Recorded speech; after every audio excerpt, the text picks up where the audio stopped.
How's it going? Do. Pretzel isn't going yet, so let's make that happen.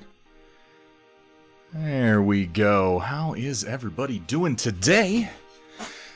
Sorry, I was just across the house dealing with some cat shenanigans, and I was like, oh my god, my timer's almost up, so I just ran into my office. That was a good time. Oh man, to square 5 days a week in the cubes, you have my sincerest contempt, citizen. 5 days in the cubes means you are definitely up to some law breaking. Good to see you, to square. Wombat Combat, Guyver Ice, a name that I am apparently now saying properly, which is good to know. There, of course, is White Wolf Pondburn on that 19-month on a tier 3. Jesus Christ, Pondburn. Pondburn, have you been on tier 3 for a while and I haven't noticed? I'm blah. A tier 3 sub, holy shit, Pondburn. Thank you so much for that, dude. I really appreciate all of your support. You guys make so much possible. I'm actually putting together right now my final wish list for the last few items that I need to get the game room stream ready. And I've got a definite start date for that one, just because Hathrir is going to be coming over to visit me here pretty soon, because we're going to go see a Sabaton concert.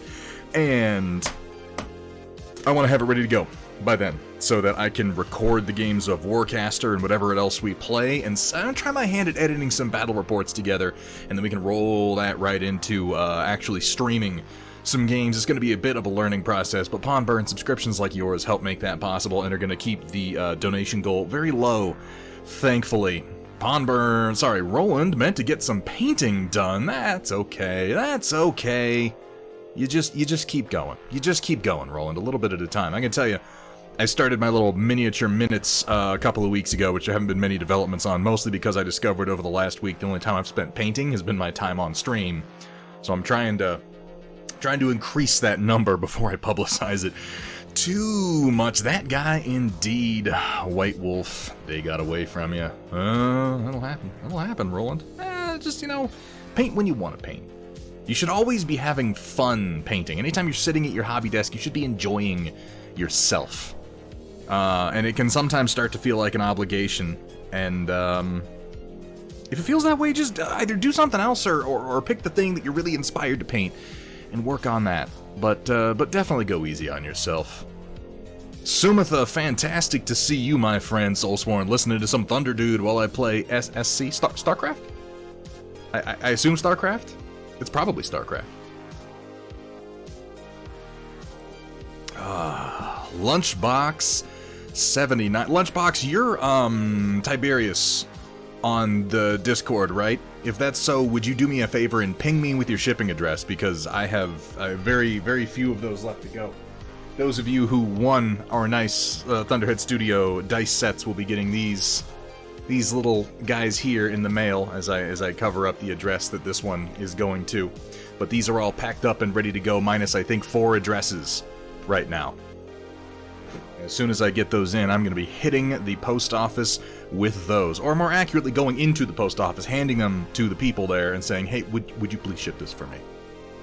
I think that is a much more accurate characterization. In case any members of law enforcement are listening, I didn't say anything about hitting a post office. Absolutely not.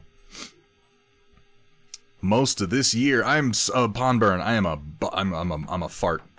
I'm a fart-faced butt lord. I am so sorry. I didn't notice before that it was tier 3. That is fucking amazing, dude. Okay.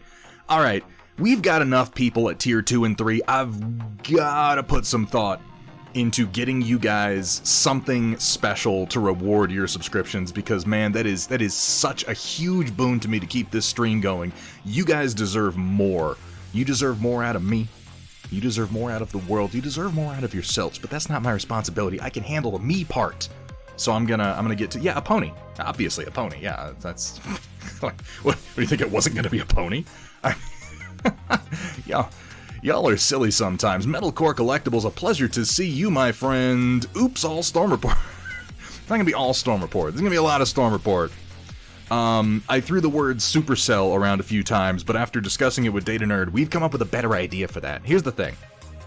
I had fun on Thursday That was only our second multi-stream. I think it went a little bit smoother. The chat interaction was a little bit better. And every time we've multi-streamed so far, it's been myself and another streamer, and we've been painting the same thing. Now, Data Nerd had a very good idea, which was, next time we do that, what we should do is put up a poll so that you guys can vote on what we're going to be painting, specifically something 3D printable and ideally free. The idea being, all of you out there with a resin printer can print your own copy of the model.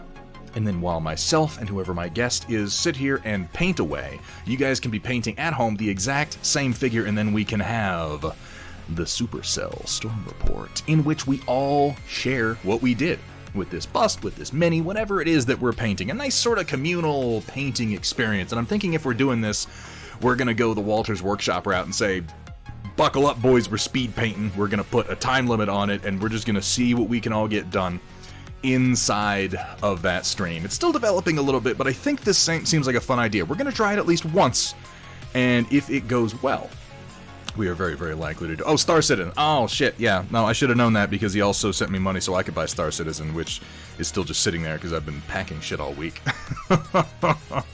I'm so smart sometimes. Oh my god. Soulsworn. Thank you so much for that, by the way. It has Mexican food, so that's a consolation. I'm fucking jelly. Like crazy. Heretic Scott. Could we get a shout out for Heretic Scott?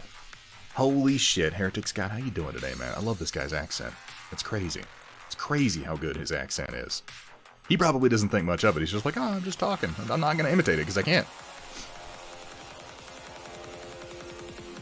But I'm telling you, it's like fresh velvet rubbing over your eardrums, except less painful, because I assume that would actually be agonizing, as I say that out loud.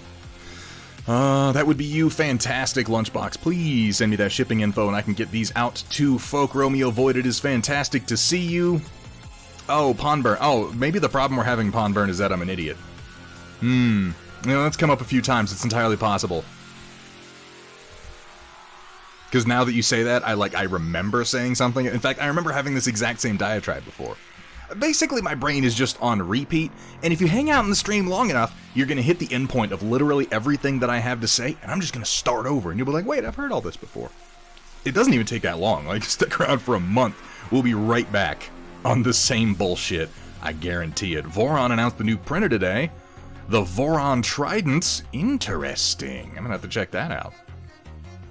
Newest members also watching with me tonight. Amber just said girl.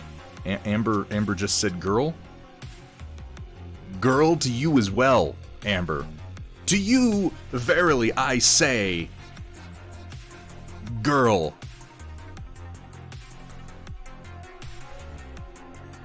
Is that right? Okay. Yeah, we'll roll with that. Art Hobbit, welcome in. How you doing? Art Hobbit, what? Yeah, no, Sheza. Oh my god, Sheza Gaming, an incredibly awesome painter and streamer. We've never had her in chat before. I certainly didn't just pack up something to send to her from our giveaway from last time. That definitely didn't happen. But I will now. Now that you're here, welcome in. Art Hobbit, how you doing? Can I ask you something, Art Hobbit? And you don't have to answer. I'm just curious. I generally, I avoid when people come in and they're like, hey, I'm the new guy. I try not to be like, tell me your life story. Explain to chat what the fuck you think you're doing. No, that's not the attitude. You go ahead and lurk. You don't have to say anything if you don't want to. But I'm a little curious just how you found the stream and why my activity feed isn't showing. That's a fun time. Let me refresh that. Because I can't see what just happened and I gotta fix that. What are you doing to me, OBS? View docs. Twitch activity feed. Yeah, there we go. Let's go ahead and dock that right there. Alright, the Bong Barian. Thank you so much for the... Hey, Bong Barian, I remember you. I stopped over and followed you too. How you doing, Bong Barian? Welcome in. Thank you so much for the follow. Welcome to the stream. Just looking around. It's just, I only ask that, Art Hobbit, because I'm still trying to get a grasp on how it is that I'm even reaching people on the internet with my fairly limited postings that I do, so it does me good to know which ones are getting out there. But if you're just browsing around on Twitch and you decided to stop in, well, welcome in. pull up a seat, wet those brushes. We're going to be getting going with a little bit of oil painting here in just a minute, and I hope you have fun. Well, thank you so much for that, Bongbarian. And guys, can we get a shout out, by the way, for the Bongbarian? I only had a chance to grab a couple of his VODs, but he seems like a right fine gentleman. Also, marijuana. You know, for those of you who that excites, like myself. Yeah.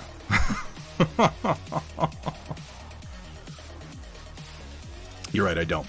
I don't date a nerd. Why aren't you a mod, by the way? Oh, probably because you don't want to work for me for free. That probably has something to do with it.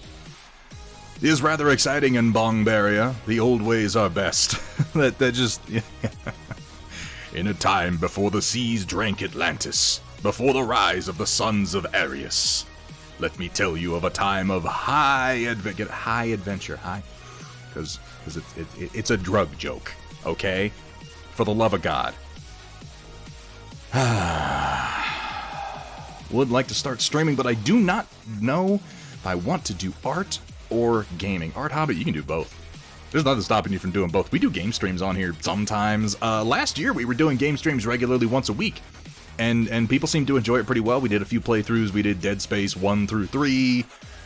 We've done Titanfall 2. We've done a number of games and had a pretty good time. There's no reason you can't do literally everything you want to do, Art Hobbit, so don't limit yourself.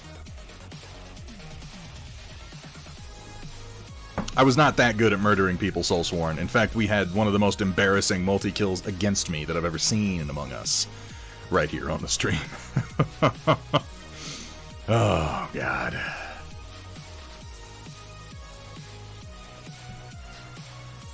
Alright, I'm gonna do something.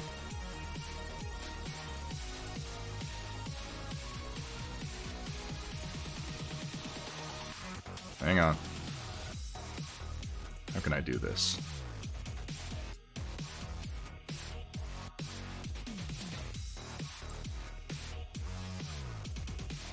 How can I easily add somebody? I can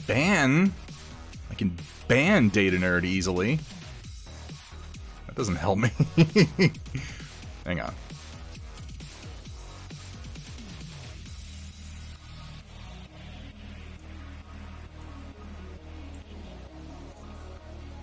Hang on. Oh, don't need that. Don't need that. I'm figuring out my chat settings. I use them so rarely because I have such an awesome team of mods. Alright, let's close this. And open this back up real quick.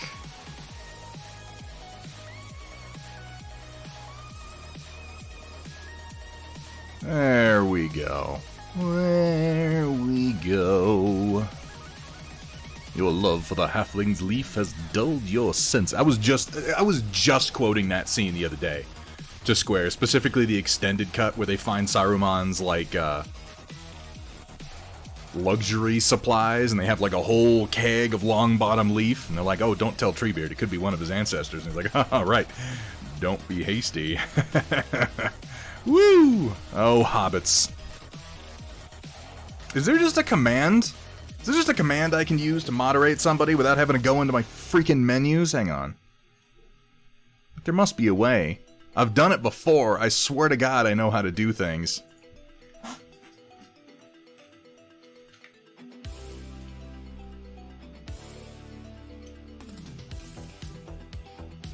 There we go.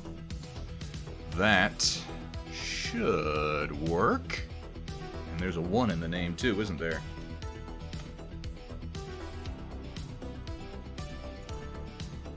Did that work, Data Nerd? You might be a mod now. I don't know. It didn't tell me if anything actually happened. I just put in the command, so I guess we'll probably find out. Hey, what's up, Skull Fairy? How you doing today? Oh, my bot's going crazy and double posting like a maniac. Didn't transfer all the old gaming, so yeah, I know we lost a couple in there, and that is my fault. I'm sorry about that, Zuma.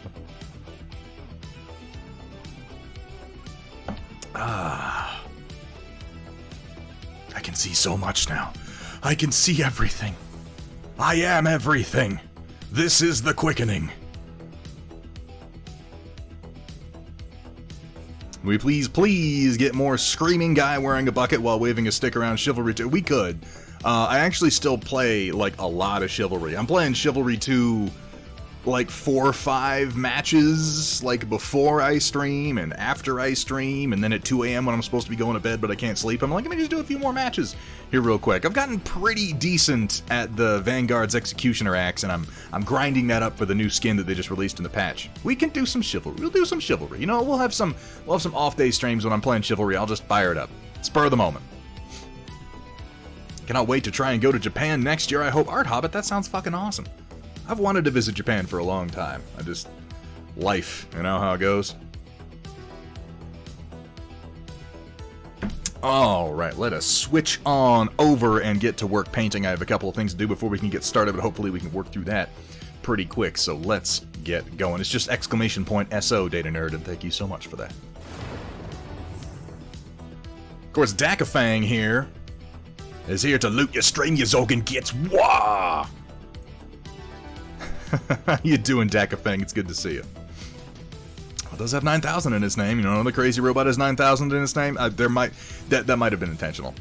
It is possible that I did that intentionally, though. So why is the bot doubling up right now? Wait, I think I know why. And it's because I literally have 2 instances of chatbot open. Okay, I just closed one of them. That shouldn't happen anymore. Sorry about that, guys. I realized I did that. I went to my search bar and I was trying to open up my Stream Deck app because, oh, I did a thing. Look, I did a thing. Let me try that. Cobra assault cannon, state of the art. Bang bang.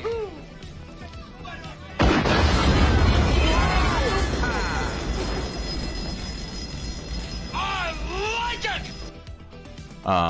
Yeah, I was adding those in, and I went to type in Stream Deck, and, you know, it auto-completes, of course, and it's like, it's got Stream Deck all the way through STREA, and then it hit M, and it switches over to Streamlabs Chatbot, and I'm like, fuck! So I accidentally opened Streamlabs Chatbot twice.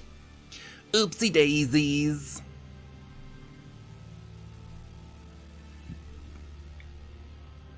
Yeah, Art Hobbit, that's one of those things right now where it's like we're all just kind of waiting and seeing and doing what we can. But yeah, I hope things get back on track here pretty soon. I know, Sumitha, I'm working on it. I'm trying to do some overhauling this I did a bunch of those from that one. But yeah, I'm overhauling my Stream Deck a little bit. I got some classics in here. You ready for the longest one I have? I'm going to play the longest clip that I have, because I tried to cut it down as short as I could, but I had to get all the best parts in it. So enjoy this 30 seconds of RoboCop. You now have 15 seconds to comply. You are in direct violation of Penal Code 113, Section 9. You now have 5 seconds to comply. Oh, gore warning. 3, 2, 1. I am now authorized. This is the director's cut version.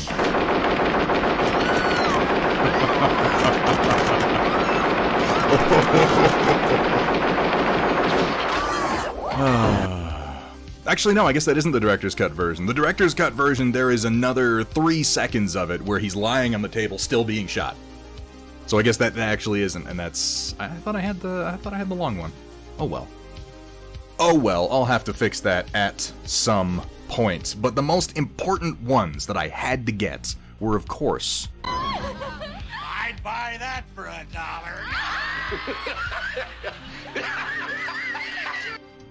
And naturally... Ooh, guns.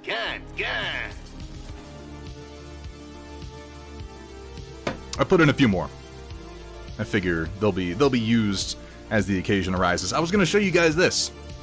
This is the 3D printed painting handle that I've been talking up on the stream a little bit. It needs 1 or 2 adjustments still. I'm going to print a final version.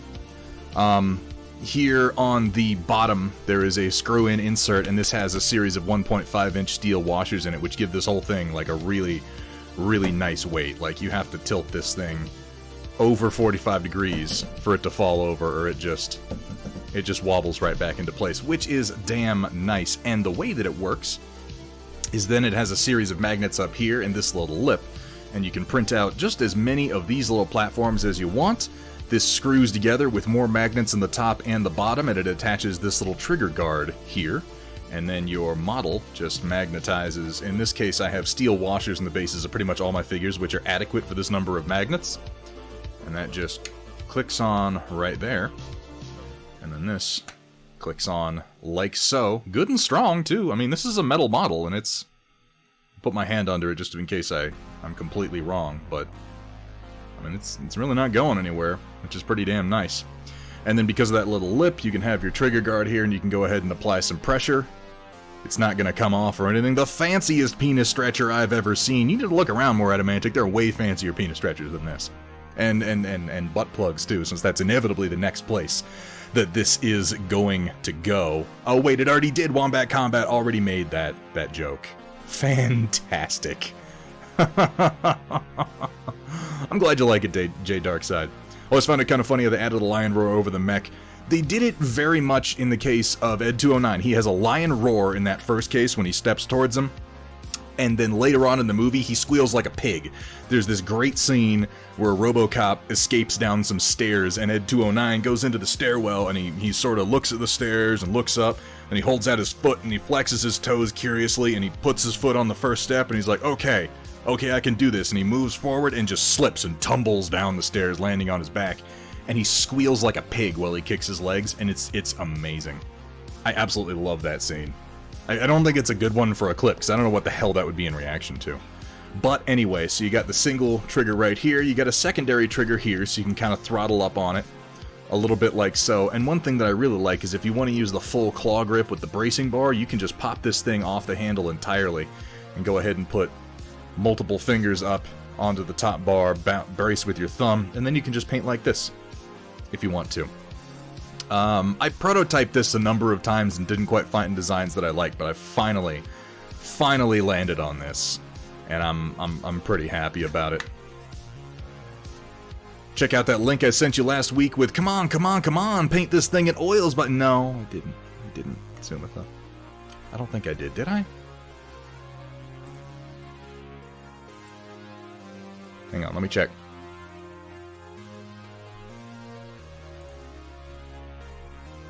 My brain is mush.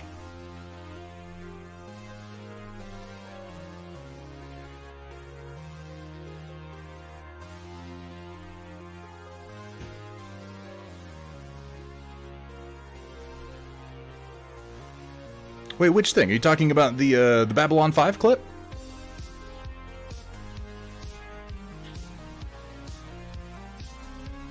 Remind me. Remind me, Sumitha, because my brain is goo. The Babylon 5 clip. Oh, okay, I gotcha. Oh, to square, that's gonna be this one right here, buddy. Ass crackling thunder spunk. Yeah! I still can't believe that's a thing. It boggles the mind a bit. STL, J Darkside, you can always hit !STL to get a readout of what I'm printing. Currently, it's more pieces for this, which I will be making available on Thingiverse after a little while. You can actually see how it goes together right now. Magnets go in there, and then this screws on to this centerpiece. You take your brace bar, you slot that down in there so I can have multiple types of brace bars. Put magnets in the top, you screw that on, and boom, there you go. And right now I've got 3 of these done up. It is just really nice because I can have my models on here, and without ever touching the figures, I can pop them off the handle and pop them back on. The other cool thing I can do, I realized, is I've got these metal rails all around my painting desk.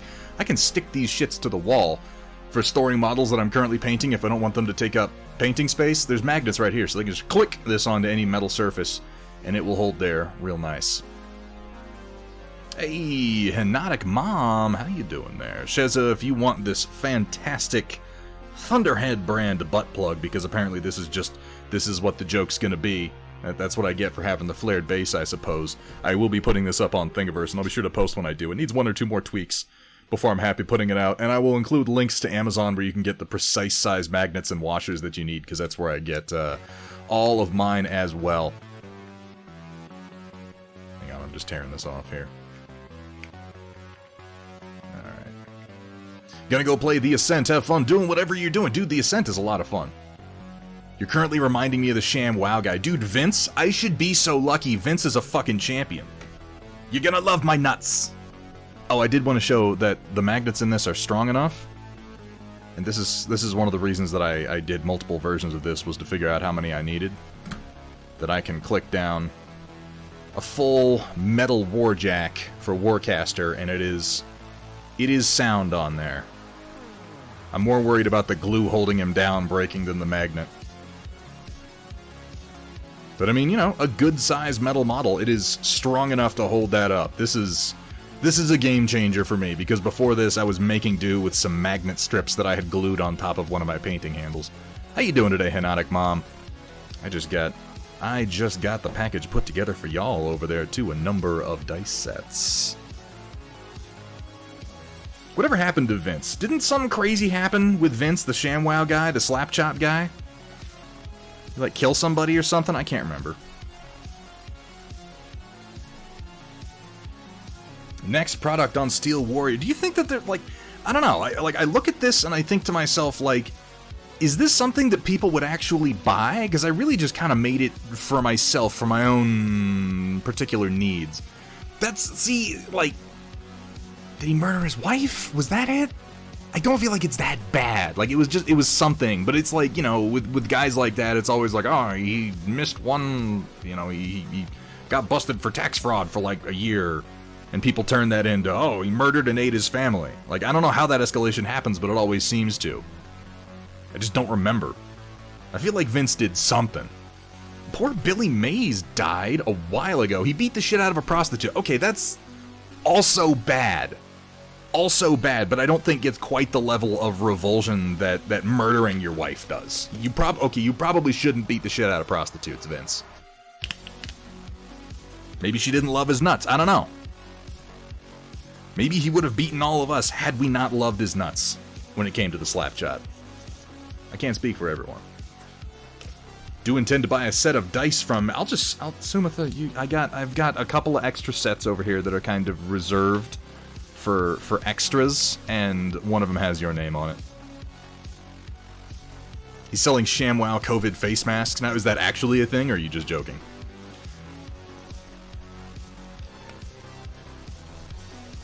Alright, so we're going to be doing some oil painting today, continuing our work on this here Judge Dredd bust. Let me move this crap out of the way. Ooh, I got one other thing I wanted to show you guys. Some of you may have gotten in on this Kickstarter, but I got in my Wow Stick drill pen, which, after I kickstarted this, I got my Tamiya hobby drill, so I'm not sure how much I'm actually going to use it, but I'm going to give it a shot. Figured I might as well open it up.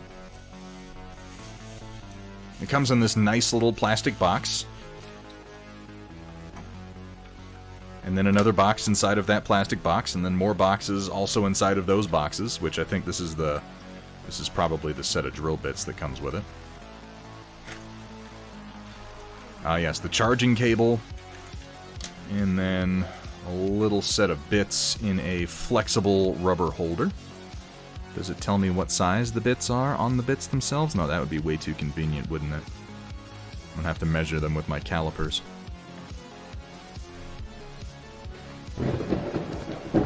Of course. Let's try it out. He's actually doing ShamWow masks. I'll be damned. POV 42 on that 5-month streak. POV 42, thank you so much for the support, my friend. Hope you're doing well, riding the emotional roller coaster of finishing a big project. Whew, I am jealous. I'm riding the emotional roller coaster of being nowhere near close to done on like 6 projects, but we're getting there. We're getting there one day at a time. Can't ever be convenient. Hell no, Bitterbrush. Hell no. Let's have a look at it, though. It's got a nice little chuck in here. Let's put a drill in. Put a bit in. Seems like they just seat real easily. I'm guessing you just twist in opposite directions to tighten this chuck down. Yep, that seems to be the case. I think they're all exactly the same diameter along the shank, so it only has to tighten to 1. Yeah, Datron Voltari, this is the WoW stick. It was on Kickstarter a little while ago. It seems like it came charged. Yeah, it did. Let's drill something.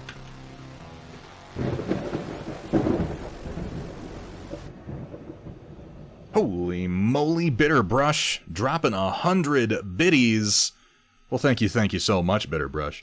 I'm gonna drill into... This is the first thing I ever printed on my Elegoo Mars. Let's see how this handles... This here resin. Let's see what it does. I'm just curious. Well, that goes in pretty nice.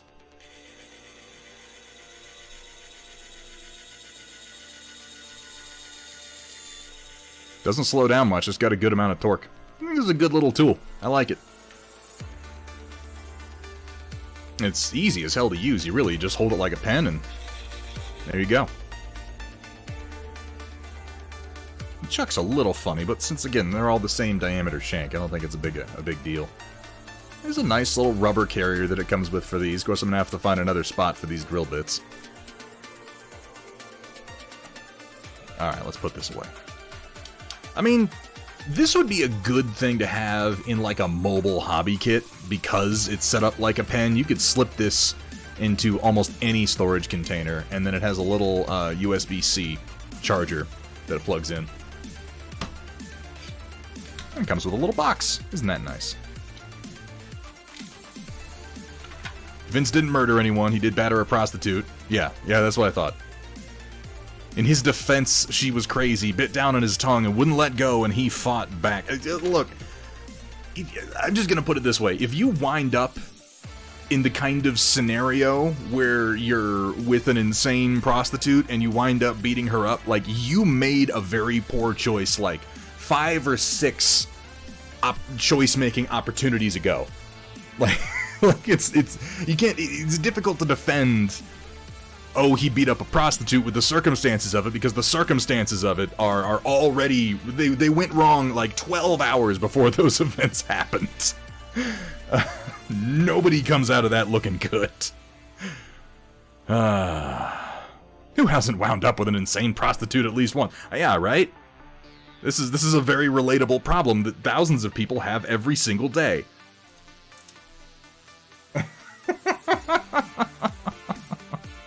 But Vince is still my hero. I always, man, I don't want to dwell. I don't want to dwell on shitty things, but every time I think about Vince, I think about how Billy Mays died, and that sucked. That sucked. Billy Mays, I think he was getting off a plane. He had just flown someplace. I'm just checking these to make sure there's no other stuff in them. He had just flown someplace, and he was getting off a plane, and the overhead baggage compartment fell open. And a suitcase came out and bonk, like right into the side of his head. And he was like, oh shit, okay. It didn't like really mess him up or anything. I think he was a little dizzy for a few minutes and he was like, oh, okay, I'm fine. And he goes home, and I don't remember if it was just like the next day, but he just died. He just died. It did just a little bit of brain damage in just the right place, and his brain like bled out. And he just died. He went to sleep and he just never woke up. And it's terrible. And I only mention it because, seriously, folks, seriously, head injuries are no fucking joke. And if you ever get bonked in the head and you're like, I got a little headache, for the love of God, get somebody to check it out, because that can be incredibly serious. Your brain is very delicate. You know who knows how delicate his brain is? Judge Dredd. Be like Dredd and wear a helmet all the time. For all sports, all bike riding, anything where you could potentially suffer a head injury, flying on planes with overhead baggage, just wear a helmet, folks. Some people might look at you funny, but you'll be alive. Is it really Datron? Autopsy showed Billy Mays died of hypertensive heart failure. I'm gonna have to look that up, because I admit I have not looked into it since I heard the initial report. And if that's true, that's interesting. Though equally shitty. And another one of those where it's like, just go to the doctor. Go to the doctor, folks. Go to the doctor as regularly as you possibly can. Brought on by long-term use of cocaine. Not as sudden or unexpected as I was just saying then. Folks, don't do large quantities of cocaine. Wow, this conversation has changed tone drastically. At the same time, looking at Billy Mays' career, that does seem to make some sense, doesn't it? Huh. Well, you know, you learn something new every day, and today I learned, unsurprisingly, that Billy Mays might have been a cokehead. That explains why he was so psyched up literally all the time over cleaning chemicals. Oh, shit. This public service announcement keeps transforming. Don't engage in illegal prostitution. Don't beat those prostitutes if you do. Get all head injuries checked out. Make sure that you're up to date with your doctor getting your heart checked out, and don't do large quantities of cocaine. This is a five-fingered PSA, folks. So, you know, take all of these to heart. I meant to go there. This is always where I meant to wind up when I started talking about this. I don't do anything without a game plan, people.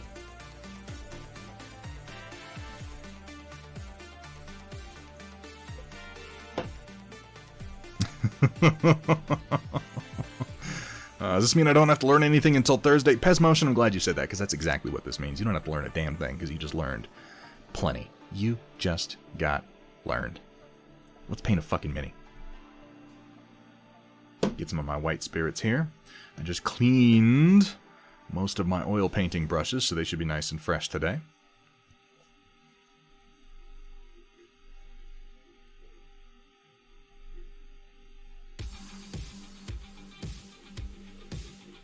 I think I tuned down Pretzel a little bit last time. There we go. Let me know if that music is too loud, guys. We're all a little more street smart now. That's right. Welcome to the Thunderhead School of Hard Knocks. In the head. And also doing lots of coke. The Thunderhead School for kids who can't read good. Want to learn to do other stuff good, too.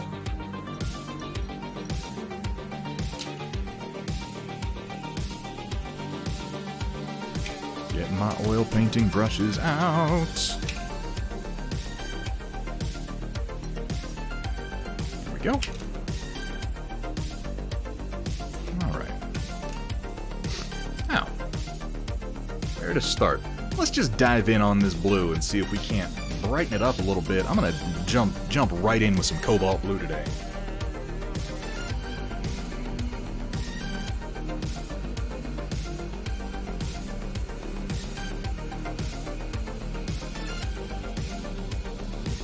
Toxicology report showed he had cocaine, hydrocodone, oxycodone, tramadol, alprazolam, and diazepam in his system. Holy shit. He was having hip surgery, so a lot of it was expected. I'd imagine the cocaine and hydrocodone and probably oxy were not. It makes a lot of sense, though. OxyClean, oxycodone, I mean, how didn't we see it? Somehow, all of this means lizard people.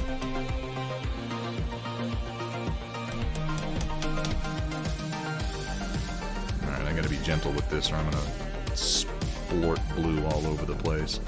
Just got a little clog in the tip here, come on. I'm gonna clear it manually.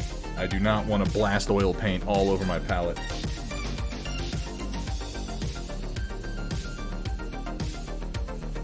There we go.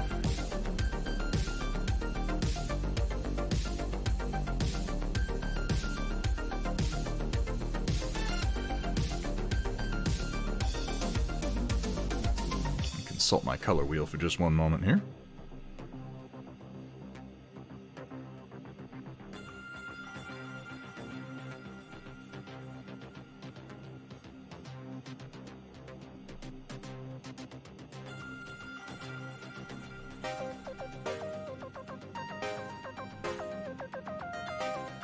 Okay.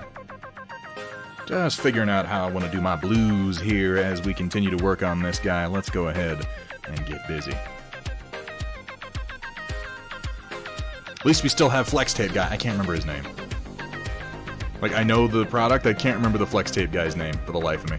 Just polished off a half quart of 11.6 alcohol by volume Imperial Stout and 12 fluid ounces of 8.1 alcohol by volume Imperial Stout. Buzzed as I ever allow myself to get. Well, you had two different Imperial Stouts of two different alcohol volumes, and you were just... Is it just Imperial Stout day over there? I mean, don't get me wrong, I approve, but damn. So I'm leaning real heavy in on the blue because, again, I'm kind of going with a Simon Bisley influence here, and his Dredd undersuit was always distinctly blue, whereas his helmet was distinctly black. Phil Swift? I didn't even know that name. Oh, hang on.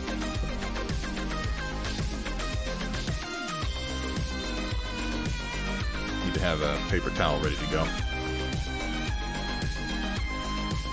Alright, here we go. I'll see what I can do, Datron Voltari. Maybe we'll do a super boring stream where I spend, like, just a whole bunch of time supporting models or something. That seems like a blast.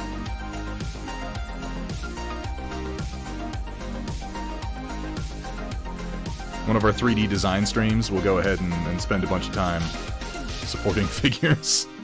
Who doesn't want to watch that? Except for everybody. This is good and transparent, so I'm just kind of laying it on.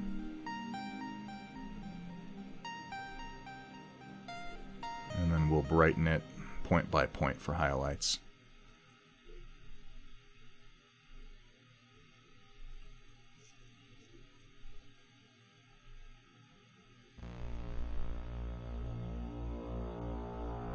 What's everybody working on tonight? We're going to have an extra long storm report. We're going to be cutting to that about a half an hour early, so make sure you have your entries in by 8 p.m. Mountain Standard Time. If you want them to be seen tonight, and you can have twice the usual number of entries, so up to 4 per person, making up for the fact that we didn't do one at all on Thursday.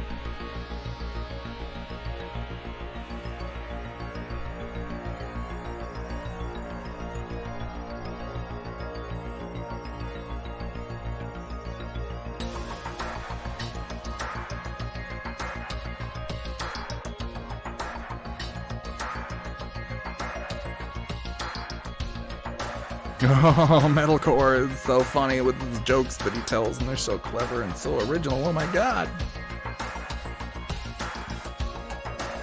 Working on some more Chaos Marines, so hopefully have them finished for the next Storm Report. Hell yeah, dude, Heretic Scott, your Chaos Marines have been so cool so far. I really look forward to seeing what you got for us.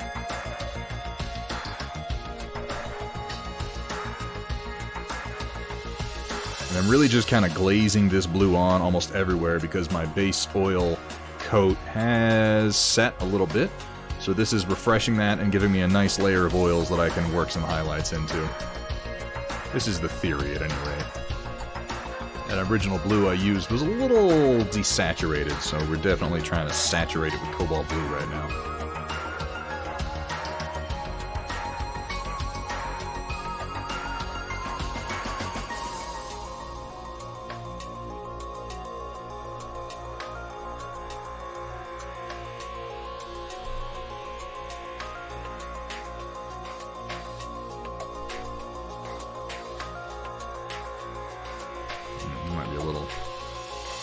Too extra thin there, actually. Let's let that thicken up a little bit.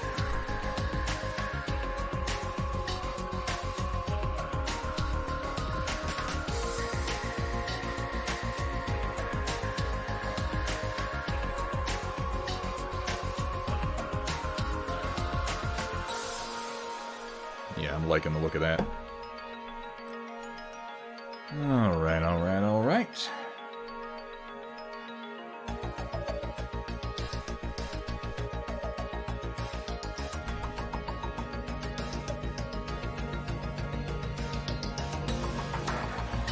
That Black Knight's pretty badass, Metalcore. I really like the changes you've made, particularly with the turnable head. That looks fantastic. Pairing an Unseen Marauder with a gimpy foot, hoping to get the base coat on it in time for the Storm Report, but we will see. Datron, I wish you luck.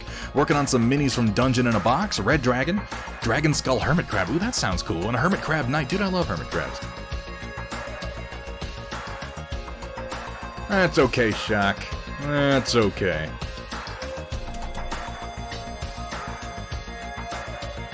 Sometimes you need a night to just slack off.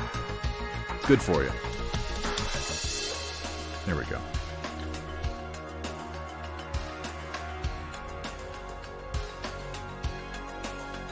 Pull up my reference image just a little bit here. to try just some white, because I think I want to desaturate towards my highlights since I want this blue to just look sort of shiny. I'll mix a little bit of cobalt blue in with my white.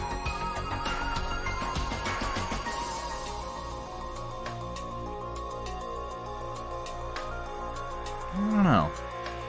Let's try something else.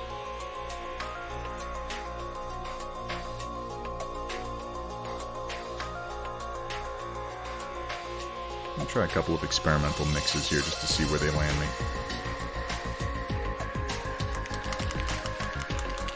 Some green yellow and some green blue, and then I'm going to try some orange in that red.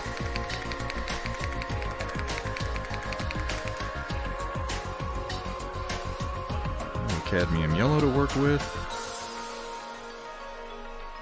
A little touch of my permanent light green. And we're going to do a little bit more green, or rather yellow, on the gloves and the belts to really get that hyper-saturated Bisley look.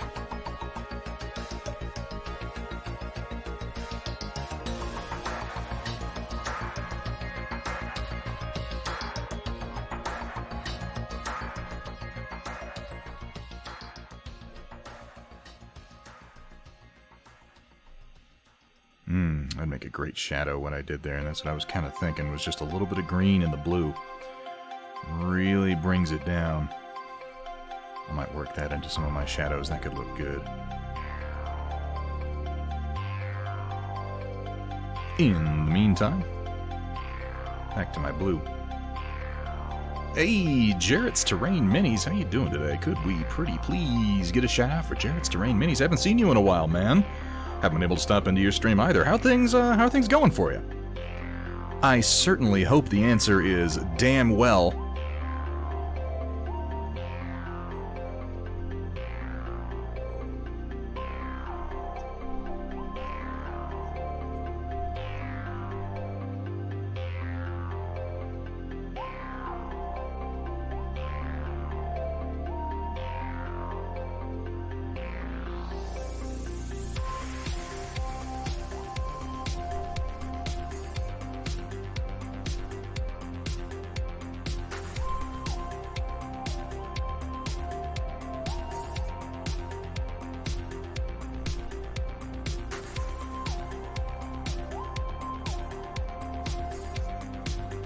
Finally back from vacation, as in back to Twitch as a viewer and a streamer, and we are glad to have you back, Jarrett. Working on any big projects lately? Got anything slated now that you're back? Any particular goals? I always love to hear about people's goals and like aspirations and project plans. It makes me feel like maybe I'll complete some of my own someday.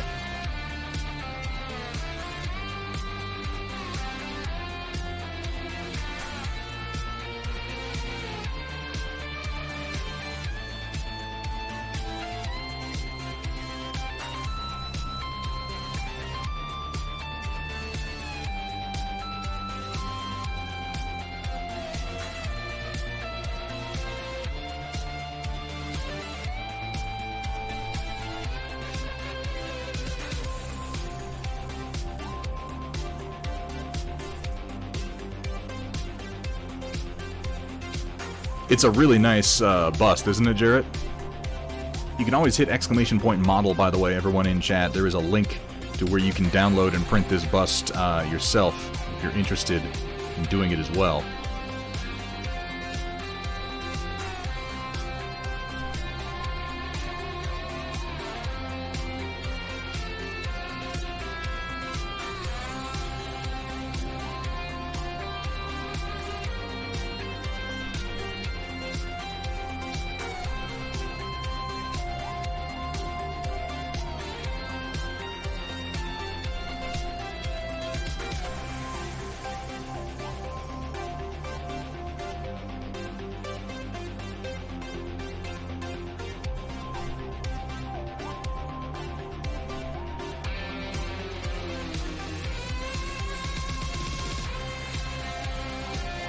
Blend this in a wee little bit more, not too much. Well, thank you very much, Rodan. What did I use for the skin? That was a combination, I believe, of pale rose blush and magenta. And I haven't actually come back to it yet. This has just been the application of that, followed by a quick wipe away. I'm still going to come in and do some more work on that.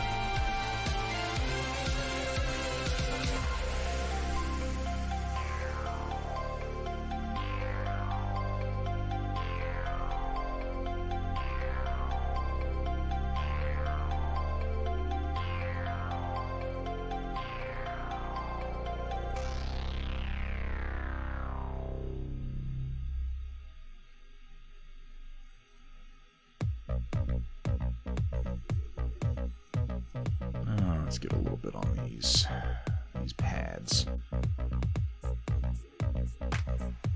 I like how Stila did these neck roll pads on hers in green. I think that was a good choice, but I've kind of already committed to the blue, so... I mean, I haven't really, like, I could go back and change it, but I'm just not going to, so...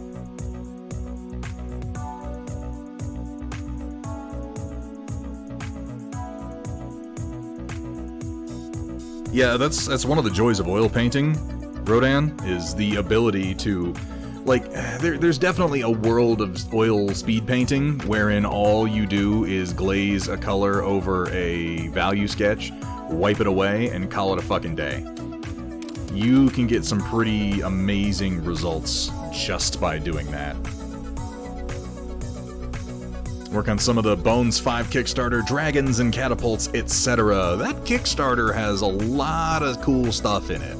I was not personally a part of it, but I've seen a lot of good work people have been doing since it arrived.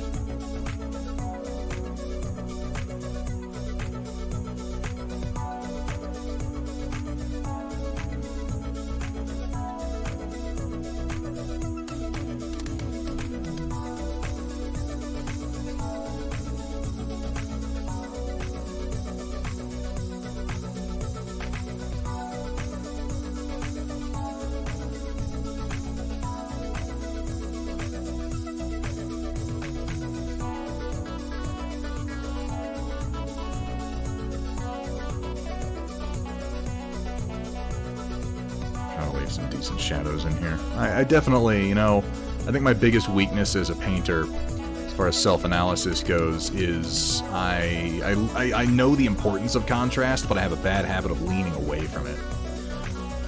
Overblend, both in acrylics and oils, and it's just a habit that I'm trying to break, kind of one project at a time.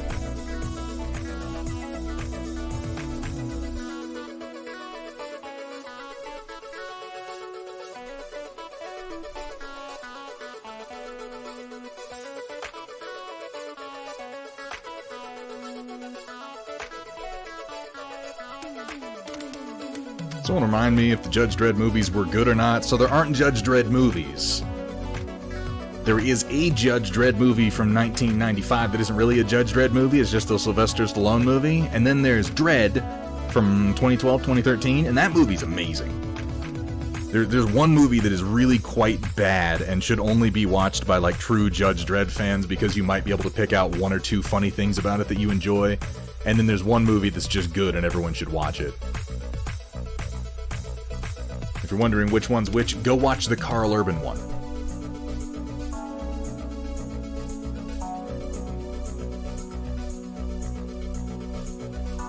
You will not regret that. That is a good choice, just in life.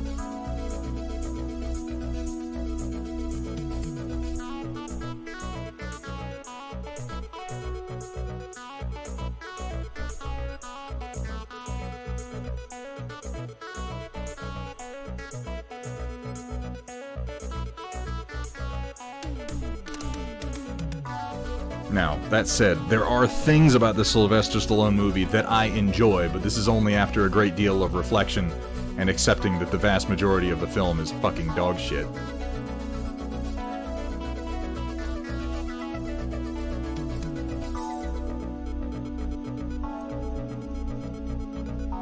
It just amazes me that they managed to fuck up, like... Here's the thing, Joe Dredd doesn't really have that many personality traits as a character in the comic books. That's sort of the point. He doesn't really have that much of a personality in the first place. His personality is very narrowly defined by a very few specific features. One of those features is the fact that he never takes his helmet off. Like, it's a joke in the comic books.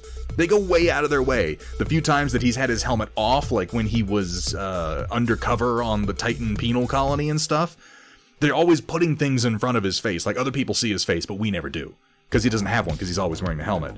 In the Sylvester Stallone movie, the first thing that he does is take his fucking helmet off and go, look at me, I'm Sylvester Stallone. I think maybe at the time they were thinking they were clever, like, ooh, we're gonna show his face for the first time. But it's like, what comic book fan wanted to see that? I propose none. Not one.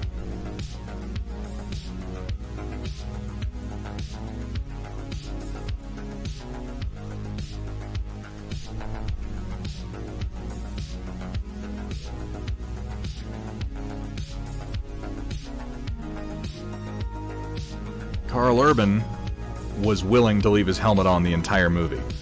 And that would be noteworthy even if the rest of the movie wasn't fucking amazing. But it is.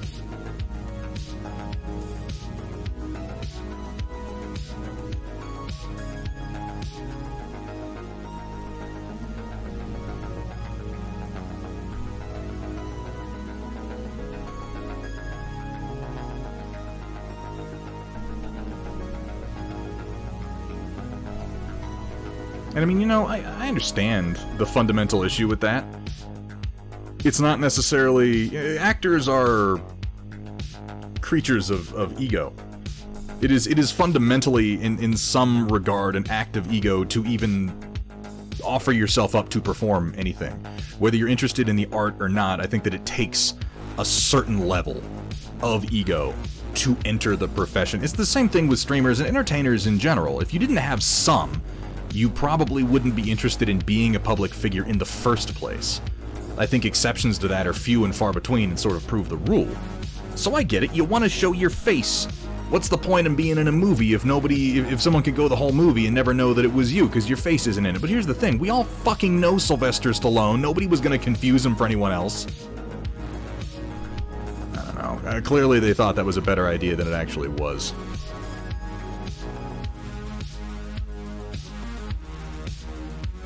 That, and then Rob Schneider was in it, which, actually, I think Rob Schneider was one of the best parts of that movie. If I'm being totally honest, he was not bad. He got that funny little robot line, too, the, eat recycled food. Recycled food is good for the environment and okay for you. Good times. Actually, that might not have been him. Later on, he had the lines for that stupid little service droid robot, but at that point, that might have been somebody else.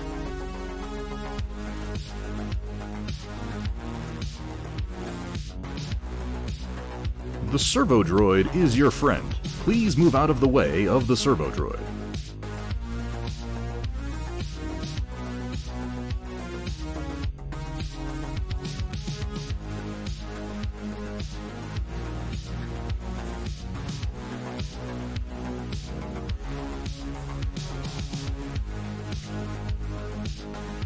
Dredd movies are like Highlander movies. There was only one. Yeah, but it's backwards. Because there's just Highlander 1, and there's nothing after that, and there's just Dredd, and there's nothing before that.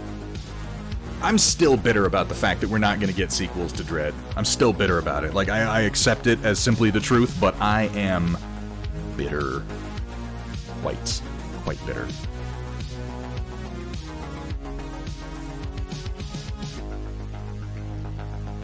Part of me wants to try mixing some phthalo green into this bodysuit of his, but I'm just not sure. I'm just not sure. What do you think, Emmanuel de Silva? I don't mean to put you on the spot. You might not know anything about oil paint pigments, so you don't need to answer that. It's okay. Welcome in. Thank you so much for the follow.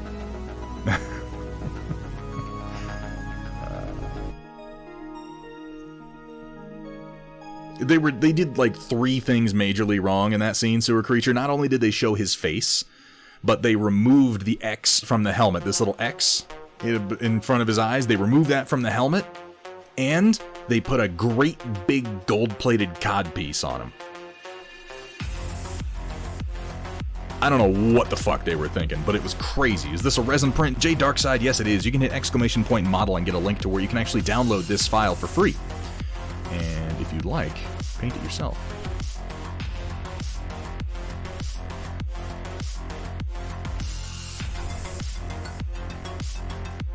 coming in with some white in a few spots, and then I'm going to grab a blending brush, which is really just a brush that has nothing on it. Oh, that was like Versace. Like, they had Versace fucking design the uniform for Judge Dredd 1995 Sewer Creature, and they completely fucked his uniform up. It looked awful. The only thing they did right were his huge honkin' shoulder pads that he had on. Like, that was the best thing about it.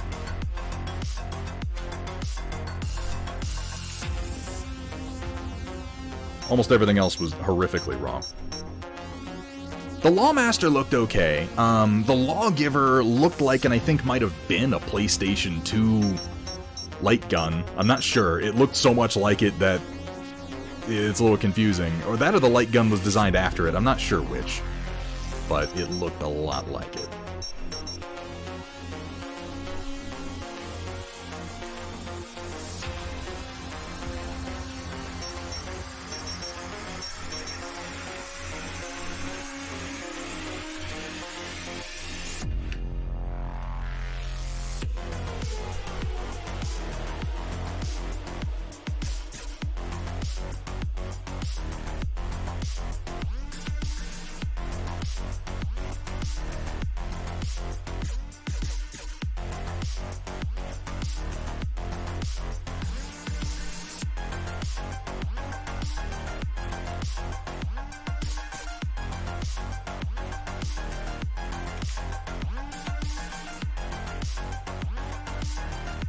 It was just, you know, in the 90s, this is something important to bear in mind.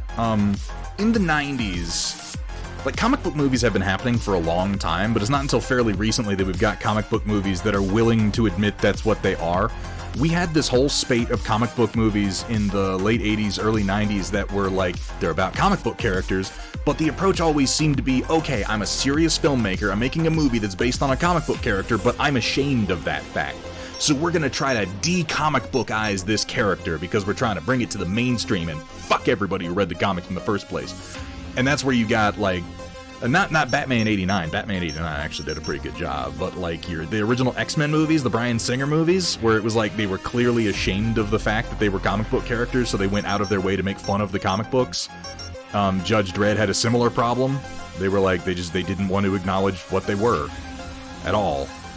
So they tried to undo it, and they didn't understand who their audience was at the time. They didn't realize that comic books had as big an audience as they do.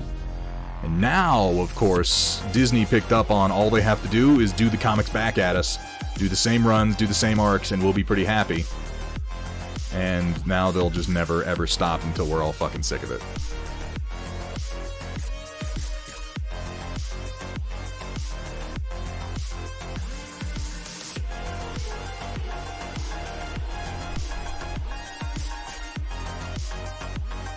Welcome to the future, where everything you love will be done to death.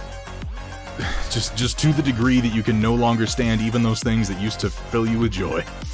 Ah, Disney.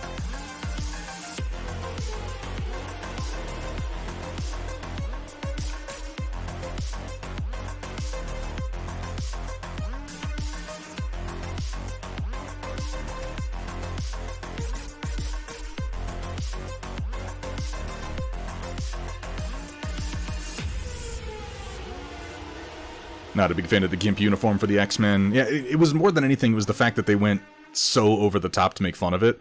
Even Wolverine had a line in that first movie where he was like, what would you prefer, yellow spandex? Or I think that was Cyclops. And it's like, yes. As a matter of fact, Bryan Singer, yes, we prefer, first of all, that you not diddle kids.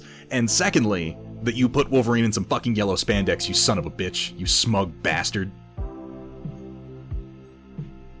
It wouldn't, if he'd put him in yellow spandex, it wouldn't make up for the fact that Bryan Singer is a predatory piece of shit, but it would have made the movie better.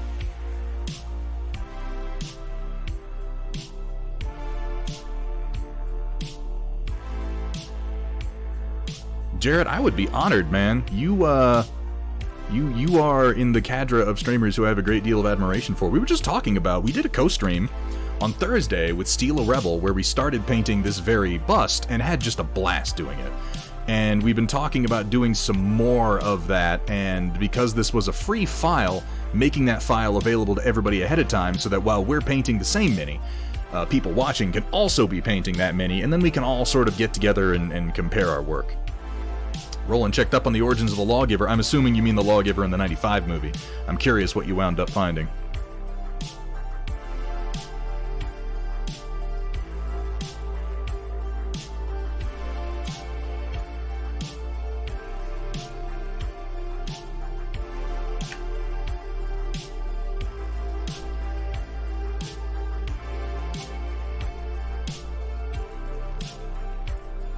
Because it looks so much like the light gun from the PlayStation 1 that it's like,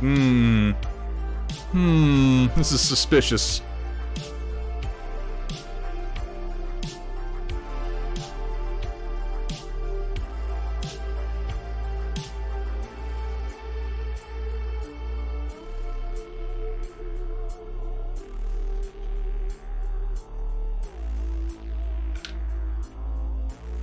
Cosmetically modified Beretta 92 FS, a weapon that I'm not at all familiar with. How you doing there, Mr. Square Peg? What did I tune into? Oh, I'm sorry, what was I saying when you did tune in? It could have been almost anything. But you know what it wasn't? You know what it wasn't, but it's about to be? This.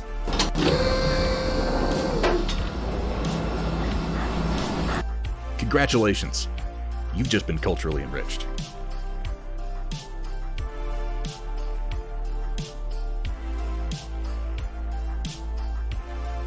That was a robot with a chainsaw dick, by the way.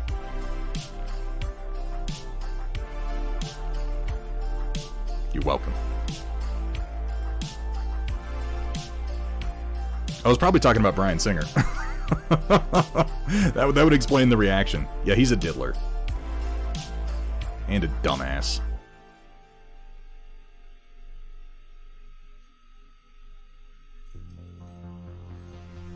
Personally, I think they should have gone much chunkier for the Lawgiver. I really, really like the Lawgiver in the 2012 Carl Urban Dredd. I think it was just right, in my opinion.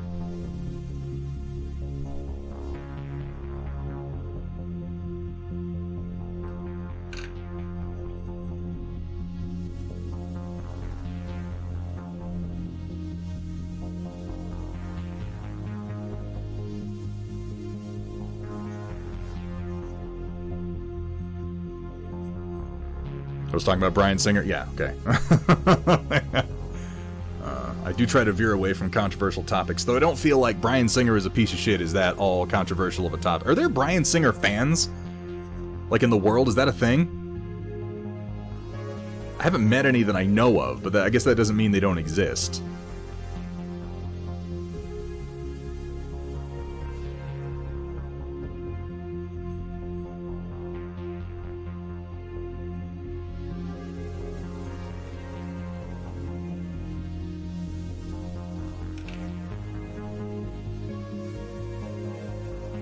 How are we feeling? How are we feeling about the blue uniform at this point, guys? I'm digging the look of it pretty well. I've never painted anything this scale, so I'm trying to figure out where to leave my deepest shadows and flubbing it a little bit.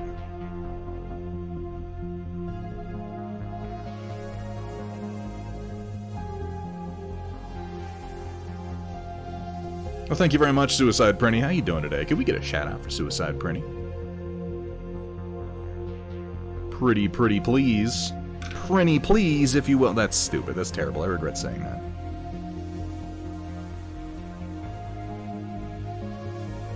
Arms look kind of Doom guy. Yeah, I mean, here's the thing though, is again, like, I'm kind of pushing this over the top because again, I'm going with the Simon Bisley style, and if that's nothing if not completely over the top. I'd love to see Simon Bisley do Doom guy, for that matter. That could be fucking amazing. Dredd's about as subtle as Doom. I think Dredd may be less subtle than Doom Guy. He's certainly... No, I guess they're about the same. If I'm being honest, they're about the same. They have the same attitude. Just broadly speaking. I'm glad you like it, Waffles. How you doing today, man? Yeah, I went with this sort of red-brown undercoat for the green that I think worked out pretty well. At least Doom Guy is quiet. Well, he doesn't say much, but he does make a lot of noise. That noise is just usually the revving of a chainsaw.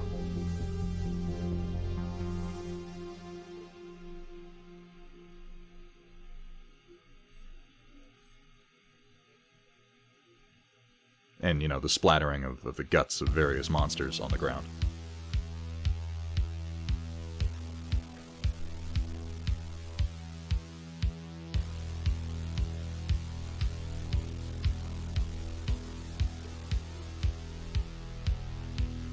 At least Dredd tells you he's about to fuck you up. It's true, Dredd... Well, okay.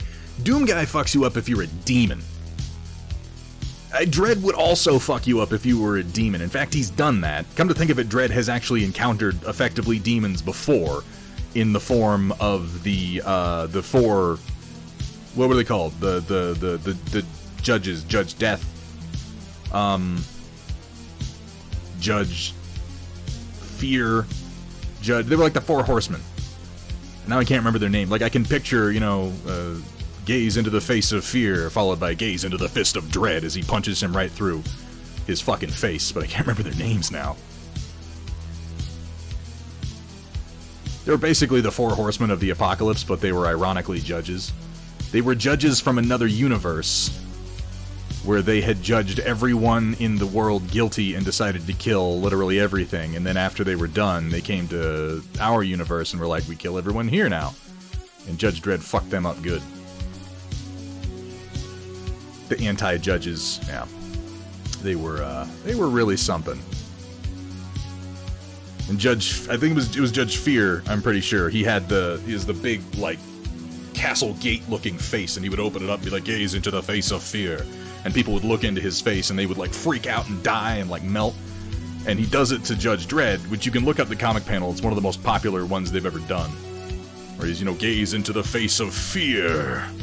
And Dredd looks at it for a second, and the next panel is Dredd just shoving his hand all the way through his head. It says, gaze into the fist of Dredd. He feels no fear. It doesn't mean a goddamn thing.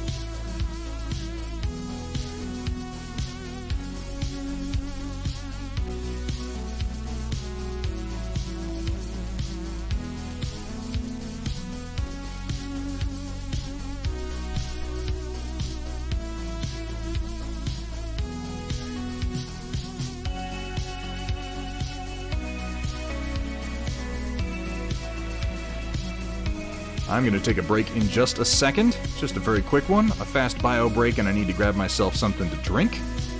So if you need to do the same, this is good timing for it. Oh yeah, no, it's a terrible line. Dredd is not subtle by any stretch of the imagination, and he never has been. He's not terribly concerned with his one-liners. I always look at 2000 AD like the whole universe it's one big dark joke, largely being played on Joe Dredd, and Joe Dredd does not get the joke at all. He has no sense of humor to speak of.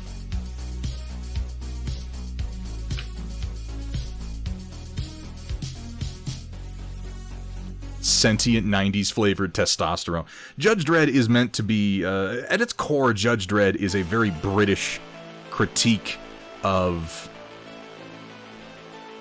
well, Americans. It is a very British perspective of an American futuristic police state based on our jingoism and our love of authority from their perspective. Which might seem ironic coming from a monarchy.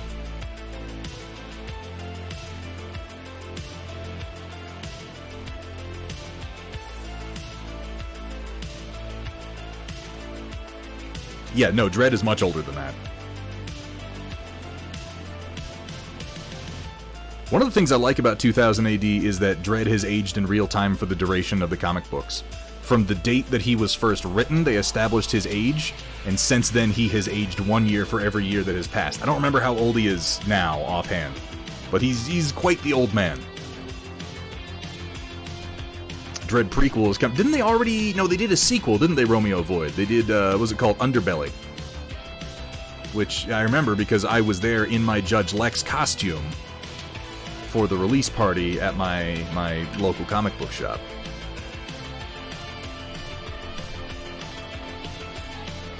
You know who one of my favorite characters is, Suicide Prenny? Somebody maybe you should look up that is pretty cool. First of all, there's a bunch of 2000 AD characters that are really cool. There's like Rogue Trooper, there's the ABC Warriors, but one of my personal favorite characters who played into Judge Dredd was the Angel family. Like Mean Machine Angel. Oh my god. Some of the coolest art that Bisley ever did was of Mean Machine Angel. Honestly, I would love a bust in this style of Mean Machine Angel. I would totally paint that. Odd coming from a country requires you to have a license to own a TV. Well, it's satirical, Roland. And it was self-critical as well. You have to bear in mind, it's not like, you know, the British Parliament sat down and wrote 2000 AD. You know, it's a bunch of British nerds. Alright, here's where we are at so far. We're gonna take a short bio break. I'm gonna grab myself something to drink. I will leave you with the 3D printing screen, and I will be back in just a minute, so don't touch that dial, folks. We're gonna be getting going on the Storm Report in an hour and a half, and we've got plenty more paint to do before then. See you in a second.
I pushed the wrong button. It was about to dump you into the storm report, which would have been awkward. What is this music? Why? I've got to get my new playlist up and running. Sorry about that.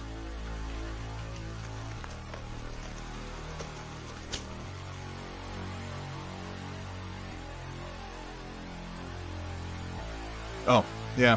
Oh, okay, that's the wrong one. Woo! Woo!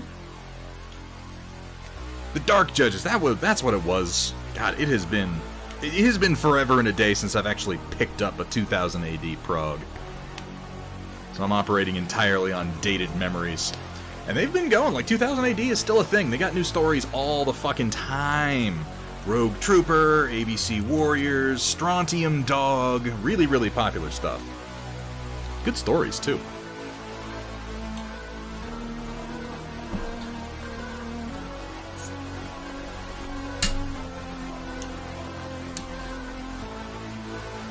This is not the best bottle opener I've ever used.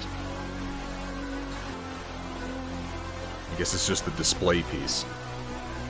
Doesn't have much of a hook on it. But it's got Prison Mike! He knows that the worst thing about prison was the Dementors. Alright, let's keep going.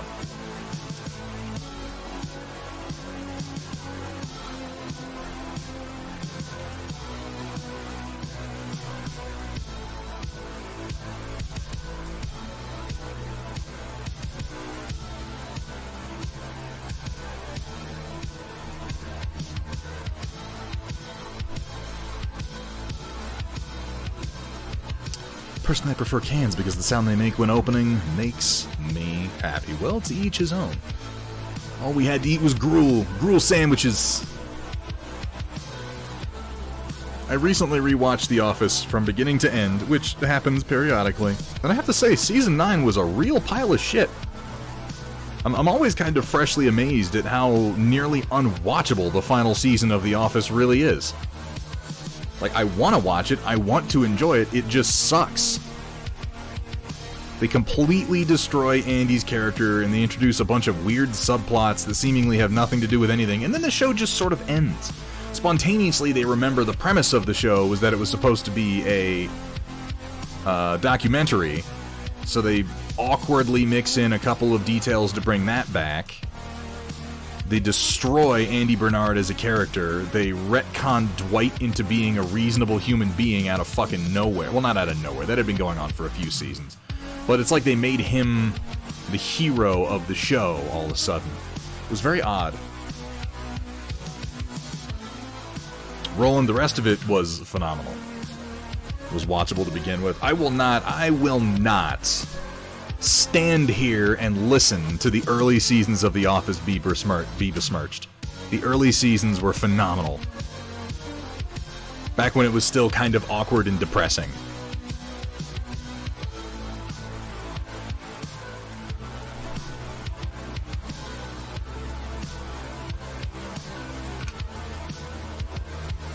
Hell, for a little while, the first season was damn near doing like a shot-for-shot remake of some of the British episodes, which I admit I'm more of a fan of the British Office than the American Office, but there isn't much of the British Office because that story ended at a certain point, whereas the American one went on and on and on and on and on and on and on until it became...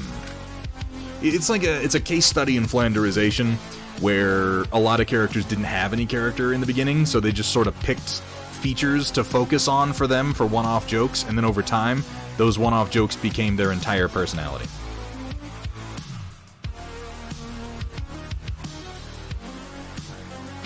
And, you know, that one, on that front, Sewer Creature, it's kind of to each his own. The Office is the type of show where I wouldn't expect everyone to be a fan of it.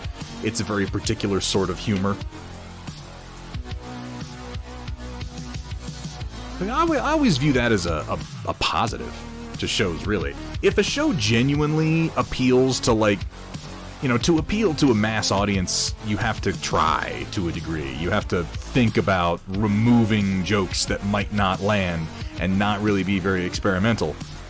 See almost everything that Disney does at this point. And those shows just don't, I don't know, they don't have any punch, you know? You want to talk the same joke over and over, I direct you to the entire Marvel Cinematic Universe.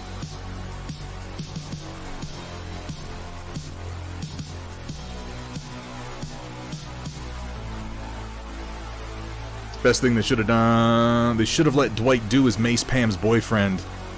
That's only because Dwight's an asshole and really wanted to mace somebody. I liked that. That's one of the better individual moments in the show, is when, yeah, Dwight maces Roy. And it's a little vindication for the character, because, yeah, he's like, I have been bringing weapons into this office every day for 6 years, and for 6 years they have laughed at me. Well, who's laughing now? As he's tearing up because everyone in the room got hit with mace. I appreciated that, because, yeah, anybody who's actually been around a mace discharge knows that, like, if you're within 15 feet of it, you get hit with it to some degree. There's no way around it.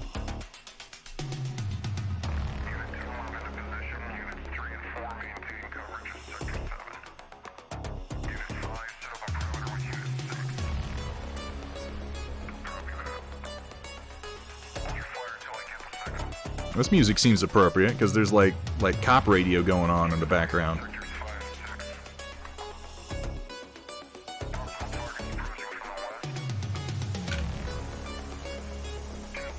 Flashbacks to the gas room in Basic. You know, that wasn't... that was just not as bad as I thought it would be, getting hit with CS gas. Now, I understand a lot of people respond to it differently. Some people get hit harder with it, and maybe I'm just lucky. It sucked, but... I don't know, I built it up in my head to be a lot worse than it ever would be. And, you know, after that, I got hit with CS a number of times, and it was just like, you know, okay.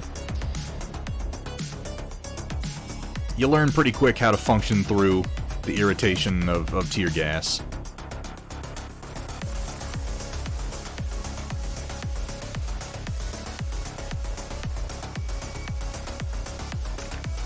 Hey, what's up, Gus Schultz? Good to see you. Oof, that's rough rolling.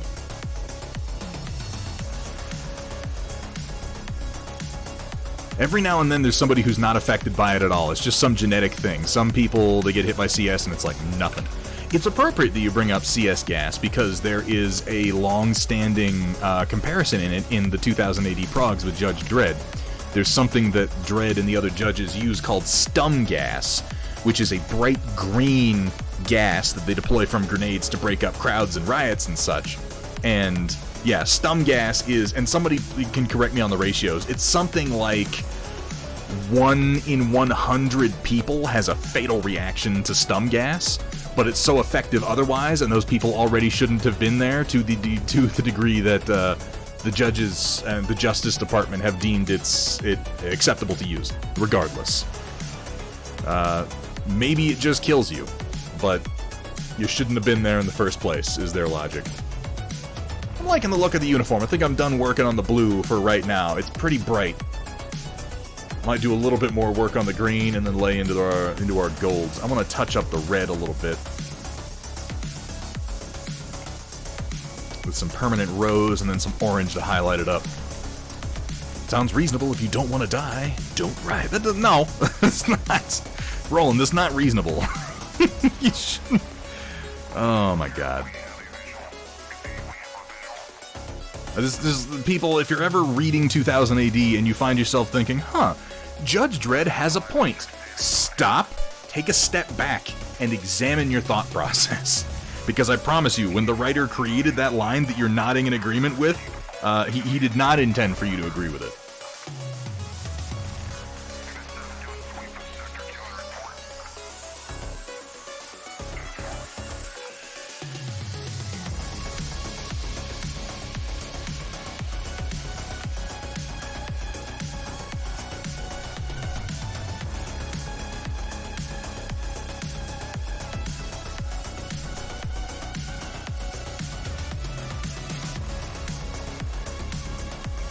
I'm going to go over the glare and the eye lenses again. I just did that at the last stream because I was trying to help sort of visualize how it was going to look. This one on the right is much closer to what I'm going to wind up going with.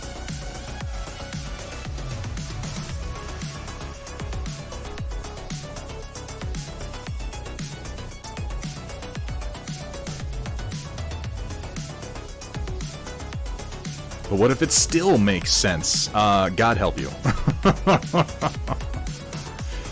Never gotten hit with CS, but I choke on regular smoke, so I'd probably die if I got hit with CS.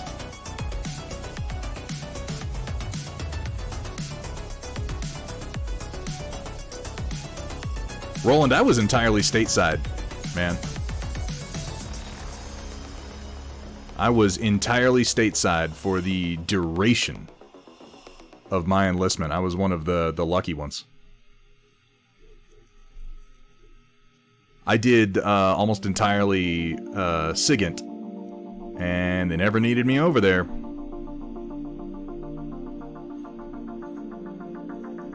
A bunch of my buddies went. Kind of sucked.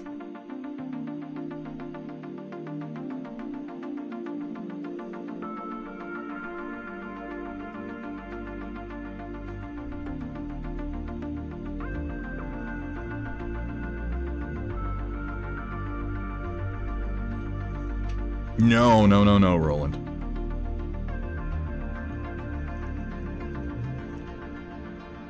On average, it kills one person in every 250. Its use is normally banned in open areas. It's one of those statistics that's meant to make you think a little bit, though.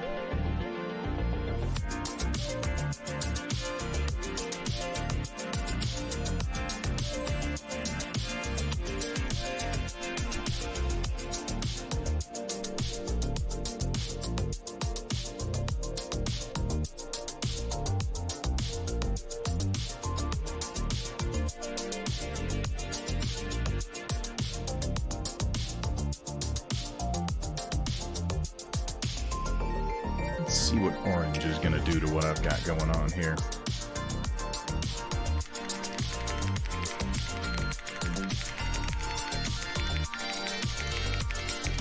Wait, I've got a mixer. What am I doing?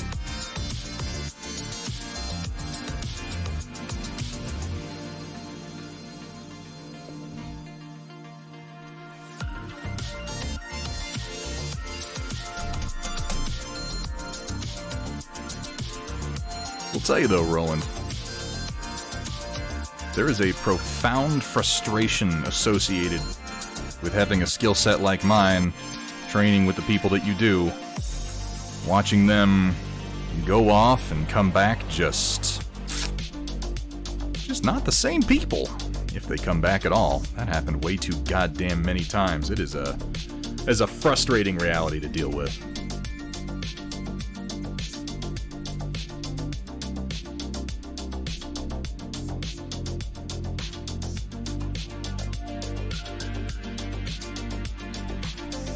Blame the suits, not the boots. Yeah, we all just signed up to do a fucking job. Did mine.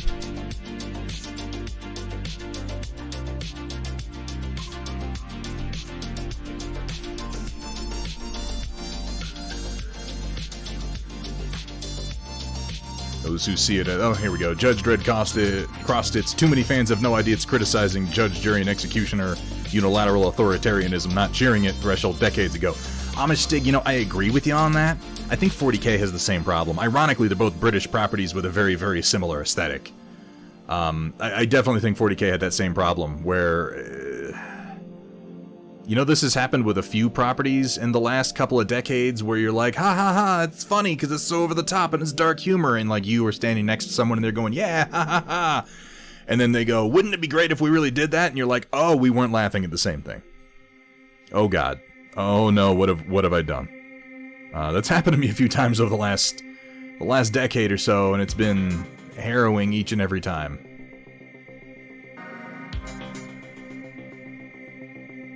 British humor is too dry for many. We were just talking about The Office too, and I think that's another example of it. It's I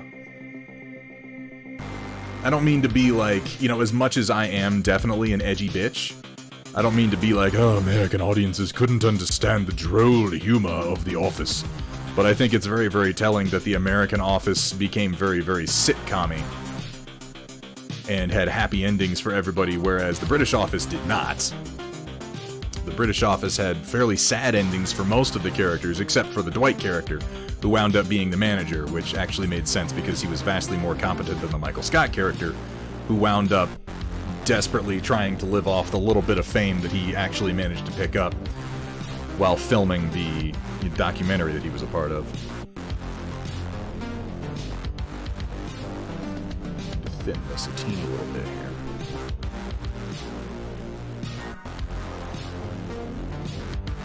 Oh, to square. Thank you for the reminder. Kursala, you as well.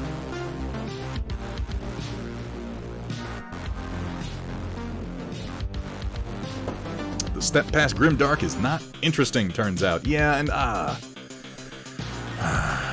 40K has almost become too hopeful for my tastes. I don't know what it says about me exactly that I was as attached as I was to the notion of the 40K universe being quite so like, oh my god, everybody's dead, they don't realize it yet. But I liked that about it, and then the latest bout of 40K fiction is like, we have new technology, humanity's moving forward, and I'm like, oh. I don't know. I think I'm going to be playing some more Maelstrom's Edge here pretty soon, because that has much more of that grim, dark, hopeless aesthetic that appeals to me so much. It's possible I'm a bit of a cynic.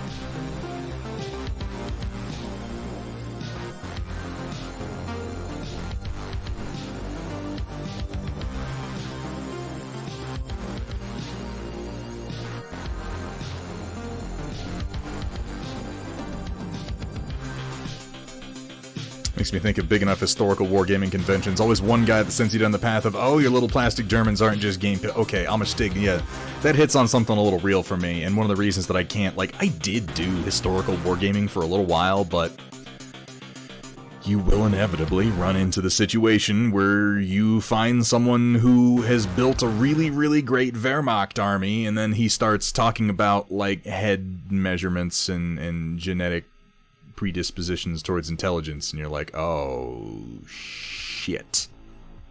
Okay. Not always, but it inevitably... Well, I guess always, yeah, it inevitably does happen. So, I find that if I stick to fictional war games, people don't feel quite as comfortable opening up. And in many cases, that's better. It happens in historical reenactment groups inevitably, too. Hell, I had it happen in the SCA, which is like a cosplaying fantasy group. But I was a German persona, and I'm a bit of a Germanophile, and if you hang out with the other Germanophiles, eventually somebody's like, hey, Nazi stuff. And you're like, ah, fuck. Oh, no. Oh, God. I just wanted to talk about, like, different sorts of linen, man.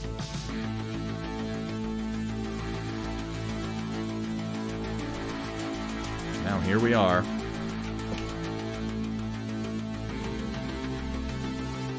I'm gonna try mixing in a little bit of yellow to some of this red and see what happens. It's not quite the vibrant red that I'm looking for. Let's darken what I've got. Some more shadows will make me happy. Let's try some of this cadmium red, too. Maybe it'll mix differently.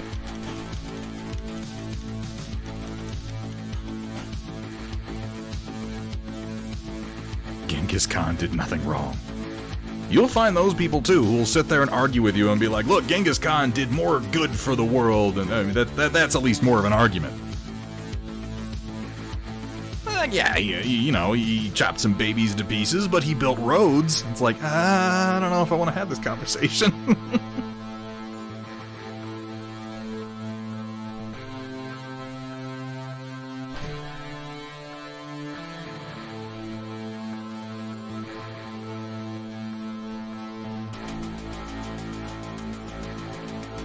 Need one sec to find a Battletech faction that I can become a Jingo for. Go with House Steiner. It's always a good pick.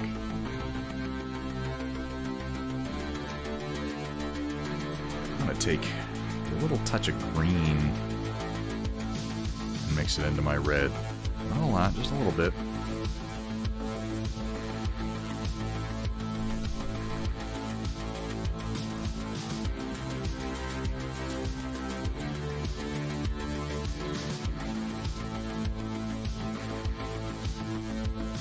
Get those nice shadows.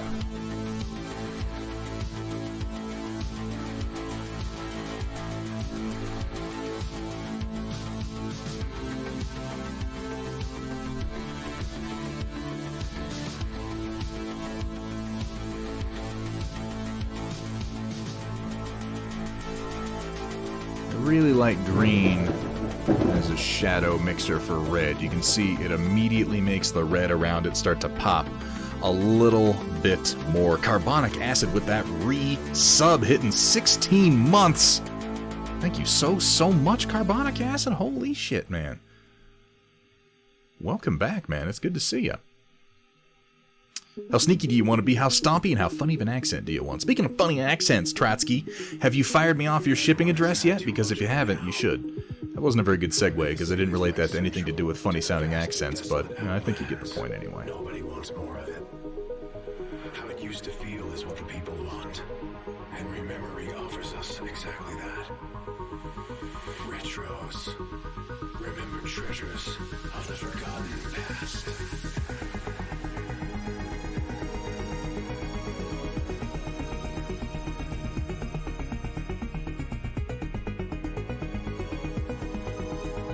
The proper house, by the way, is House Merrick. You can thank me later.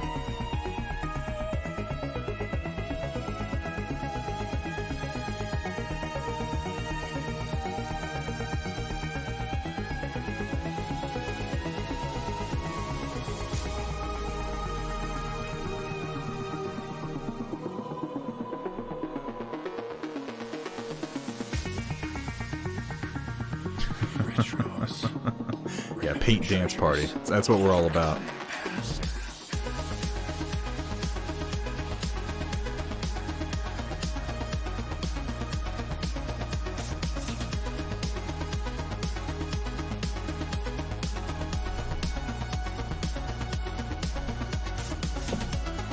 Let's do a little bit of light blending here.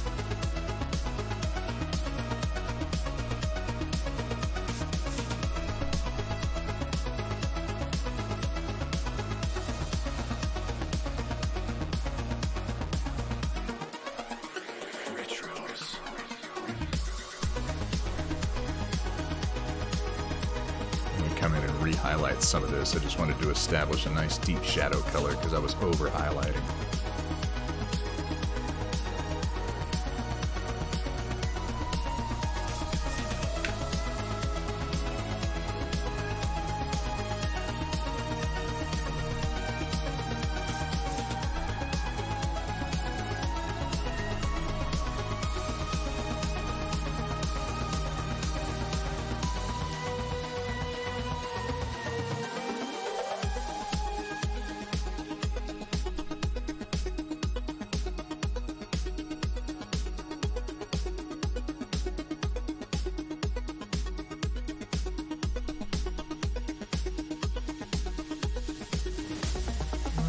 More maybe on the back end here. Everyone has had too much of now. From mega cities like Central to the vast and desolate outlands. Nobody wants more of it. How it used to feel is what the people want. And Rememory offers us... Isn't much in the way of a faction that's really orky. I think the closest thing to an orky faction would just be broadly periphery sub-factions, mercenaries, pirates, scavengers. You could get away with that in like 3025, which is obviously the best time period for Battletech anyway.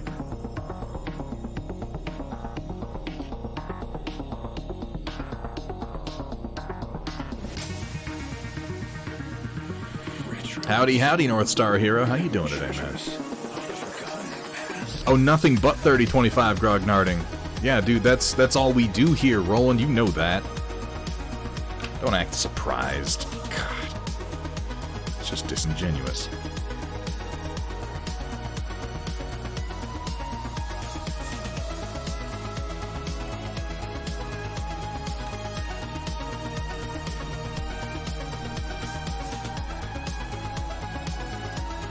It's when BattleTech was at its best, baby.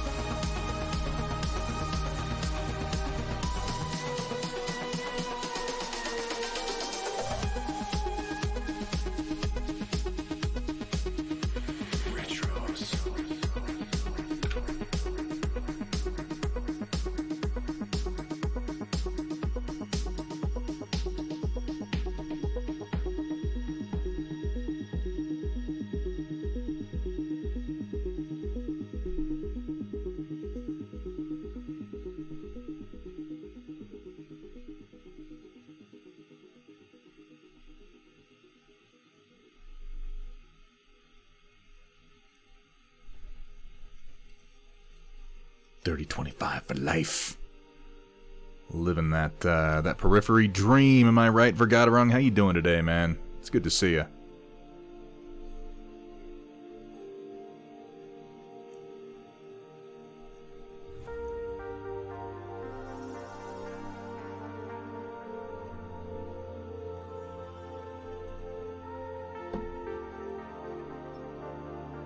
You're gonna find a lot of opinions in BattleTech. A lot of varied and differing opinions on what's best. It's interesting is that like there is a current era in BattleTech, but there's also a lot of people who don't give a shit about the current era. Like I personally, the whole Ill Clan thing, I'm like, I don't care. It's sort of like if 40k had started in 30k and then progressed to 40k, and a bunch of players still preferred 30k instead of that being a new edition.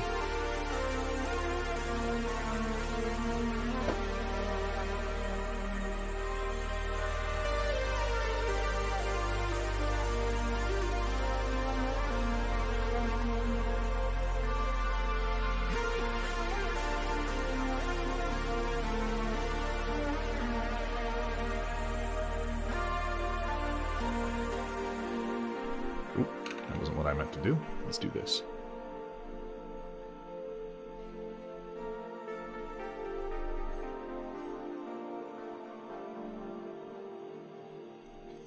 And also skip this song. Because, what the fuck? What are you doing to me? Give me something. I gotta have something a little more active, guys.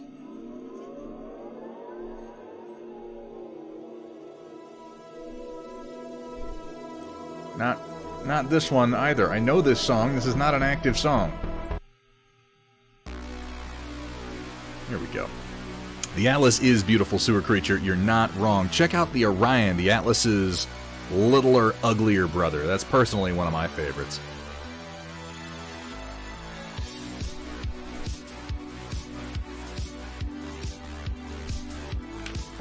Alright, I need to get some of that Mars Black that Stila was going on about, but I gotta make up some work with Ivory Black in the meantime. Ah yes, the Kang Korb. Everyone's favorite, am I right?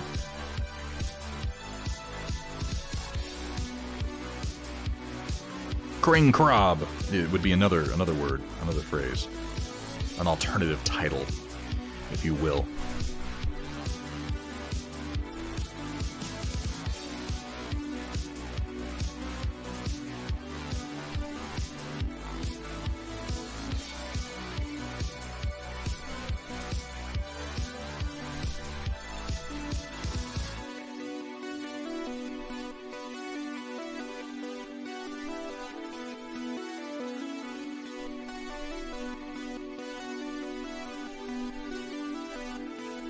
Ivory Black is just, it's very transparent, which is good for some things, but I definitely want some of that Mars Black. It has a much more strong, opaque base to it, which for getting true blacks is a lot handier.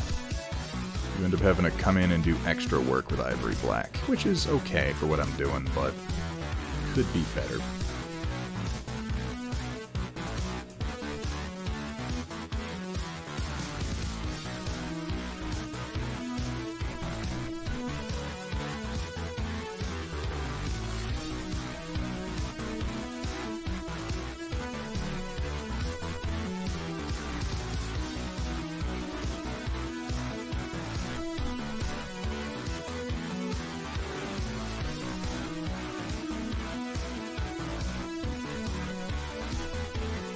I think that looks a lot better narrower like that.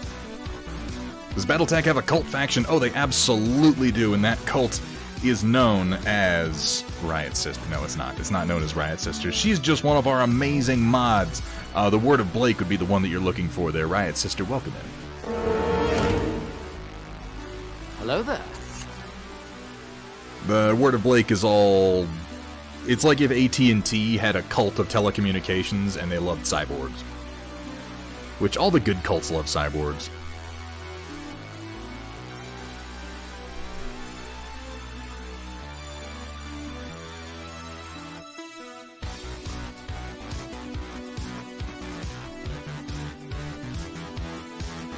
If you don't respect the cat, you're gonna get the bat. Oh, you gon' get it. Nobody wants the bat. They think they do until it happens, and then they regret it. The Comstar itself is a bit culty, but the Word of Blake is... You're gonna get stuffed in a box. The cult. It's the ultimate form of the Comstar cult. Like, they were always a little culty, and then Word of Blake happened, and it was like, okay. If Comstar are the Scientologists, the Word of Blake are Sea Org. Which, if you haven't looked them up, and you're prepared to be a little depressed and upset, please do look into Scientologists' Sea Org. It's kind of horrifying.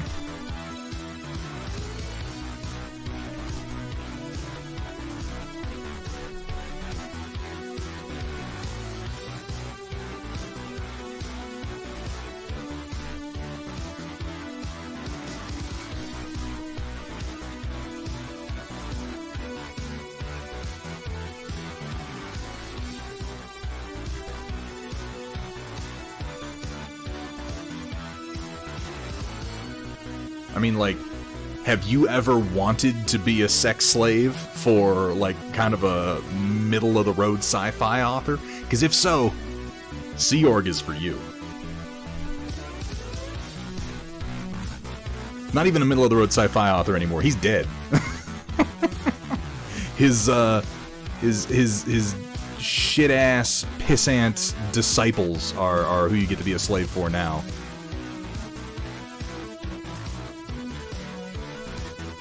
I don't have a high opinion of Scientology, you guys, if it's not painfully obvious.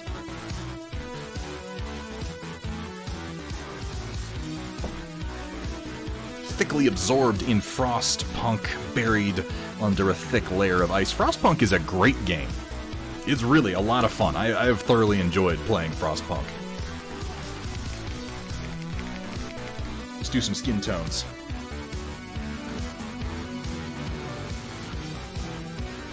They just announced Frostpunk 2? Hell yes!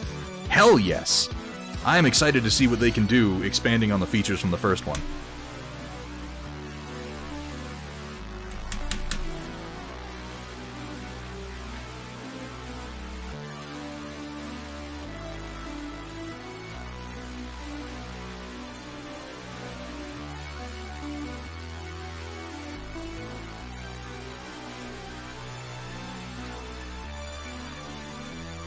That off a bit, let it dry, grab myself a new brush, and let's keep going.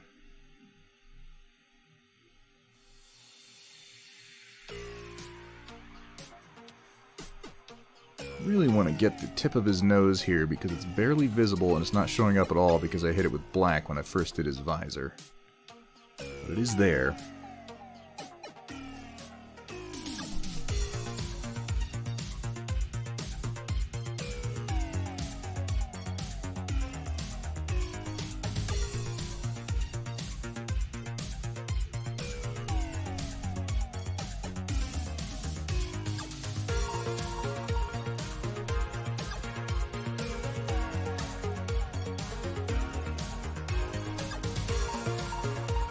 Yeah, that really cleans up the look of the whole face, doesn't it? WJ, welcome in. What would you think of a 4X Battletech game like Civ? I mean, I'd play the hell out of that. I play 4X games that aren't even based on properties I like because I just love the gameplay of them. So, I'm gonna have to go with yes as my answer.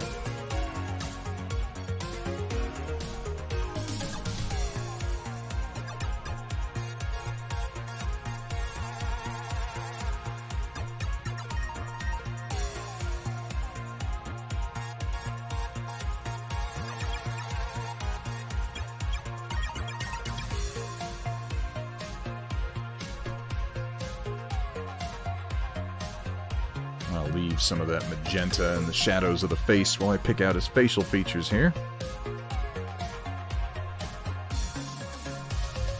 Back to being addicted to Stellaris. You never really stop being addicted to Stellaris. Like, if you're being honest, was there ever a point where you weren't? Maybe you weren't playing it for a little while, but you were still addicted to it.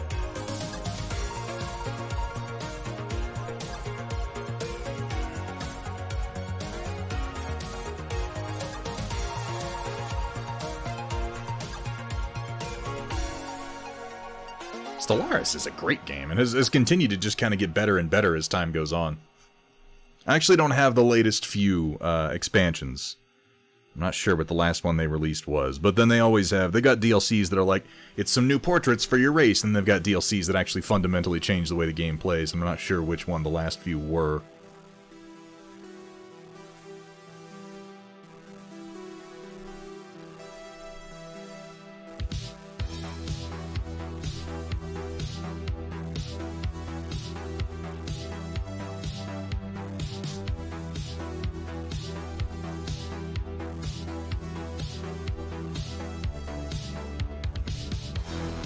Not worthless at all, Ion Raptor Designs, because it's about the journey. It's about the journey. And speaking of the journey, have we given a shout out to Ion Raptor Designs yet tonight? Because if we haven't, guys, this is a stream you should be following. Ion Raptor does some pretty amazing 3D design work for BattleTech live right here on Twitch. And if that interests you at all, if you're into 3D printing, this is a stream you're going to want to be following.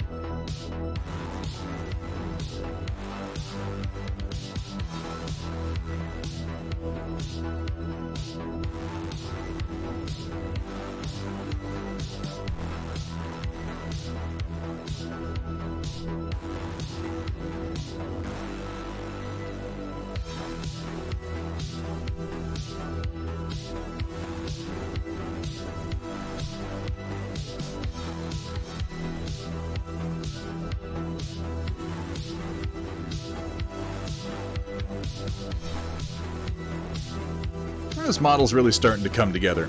The gold really still needs work, but also the rest of it is pretty passable. We have certainly crossed over the threshold.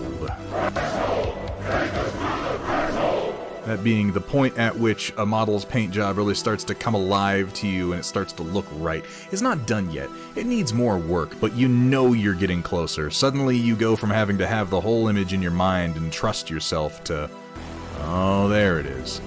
That's what it's gonna look like.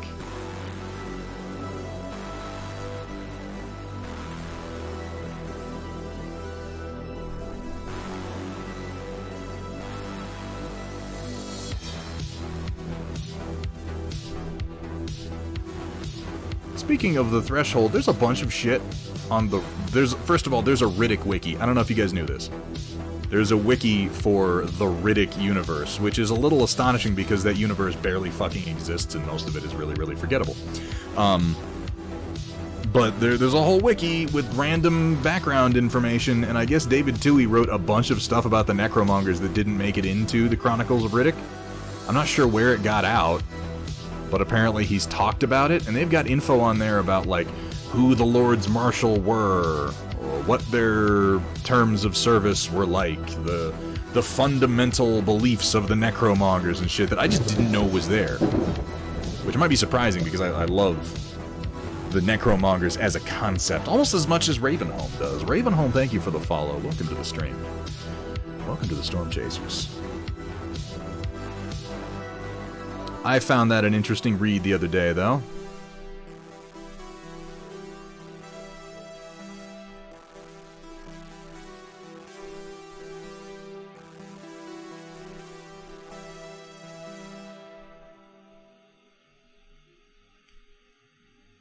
I'm gonna lighten this just a touch. A little bit of white.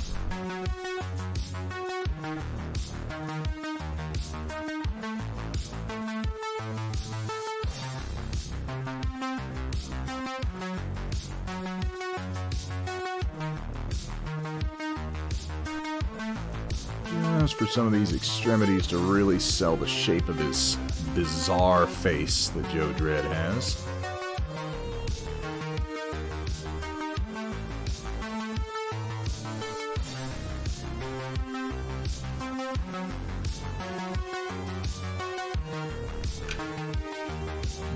get some blending in here.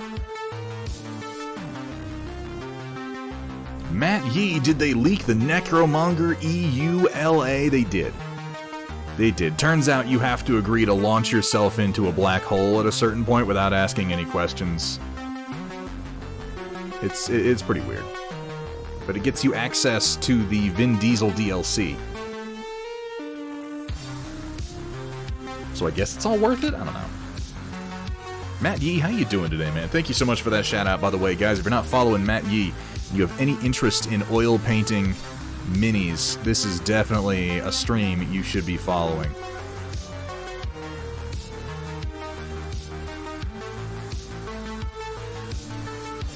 It's tonight Carl Urban's property night. We're going to talk about The Boys next. Oh, we could. The Boys is excellent. I really quite like The Boys.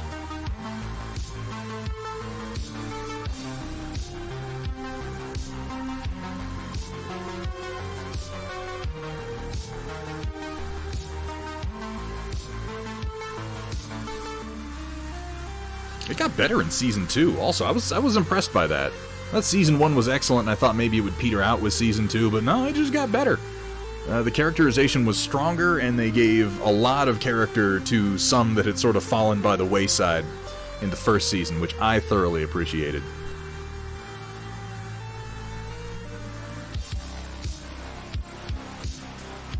Season 3 with Jensen Ackles, yeah, that's right, playing Soldier Boy.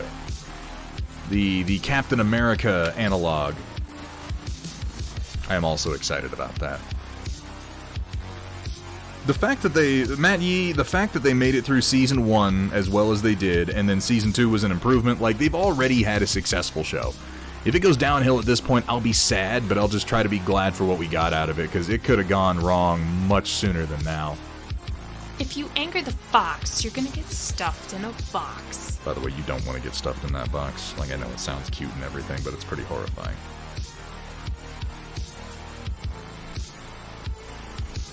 Don't want another Dexter. I never finished watching that show. I made it up to the point that, what was his name, Dokes? Pulled his meme where he was like, "Surprise, motherfucker," and I just stopped watching the show. And from what I gather, that was the right move.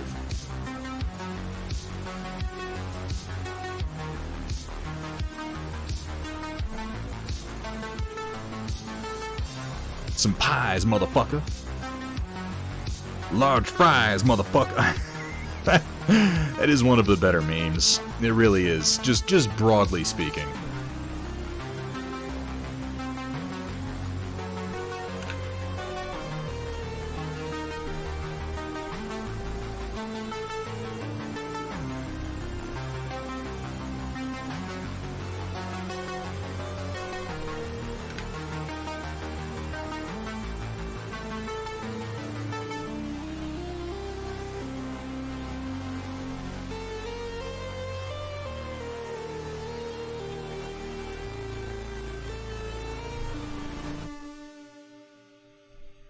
I'm not good at skin tones. It's something I want to work more on. I should probably do more of it specifically with oil painting. I'm not good at working in the more complex tones that often end up in skin. Greens. I've got a lot of magenta in this one, and I think that it contrasts really particularly well with his uniform. I'll probably want to darken up his jaw and a few other areas. Maybe do some washes once the paint that I've just put on has kind of had a chance to set. Might even do some pin washing on it. But as far as a pretty simple, quick job, I think it looks okay. I kind of muddled up the corner of his mouth over here. And I'm going to need to redefine that ever so slightly. But from this angle, I think he's looking pretty good.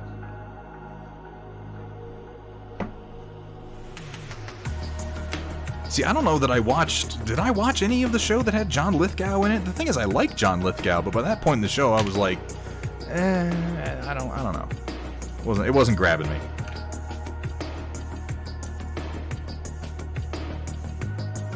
Alright, let's do some work with black on the rest of his helmet.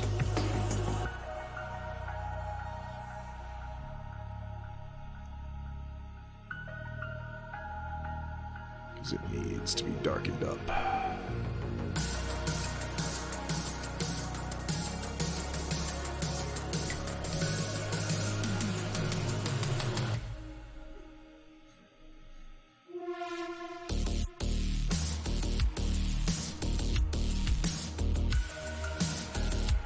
Definitely got to get some of that Mars black. A nice opaque black would be a nice change of pace. Asri, good to see you. Welcome in.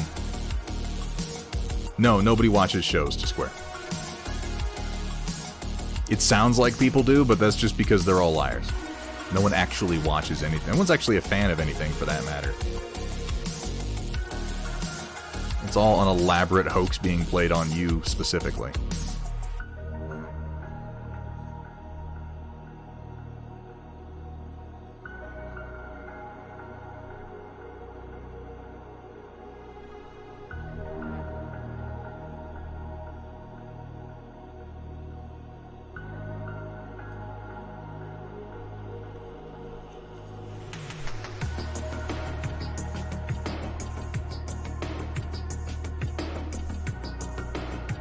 Everyone on the internet is a bot except you. Yeah, it's the Truman Show scenario. Exactly. God, that is a preferable reality to the one we actually live in sometimes. If only.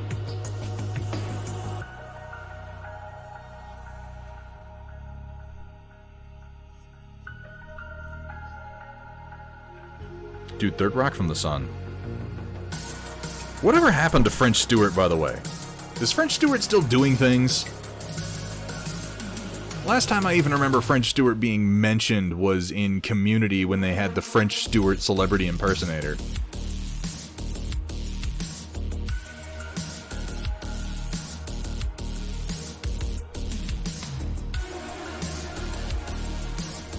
That's not really a problem to Square. I wish I had that problem sometimes. I relish the moments when I really don't feel like watching anything, because other times I'm like, clearly I have to watch every single episode of The Orville in like one night. Obviously that's what I need to be doing right now, and that's not very productive or helpful. So if you lack the urge, fucking run with it, man. Don't watch anything. Screw it all. It's not worth your time. Unless it's Danger 5, in which case stop what you're doing and go watch it. Consume media. Obey. Consume, procreate. Consume, procreate. Has everyone here seen They Live?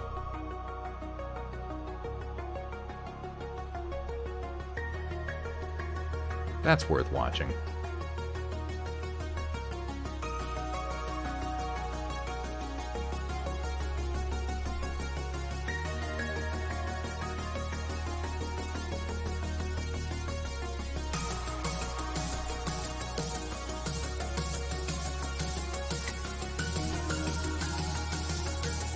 I have no idea what that is. Wow. Data Nerd, you need to watch They Live. That is a classic. You'd probably even recognize some of the one-liners from it. And if you've ever heard the classic, I am here to chew bubblegum and kick ass, and I am all out of bubblegum. That is from They Live.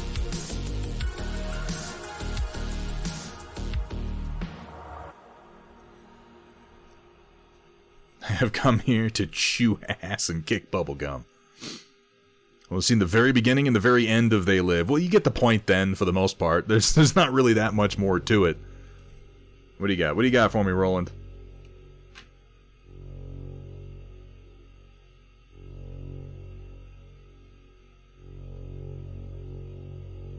Wait, who's in Stargate? John Lithgow in Stargate? Oh, French Stewart. French Stewart's in Stargate? Wait, the movie? It's been a long time since I've watched that. I would still find it surprising, but not, like, unbelievable. Who the fuck is he in Stargate? Really? Like the Kurt Russell one? Okay. I guess I've heard crazier things.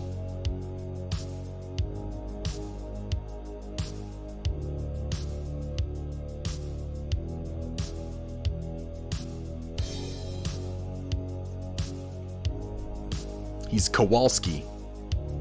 Maybe I need to go watch Stargate again. I don't know. It has been many years at this point. Last Stargate content I watched was my attempted complete watching of SG-1, which didn't actually work. Watched a lot of it. I didn't watch the whole thing, though. I didn't quite make it to the Atlantis split. So it's my understanding I'm supposed to do that.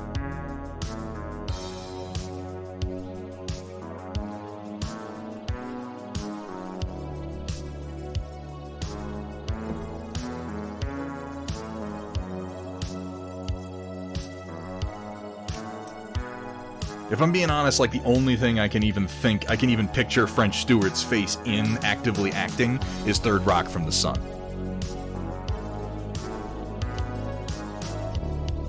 Merlin Models, thank you for the reminder.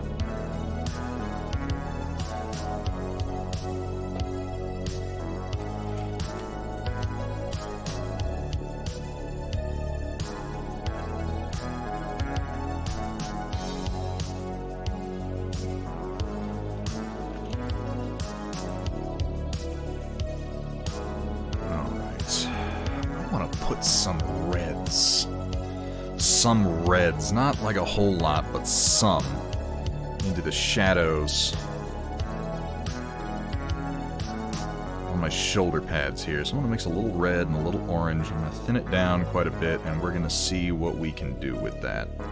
Maybe a little bit of purple. Take a little bit of magenta. Because magenta is a really, really good shadow for gold.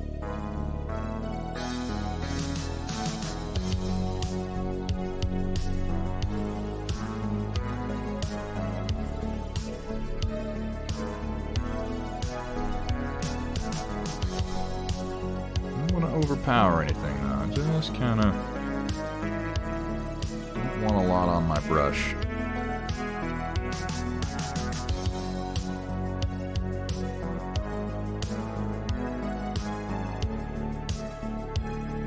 Kind of glaze it in over the top of everything else I've got going on here.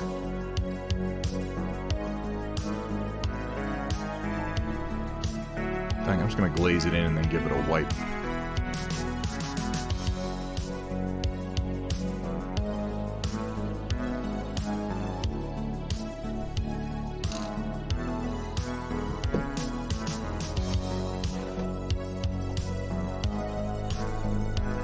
Soft like. I'm working with it. I'm working with the Suicide Prinny. It's my first attempt at imitating an artist like Bisley. And I'm not there yet, but I think it's getting closer.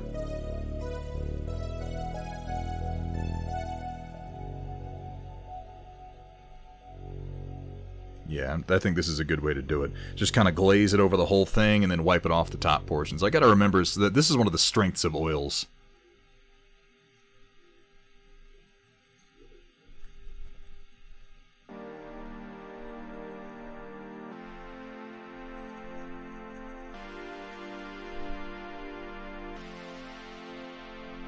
I've met Simon Bisley a couple of times, at like Comic-Cons. It's not like I hung out at a bar with Simon Bisley or anything like that. I wouldn't say that I know the man personally, but I did get to kind of hang out with him at one of his booths for a little over an hour one day, and I did get to meet him when I was dressed as Judge Lex, which he found absolutely fucking phenomenal. But I will say that literally every time I met him when he was supposed to be like being professional, he was drunk out of his fucking mind. I get the impression that Simon Bisley is just a very sloppy drunk man, generally speaking. God bless him.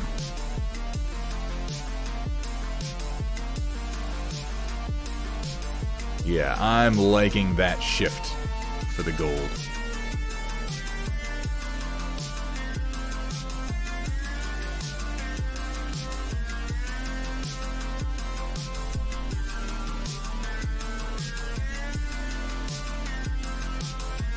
I like how easy it is to introduce colors to your palette with oils, too. It's really just kind of like put some in there and wipe away what you don't want.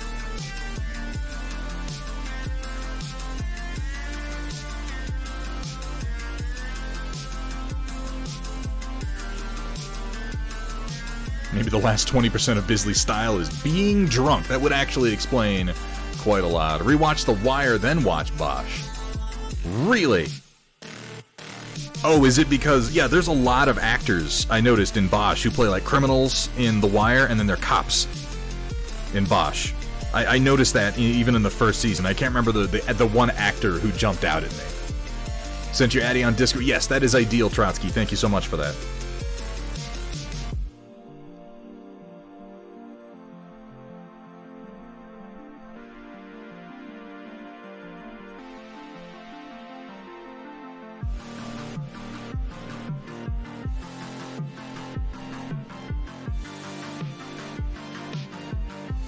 Been watching X-Files, keep seeing actors who went on to be in Stargate. To be fair, a lot of people went on to be in Stargate, and a lot of people... X-Files was one of those shows where it's like, if you're acting in television, when X-Files was on for the initial run, you just wound up in.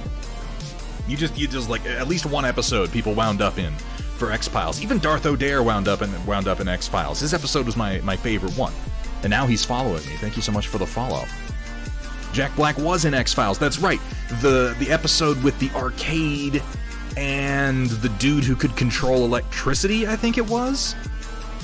No, I was just thanking Darth O'Dare for following me. I'm full of shit. He wasn't really in the X-Files. Thank you so much for the follow, man. There was somebody else in that episode with him. Was it... Who was the other guy in that episode with him? But yeah, Jack Black was like, he was like a kid. He was like maybe 20 years old. He was. Hey, Bueno Trino, good to see you. Went to the doctor when I left, felt as if a piece of me was left behind. Got a biopsy done on my... Well, it was. You did, in fact, leave a piece of you behind. So, that is a totally normal feeling, and I'd be concerned if you didn't feel that way. Well, I hope that the results are positive in the sense of general positivity, not positive in the sense of a confirmed badness. The medical profession can be so confusing in that sense. Your results are positive and it's a bad thing.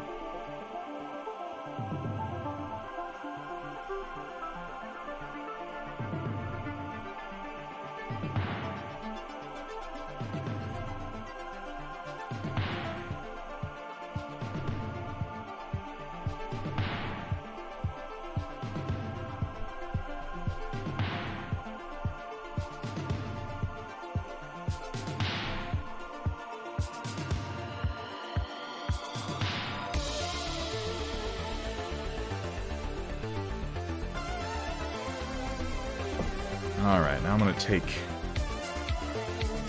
I might just leap all the way to cadmium yellow since I have it out here. See what we can do with that. It's a little mustardy once you mix in that magenta. Let's just start slapping it down and see what happens, yeah?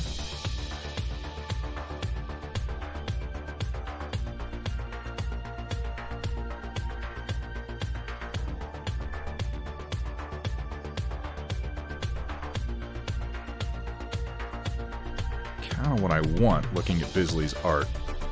Bisley has a really aggressive style. Very, very cartoonish, which is kind of what I enjoyed a lot about seeing how Stila was working on the same model when we were doing this Thursday, because she chose Nick Percival as her inspiration, and Percival is much more grounded in his art style than Bisley ever was.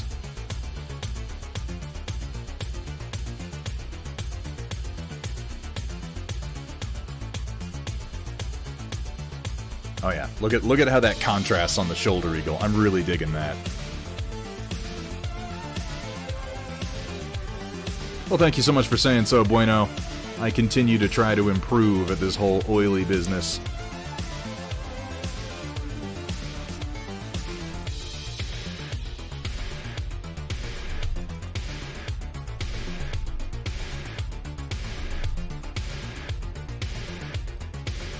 Giovanni Ribisi. Yes, that is the name I was thinking of, Roland. I wasn't thinking of the name. I saw his face, though, and I thought that was somebody. Yeah, it was Giovanni Ribisi.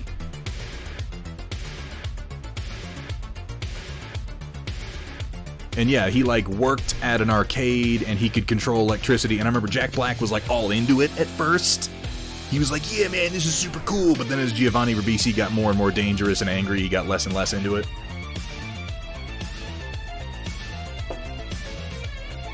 Oils on bus is like cooking with 6 sticks of butter. It's just amazing. Greg would know, another oil painter. Greg, how you doing today, man? Wonderful to see you in chat.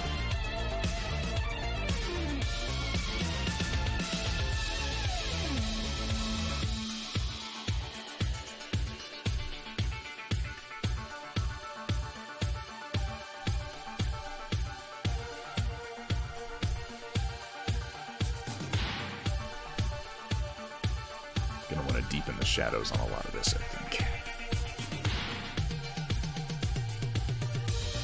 And yeah, it's much more freeing than the oil painting I've been doing on Tiny Minis as far as learning goes. It's a lot more forgiving, because I can just sort of fling colors and slap my brush around, and the details pick up what I'm trying to do without me having to define them quite as much.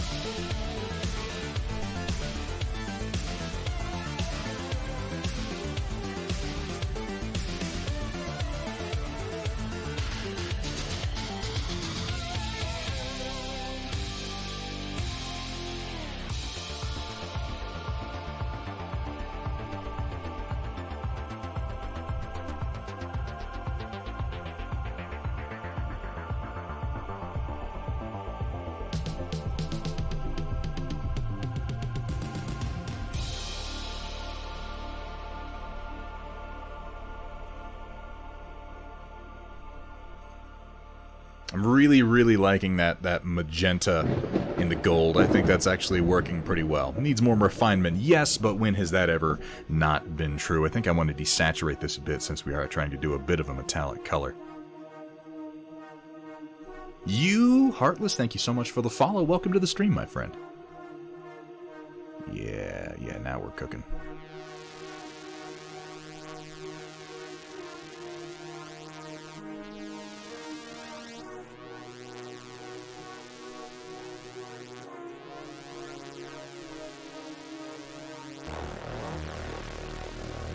Doesn't have to be a super shiny gold. It's usually kind of dulled, and I assume that Dredd's, the gold parts of his uniform, the brass parts of his uniform are probably covered in soot and smog and just sort of nasty, you know? Just kind of nasty. Got something awesome off Popsicle's Patreon, Space or Colonial Marines. Oh, nice. He's got a really good Patreon. Eating dinner while working on a secret project. Uh-oh. Oh, we're all screwed now. He's begun his plot for world domination.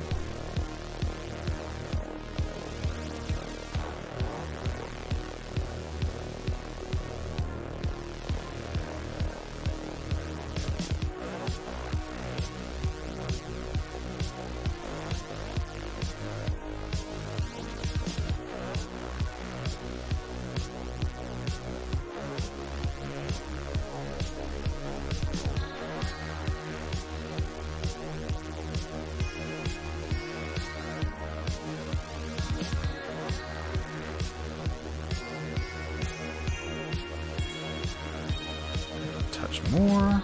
Just go bloop, bloop right there. Take a little bit of that off. And let's give it a quick blend on the edge. I like the look of that. Best supper ever, dare I ask, White Wolf?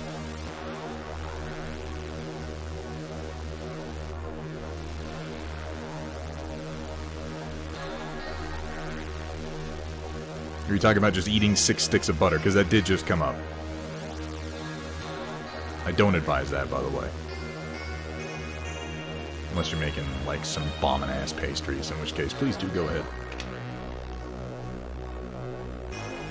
Or you know what? Hot wings.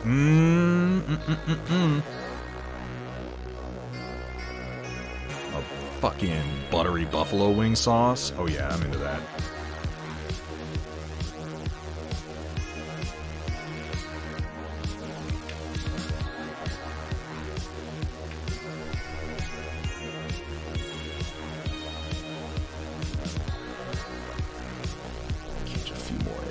Here.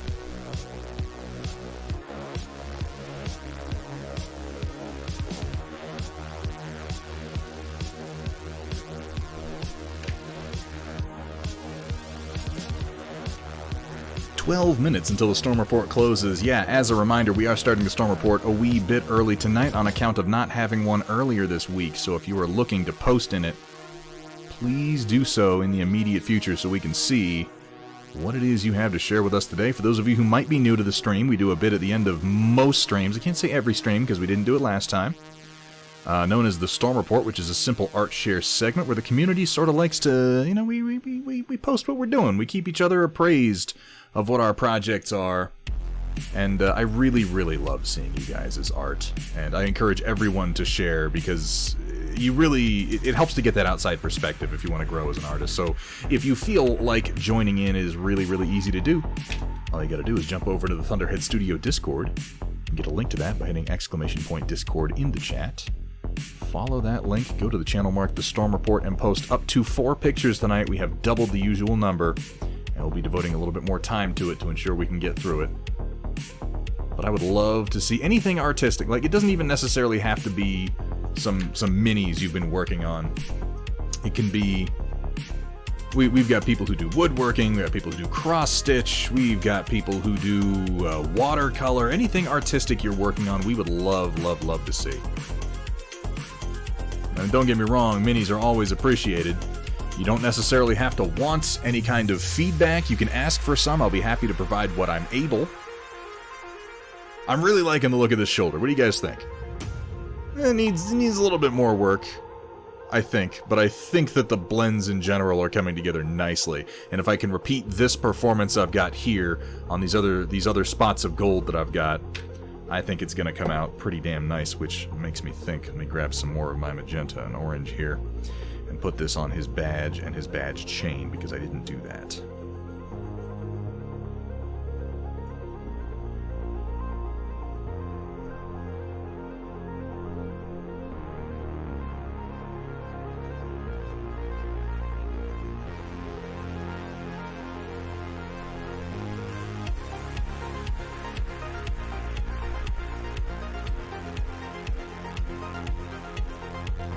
Because this is a fantastic shadow color.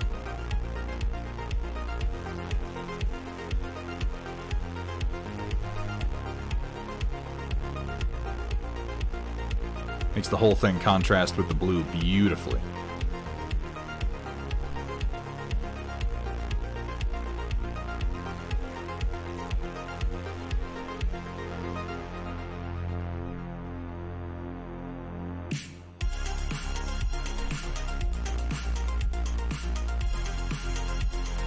A fine Dredd bust. A fine Dredd bust indeed. I realized, by the way, there's a whole series of puns I completely missed out on last time. It shouldn't necessarily read real gold, Greg the Saw. Greg, if you want to know what I'm going for, look up, just go to Google and type in Simon Bisley Dredd. And you'll see kind of what I'm aiming for. It's not meant to be photorealistic by any stretch of the imagination. It's highly stylized.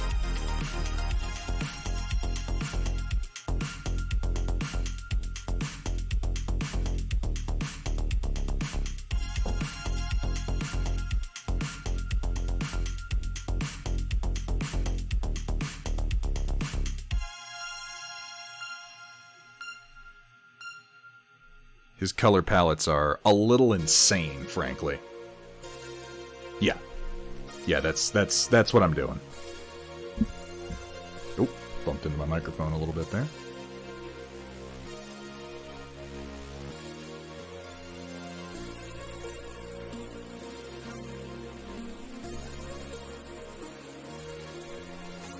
If you find the picture of Dredd where he's like clenching his fist and screaming, like that's one of my primary references. I'm not quite hitting those tones. I'm going a little bit more subdued, like some of his other artwork, but that is by far my favorite artist who has worked on Judge Dredd in 2000 AD.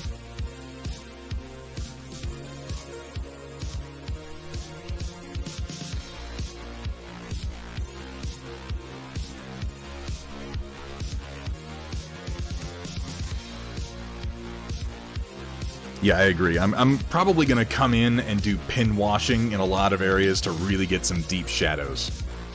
Bisley's Lobo was good. Dude, Bisley is like the only artist I care to see illustrate Lobo. His Lobo was particularly insane, and I loved it. The run where Lobo got turned into a chick, but he was all like hot and narrow-waisted and big boobs, and then he had like one giant regular Lobo arm that was like the size of his torso. That was insane.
Lobo is one of those characters that has never really, and I think never really will be adapted to the screen in any decent way.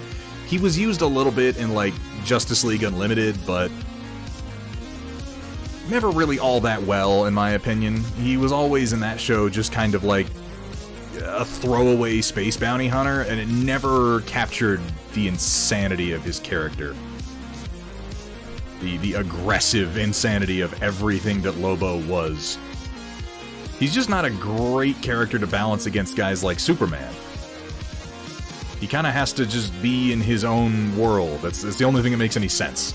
Him getting incorporated into the larger DC universe was very strange.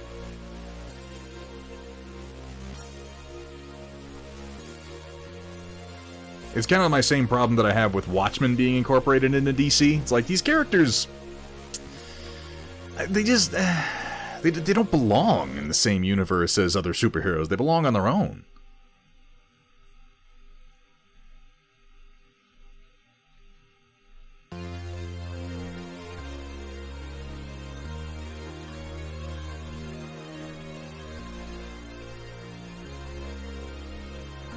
In many ways, Lobo was like a Riddick that wasn't a goofy edgelord character written by a man-child. Actually, he was a goofy edgelord, but it was much more taking the piss out of that concept than it was worshipping it like the Riddick character does.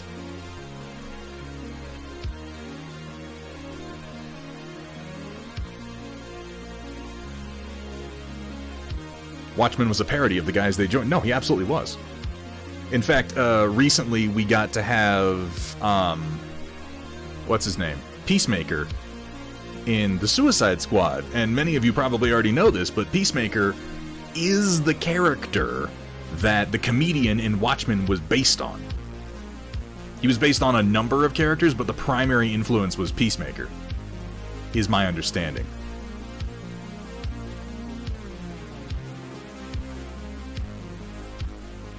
The comedian is just like a peacemaker that gets the joke a little bit, whereas the real Peacemaker is fairly humorless. And yeah, that's one of the reasons I don't like them combining those, Suicide Prinny, is because Watchmen was so specifically satirical about those characters specifically. And then they just were like, but what if the Night Owl and Batman met? And it's like, I feel like you're missing the point entirely if you're putting those two characters in the same room. Dr. Manhattan was never meant to meet Superman. Dr. Manhattan was a play on the idea of what if there was a truly godlike character and what if he was impotent?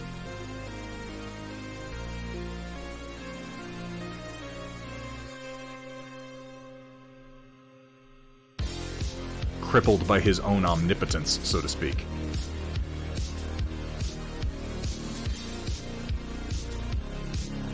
John Cena as Dredd, I would watch that, if I'm being totally honest. We are coming up on Storm Report time. I'm going to push that by just about 5 minutes, just so I can finish up what I'm doing here. But folks, get those entries in immediately if you want them to be seen, because I estimate those entries are going to be closed post-haste if they're not already.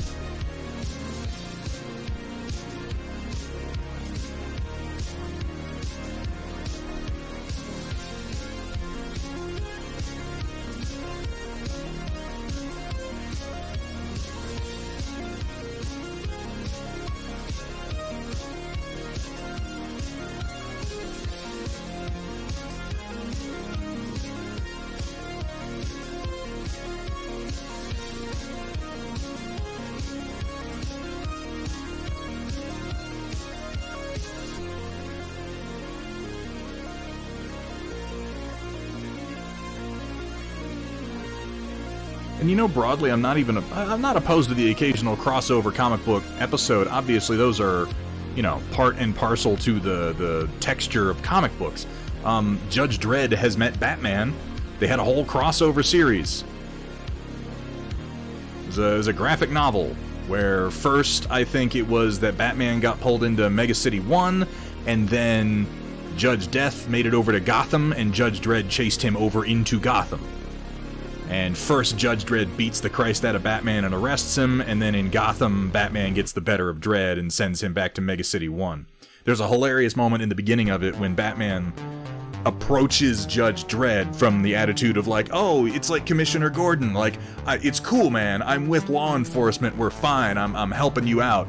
And Dredd just like looks him over and goes, you're covered in illegal weapons and gadgets, you look like you're a vigilante, that's 10 years in the cubes, I'm taking you in. Like, he just is no time for it whatsoever.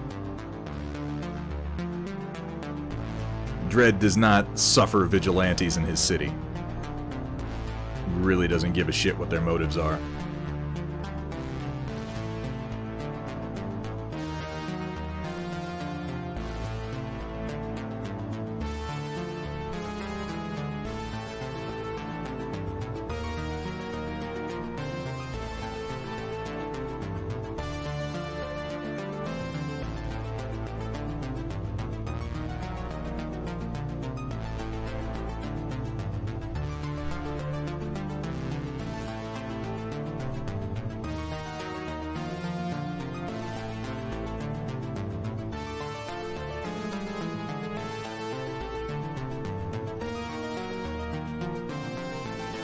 Just want to do this final highlight pass and we're going to get to the storm report, folks. Just trying not to lose that momentum on this last piece, and then I can get to the badge and the belt buckle after.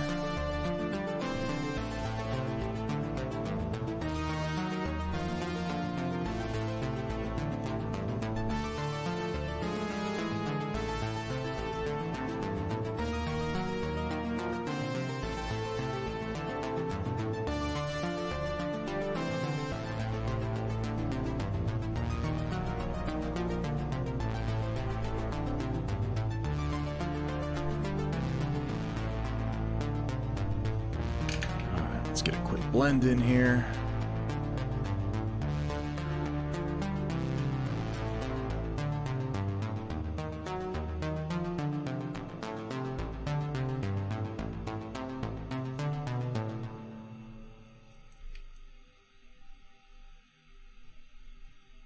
I think this is maybe one of the better blends on the gold that I've done here. I think it could use one more quick bit of contrast, but I'm really liking this right here.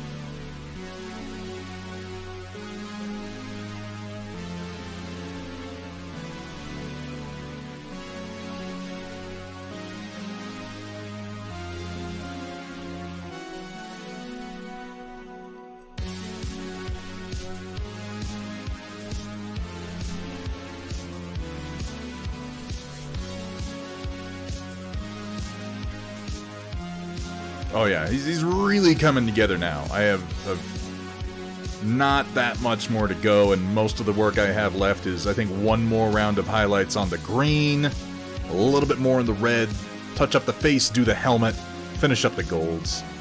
I'm pretty happy with the blues. I need to do a little bit more with the magenta base, but I still love that color because it contrasts so sharply and so gaudily with the rest of the figure, doesn't it?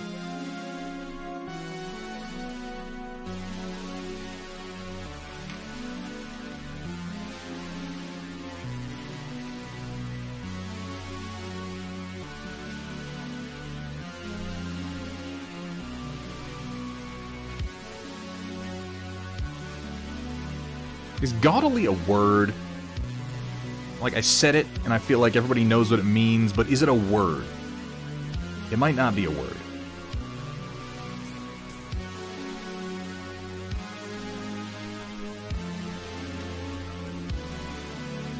Base just reminds me of something with police lights on it. I can see that. I went with it because if you've read the progs, the 2000 AD progs, like, the colors of Mega City 1 are bright and loud and kind of painful.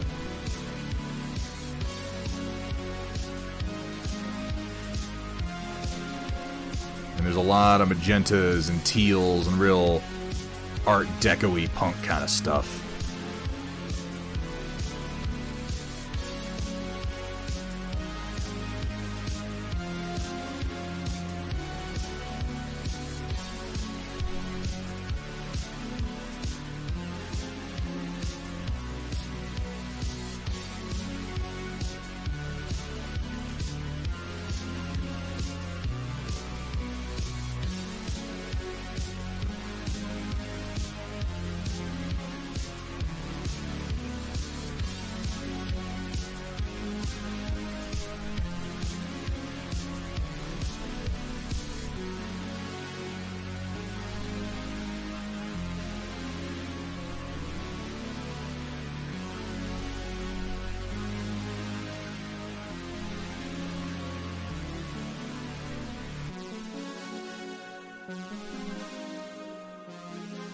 Now, I may be on a roll, but we have got some Storm Report to get to and some art to show.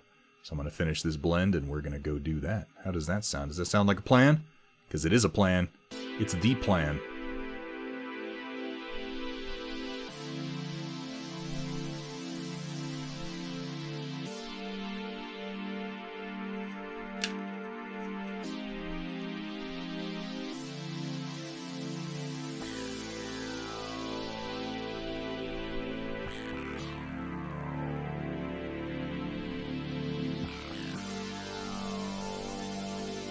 Now that belt buckle's starting to come in line, yeah? The badge and the chest, or rather the head crest, still need to be done, and then the back of the shoulder eagle. And I think one or two more touch-ups on the sort of armored pad, but I'm really, really liking how this bust has come together overall. I like these loud colors, I like how they clash, and this has been kind of a fun study in just painting more sloppy and organic than I usually do. I'll probably clean up his visor a little bit more before I call it a day, too. Or, you know, not a day, but finished on the figure. This is a gorgeous bust. He is, in fact, the law. Llama's not the law. I am the law. I am still so impressed that they managed to work that ridiculous line into the Carl Urban movie. It's just worked into his whole speech, and it makes sense in context with his whole, in case you people have forgotten, this block operates under the same rules as the rest of the city. Mama's not the law. I am the law.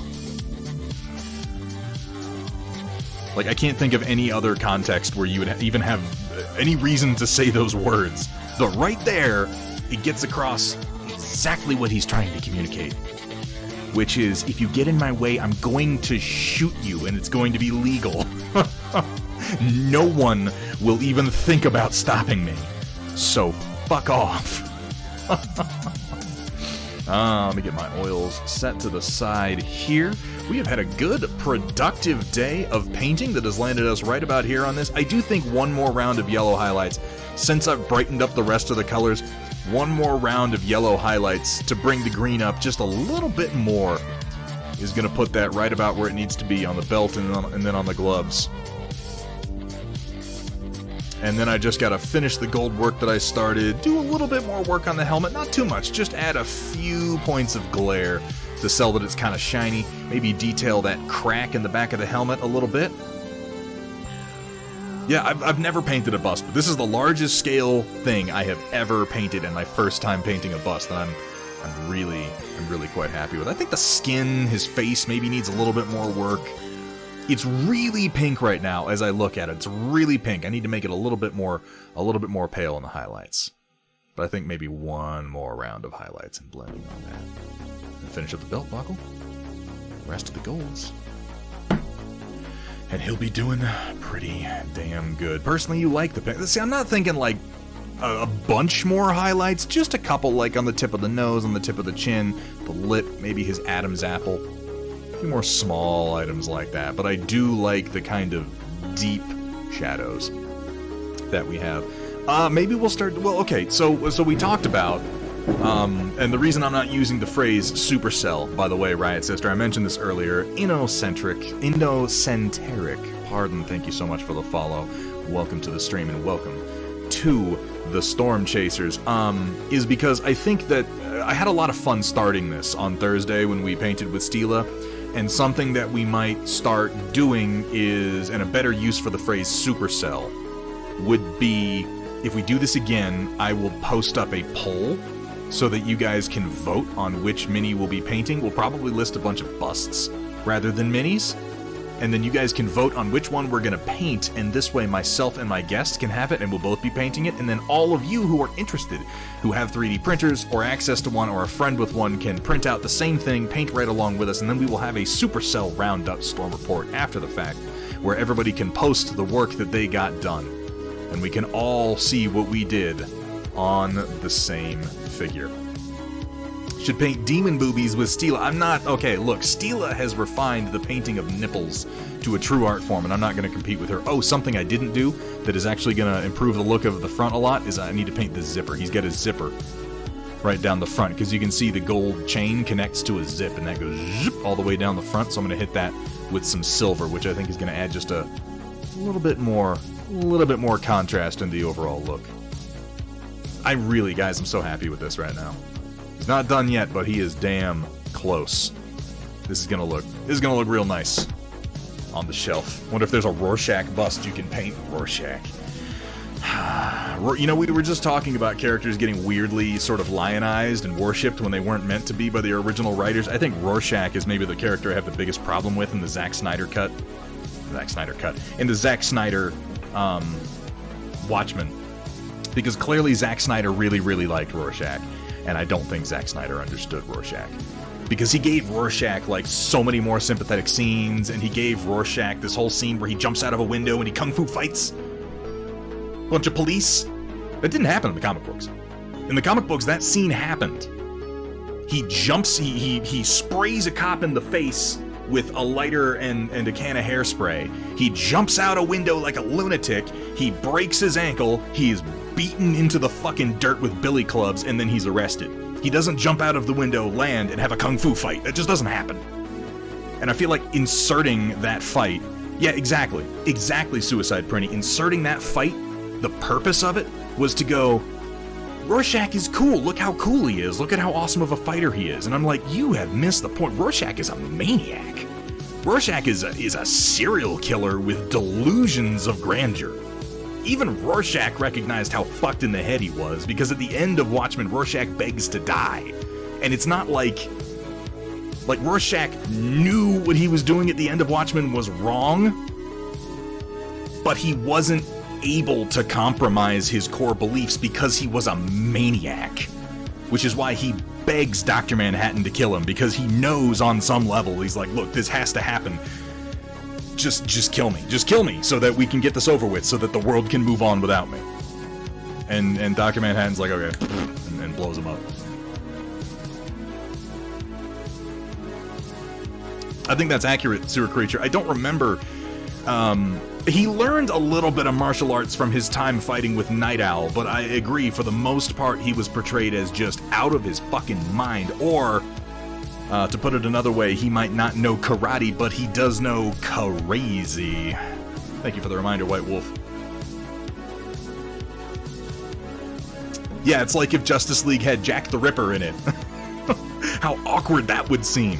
It always seemed to me like they took Batman and they divided him down the middle and made two parodies of him in Night Owl and Rorschach. These are two halves of the insanity of Batman.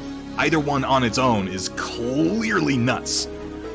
Because Night Owl was in it for the wrong reasons and at the end of the day couldn't get it up unless he was beating up goons. I'm not going to rant about Watchmen anymore. We're going to do the Storm Report. Let's see what people have been posting. All right, locusts and gentlemen, get ready to feast your eyes on glor-patent wet palates with the occasional culinary atrocity thrown in on tonight's Storm Report. Brought to you by viewers like you.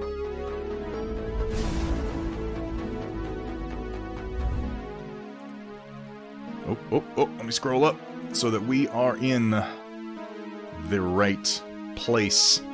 Rorschach is the analog. Rorschach has a lot of similarities with The Question, but Rorschach was definitely an amalgamation of a few different concepts, Shock 21. He definitely looks like The Question, and he has a lot of the same conspiratorial attitudes as The Question, but a big portion of who he was a chunk of Batman. The insanity of Bruce Wayne. But, I mean, all the characters in Watchmen were combinations of characters. They were breakdowns of characters. They were deconstructions, I think is the right phrase. And I always loved Dr. Manhattan the most because he's just like, he's the best answer to the question of what do you do with omnipotence, and the answer is nothing.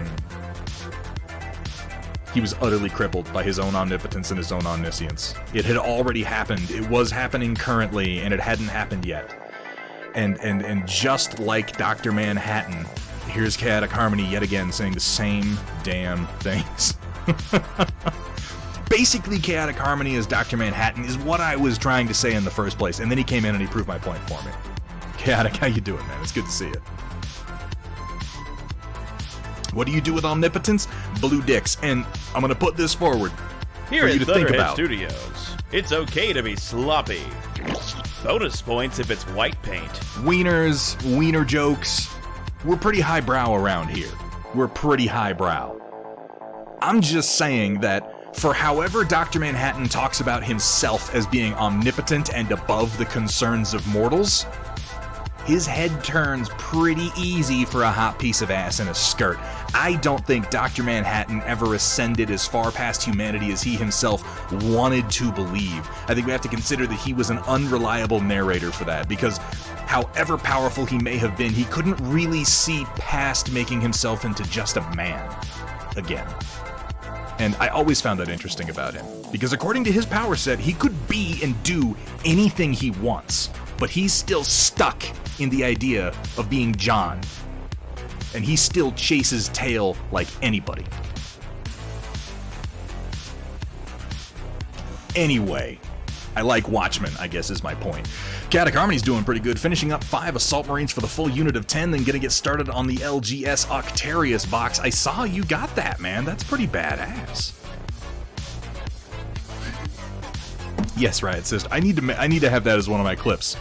With the get the fuck up off the pool. Get the fuck up off the pool before the kids see you. I loved HBO's Watchmen. I thought it was fucking great. And that was one of the better lines in the whole show.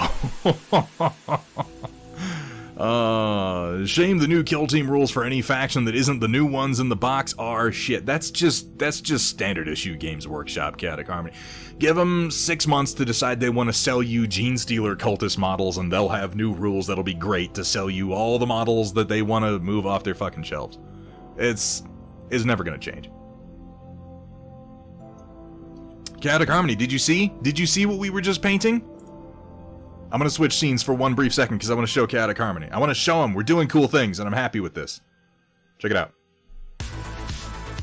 Oh, you saw it, so this is pointless. Oh, you saw it. Well, fine then. Mr. Poo Poo Pants.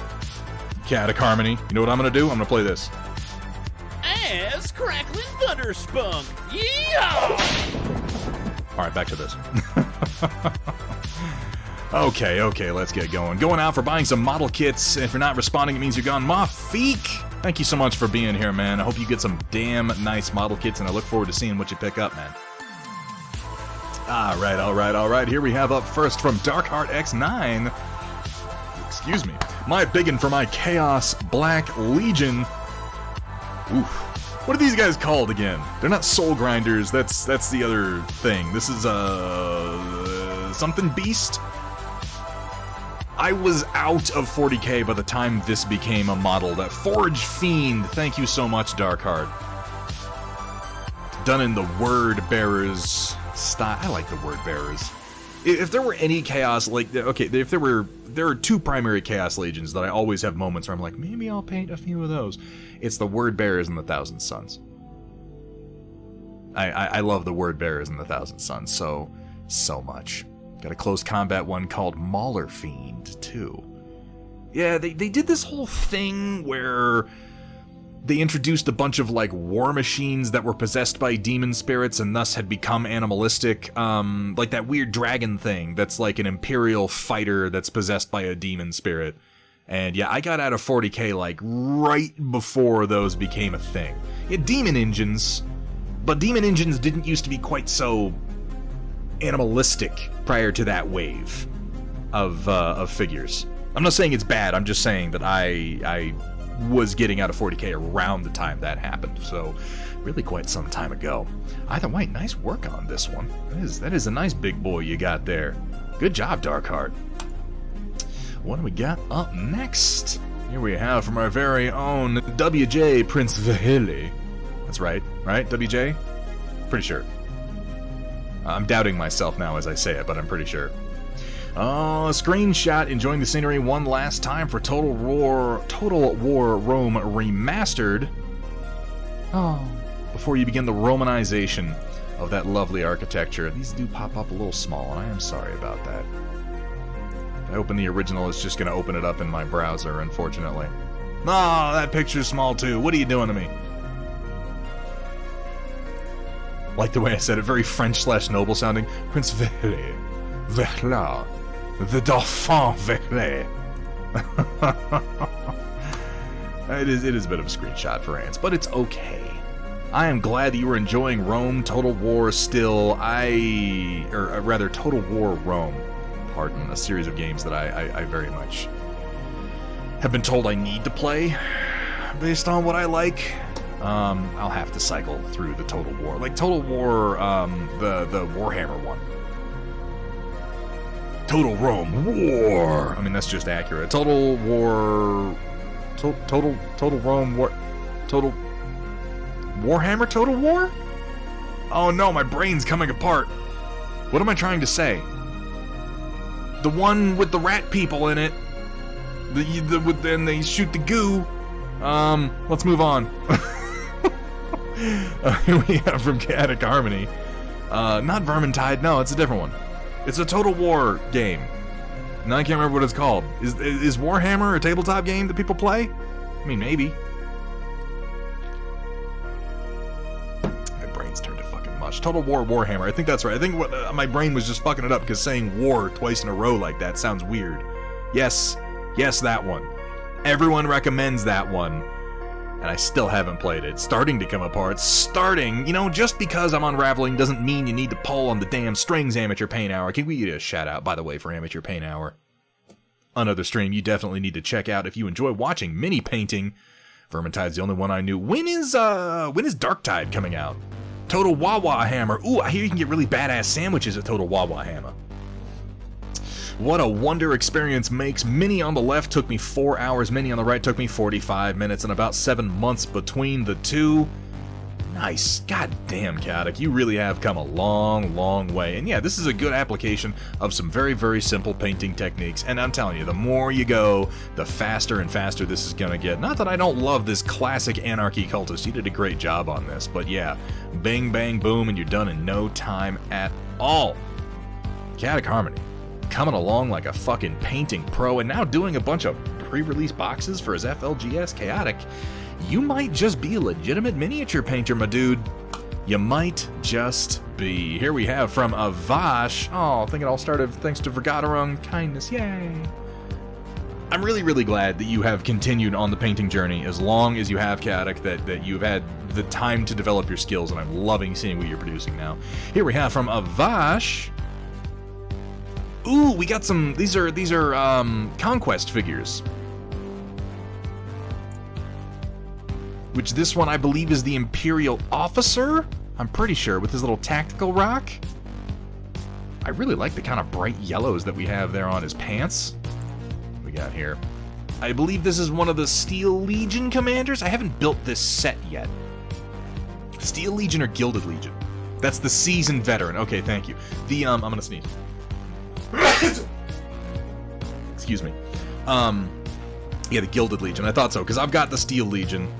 And I was like, these guys have a little bit more fancery on them. The human officer characters, the human leaders, the 100 Kingdoms. I heard you liked battle mechs, so I put a battle mech in your battle mech, and now Thunderhead's 3D printer is broken. Oh, it hurts me to hear every single time. God, I hope it isn't. The human commander figures are not always my favorite just in their sculpts. Like, they're good sculpts, but I just have some alternatives in mind for a lot of them. Still, this is a really nice paint job on this one. I'd love closer in on, it looks like you haven't maybe finished his face yet. I think that's going to kind of bring a lot of these colors together. I like the kind of teal on his shield, which we've got repeated here in the feathers, and then the blue down here. I'll tell you, that force is definitely coming together. Printer no longer going, yeah, it should have finished. It was just printing another one of these little model pucks. Which, again, if you guys, like, a lot of people have expressed interest in picking up this magnetic paint handle. I'm going to do a couple more refinements on it, and then I'll be posting it up to Thingiverse. Nice work, Avash. And it's good to see some more Conquest getting painted. Guys, Conquest: The Last Argument of Kings is a fucking great game, and if you're looking for a rank and flank fantasy game with mostly styrene sprues and a couple of resins, I mean, I can't imagine selling this, Kursala. This is gonna be a free file set. I really, like, I made it for myself. I didn't make this to be a product. So yeah, these files are gonna be up for free. Anybody can download and use them if they want. I'm gonna put my logo on it because you can't stop me. But other than that, yeah. This would be great to leave around, let non-painters try and figure out what they are. What the fuck is this? I mean, they would all just assume it's a butt plug, like a really, really aggressive one. Anyway, here we have from Squared, from Monday Night's Jack Boxing. Oh, God. Next big hit Broadway musical is going to be about how the Storm Report never happened. That was one time! One time it never happened. Anything's a butt plug if you're brave enough. Oh, this conversation went downhill. Now, Thunderhead's critique of popular culture, I could see this. I could write this.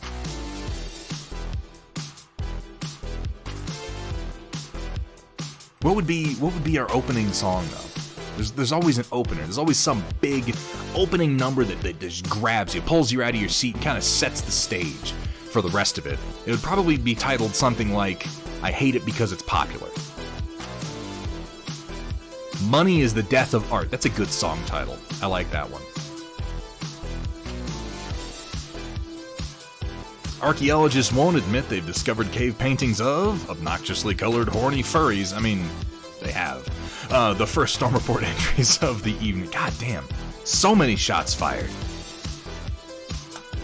I gotta start starting the Storm Report on time, apparently. Big opening number. Don't show me your genitals. Well, this is important, to be fair. Oh, coming down. Here we have from to Thunderhead Studios, where the only rule is... Please don't show me your genitals.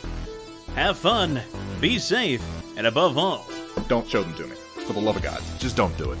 Just don't do it. Well, late again to post, so here's the Russian tank destroyer Su-152, armed with a 152mm main gun that is used for destroying German bunkers. We specialize in turning your shame into... so much more. More shame. So much more. Plus it has AP concrete rounds. So I'm gonna look at the original first. Here we go. Here's a little bunker destroyer. That's a nasty little squat bitch, isn't it? You just point that right at the target because it ain't turning no place. Yeah, this works. She's a little squatter than a lot of her sisters. I like with the nasty little bloody hammer over one shoulder, Mafik. Nice touch. The tank waifus are pretty damn significant at this point. There is a huge range of them, and I am constantly impressed that, just as someone who never sticks with projects for very long because I'm a terrible person, it's inspiring as hell to see excuse me, to see you not only sticking with it but expanding on it significantly. That's right. If this tickles your fancy, if you think, oh my god, chicks that are tanks, I want to see more of that, go ahead and hit ! Discord, which White Wolf already did there. Jump into the Discord. Mafik has his own art channel, and there are so many of them.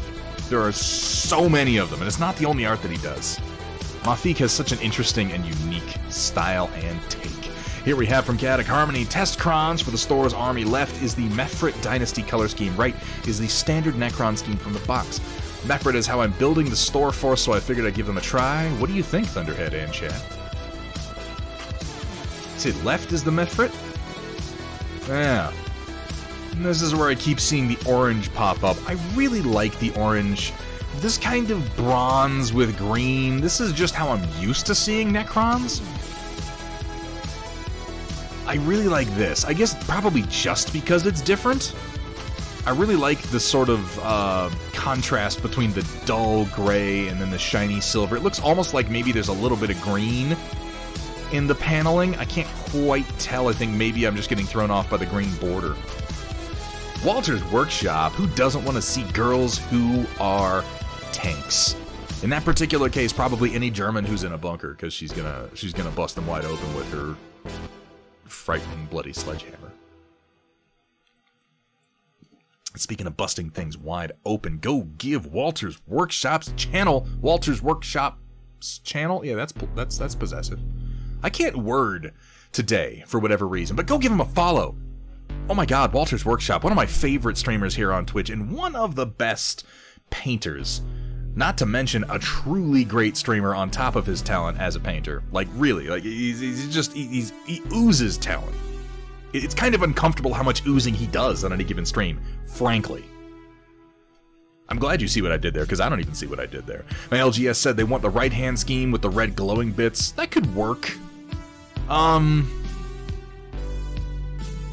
would hesitate, only because the orange is warm, and then this sort of brassy gold is also warm, and you're gonna do better with warm glowy bits and a cooler exoskeleton like you have over here. I would do a test scheme and really make sure that they want that, because putting warm next to warm, it's gonna kind of take away from each of them.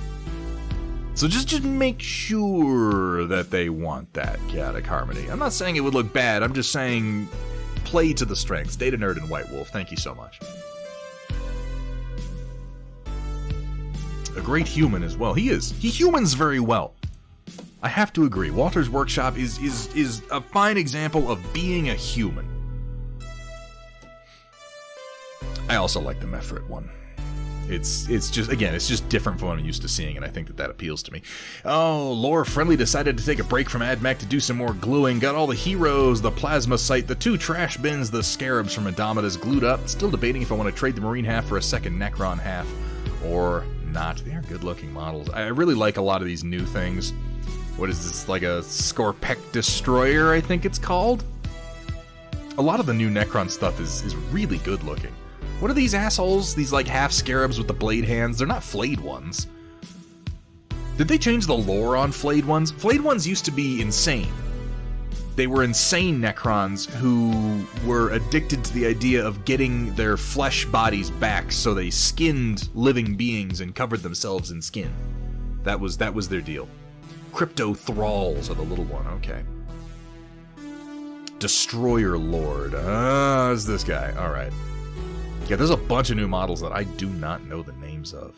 Good looking Scarab Swarms, though. Nice build overall, lore friendly. It is good to take a break, particularly when you've been building a lot of the same figures for a while. So yeah, take a break from that, AdMech, and let's take a break from this song. What the fuck are you doing to me? Play something a little more upbeat. Not so melancholy.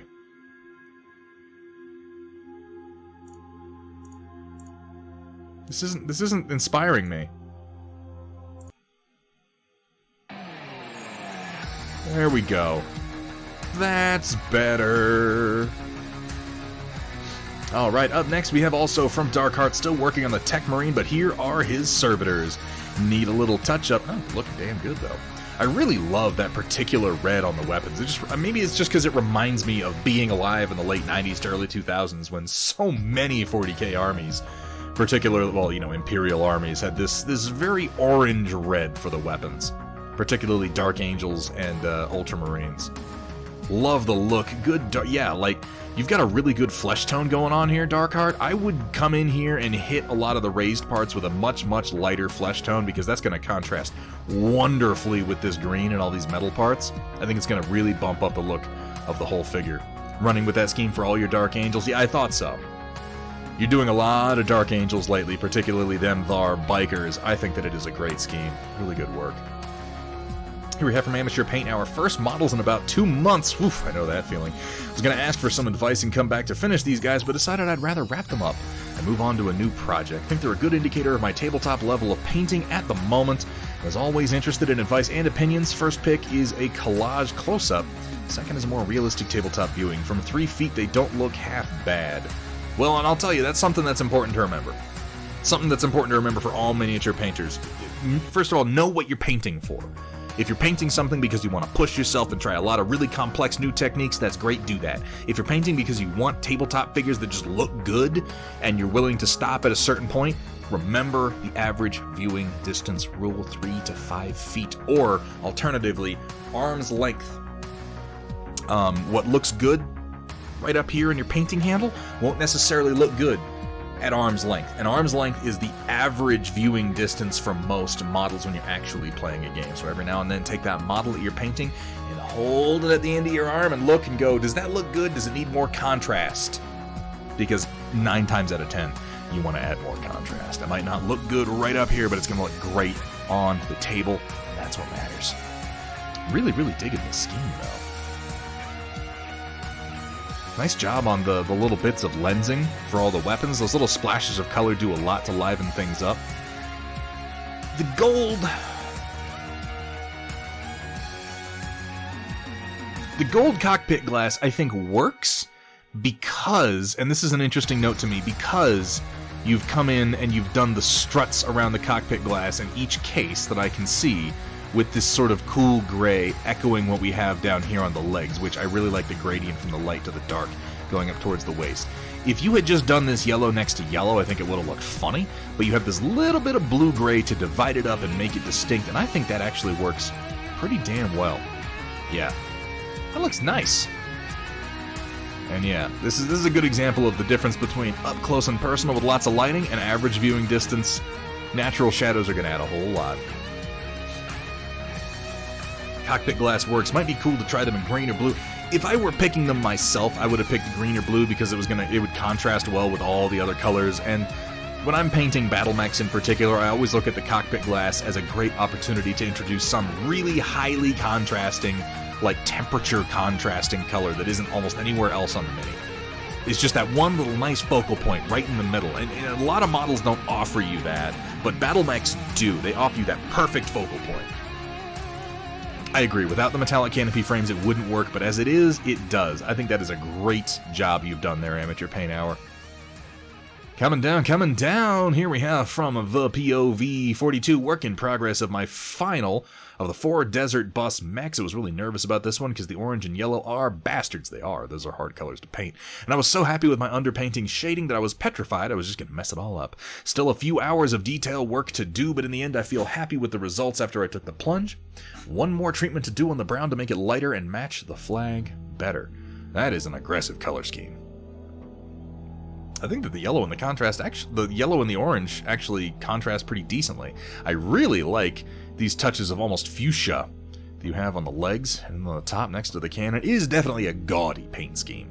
And then, yeah, this is the flag that you're trying to nail, which has appeared sort of on the top of the Marauder weapon. So that's a good location for it.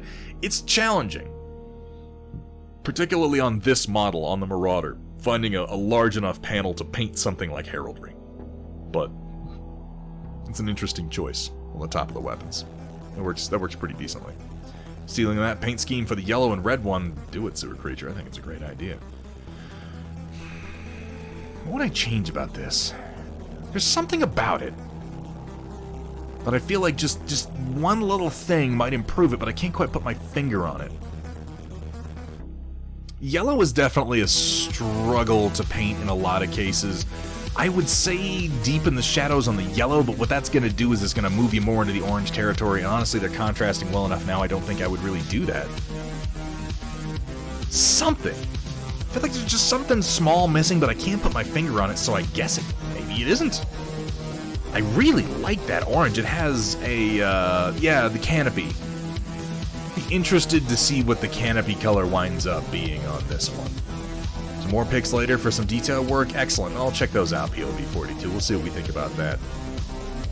Here we have from Magnatorious Maximus, our very own Metal Core Collectibles Throwback Sunday number 4, jumping back to 2010 and some of my Supreme Commander modeling. We have the UEF Rapier. The Rapier is a T3 mobile artillery solution for when the Demolisher was too slow and vulnerable.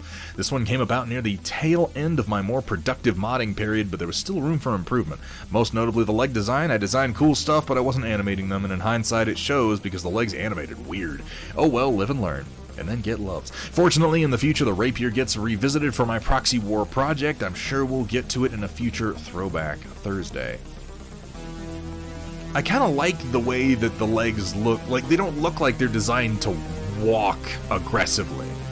They look like they're designed to sort of push down, lock out, and then just become, like, outrigger braces for an artillery piece. And I think, given what this is meant to do, that actually works.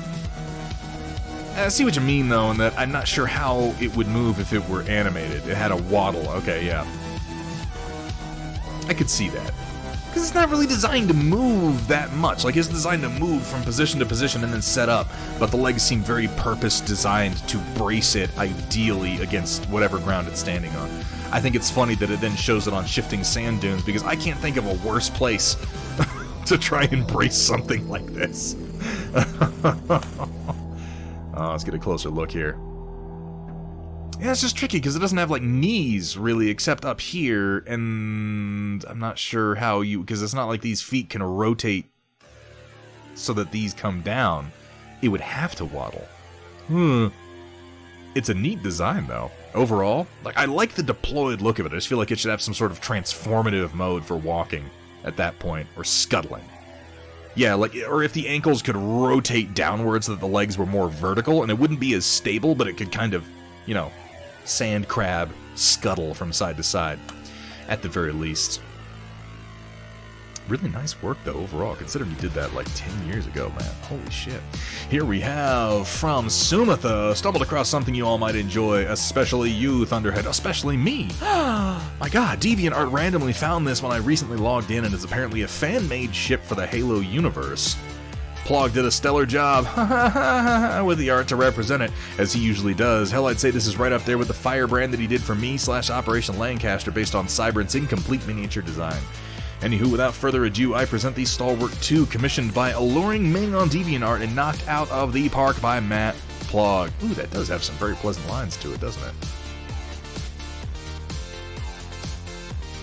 I like the combination of the really brutalist front section here, with these sort of, looks like vents on the front, maybe weapon ports, not totally clear, but I like the sort of axial, trench here, but the contrast of the really brutalist front rectangle with these sort of sloping side shoulders.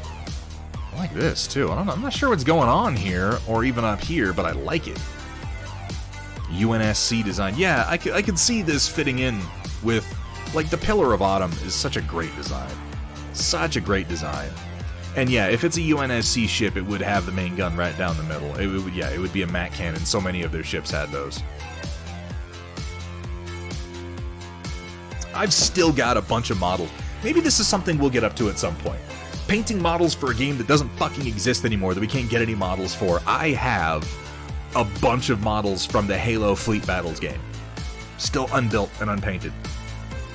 A good number of both Covenant and UNSC, and the rules and components for it, and I just never got around to them. They're still sitting in my closet, though.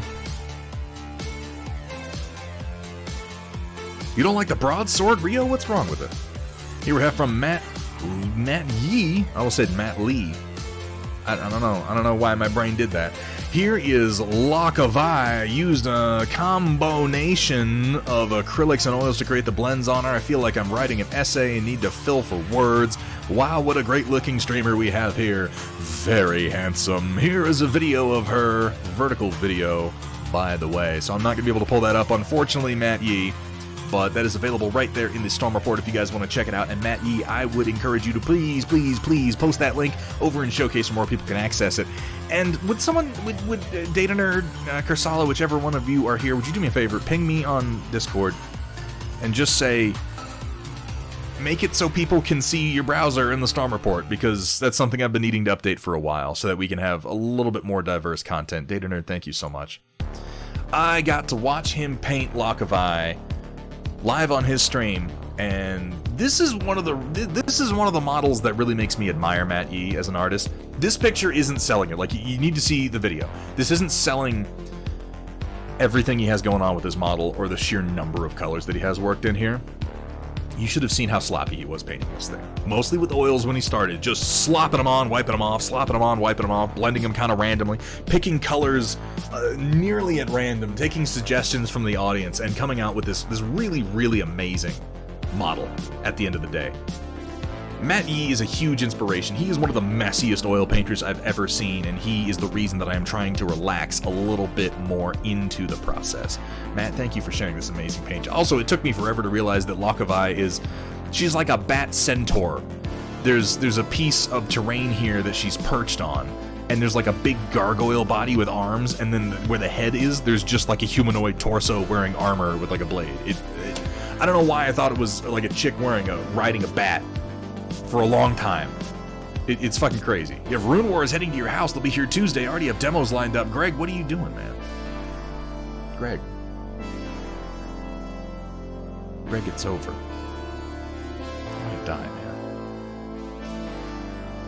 I'm bringing it back, baby. Fuck, I wish, dude. Rune Wars is... It's a great game, and I know that once a tabletop game exists, it's not like, it's not like the servers can go down. You can keep playing it as much as you want.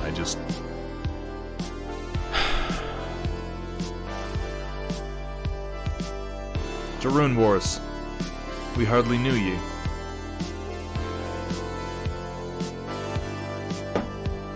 Greg and I know where it was going, too. Greg and I know what would have been in the next fucking waves, and it kills me, Greg. There were so many cool things in that playtesting.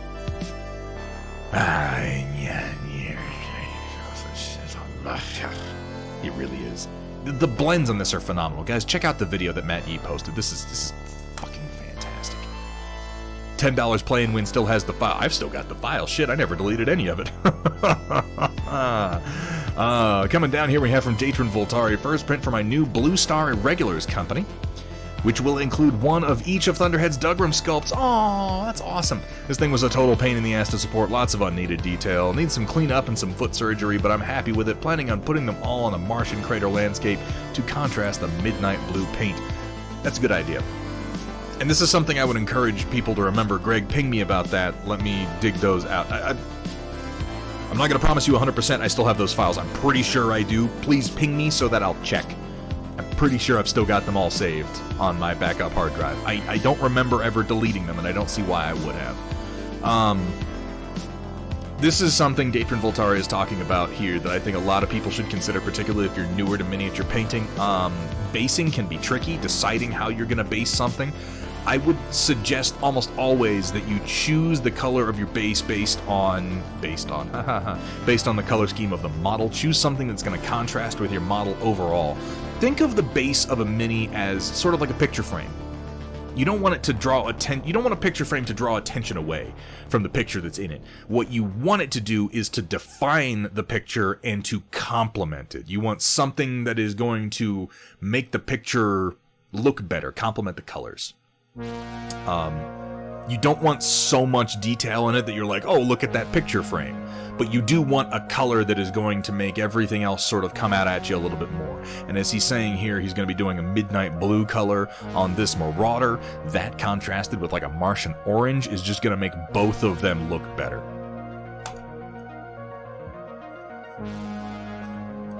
Here we have from Amateur Paint Hour. Excuse me. Sometimes it can be a good idea that if you're going to have a canopy color that doesn't exist anywhere else on the miniature, to consider perhaps doing the canopy the same color as the base color. I agree, Sumitha, that could add some balance.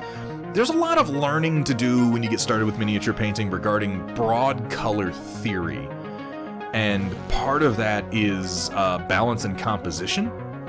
I really, really suggest putting some time and some thought into color composition on your actual miniatures.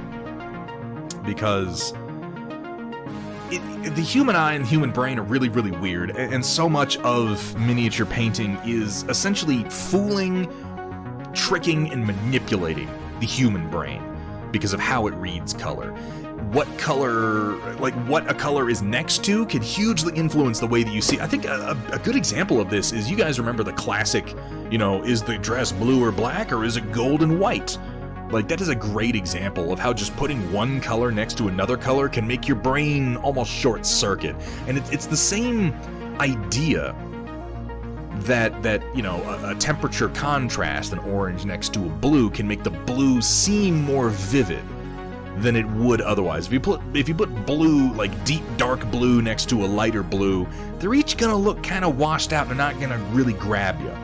Another good example is like using blue as a shadow color, using like a deep, cool blue as a shadow for a warm magenta in a gradient can just make the whole thing look so much more vibrant. Using green as a shadow to red, you would not think that would be effective.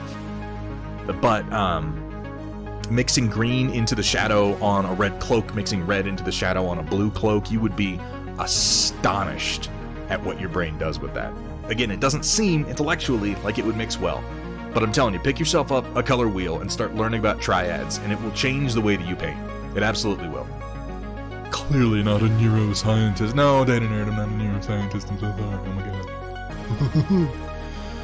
Oh, Walter's Workshop, you son of a bitch. You just embedded that deep in my brain, and I'm not going to be able to unhear it for hours. From Amateur Paint Hour, we have another Lirin, because big mechs with bad tactics are always fun. I do love Thunderbolts. Mostly pleased with the jeweling and highlights, but base coat was rough. Started this one a while ago before I really knew what I was doing, and figured I should finish it. You should. You should finish it. That jeweling is really nice. Like, I know how teeny tiny. Holy shit, you painted the cockpit glass. Wow. Fellas, that's some brush control. That's some brush control right there. That's really impressive stuff, Amateur Paint Hour. I have painted this many, and that's hard to. I will note that it's a little odd that you lensed an SRM2. I'm not criticizing. You can paint it however you want. I'm just, my brain is going, why are there lenses in a short range missile launcher? What's going on there? I'm just gonna assume that they're really, really shiny missiles. Really shiny missiles. I love the look of the medium lasers over here, though. Like, yeah, really good. And yeah, this is surprisingly effective for what looks like only about 2 colors. But this model was made by someone who wasn't thinking. At no point when they were making this model were they thinking, how are people going to paint this? They were just making it. They've improved that on a lot of their more recent sculpts, though. Really nice work. And I've always loved this particular Lirin paint job. When I do this, because this is Lirin Guards, when I do this paint job, what I tend to do is I'll divide the leg right down the middle, too, and do blue on one side and white on the other, but I like this kind of right across the shoulder. Nicely done. Could be a pair of small lasers instead and swap the ammo for an extra heatsink. There's probably a variant that has something like that. Who the hell knows? Fuck you. It's Battletech, baby. I'll do whatever the fuck I want. Nice job, Amateur Paint Hour. Here we have from Mafik. Since we've given post under the 2 entries, here's the VK30-01D with a U-Panzer version from Battle Pass called Operation Poseidon. It's a tank that can become a submarine.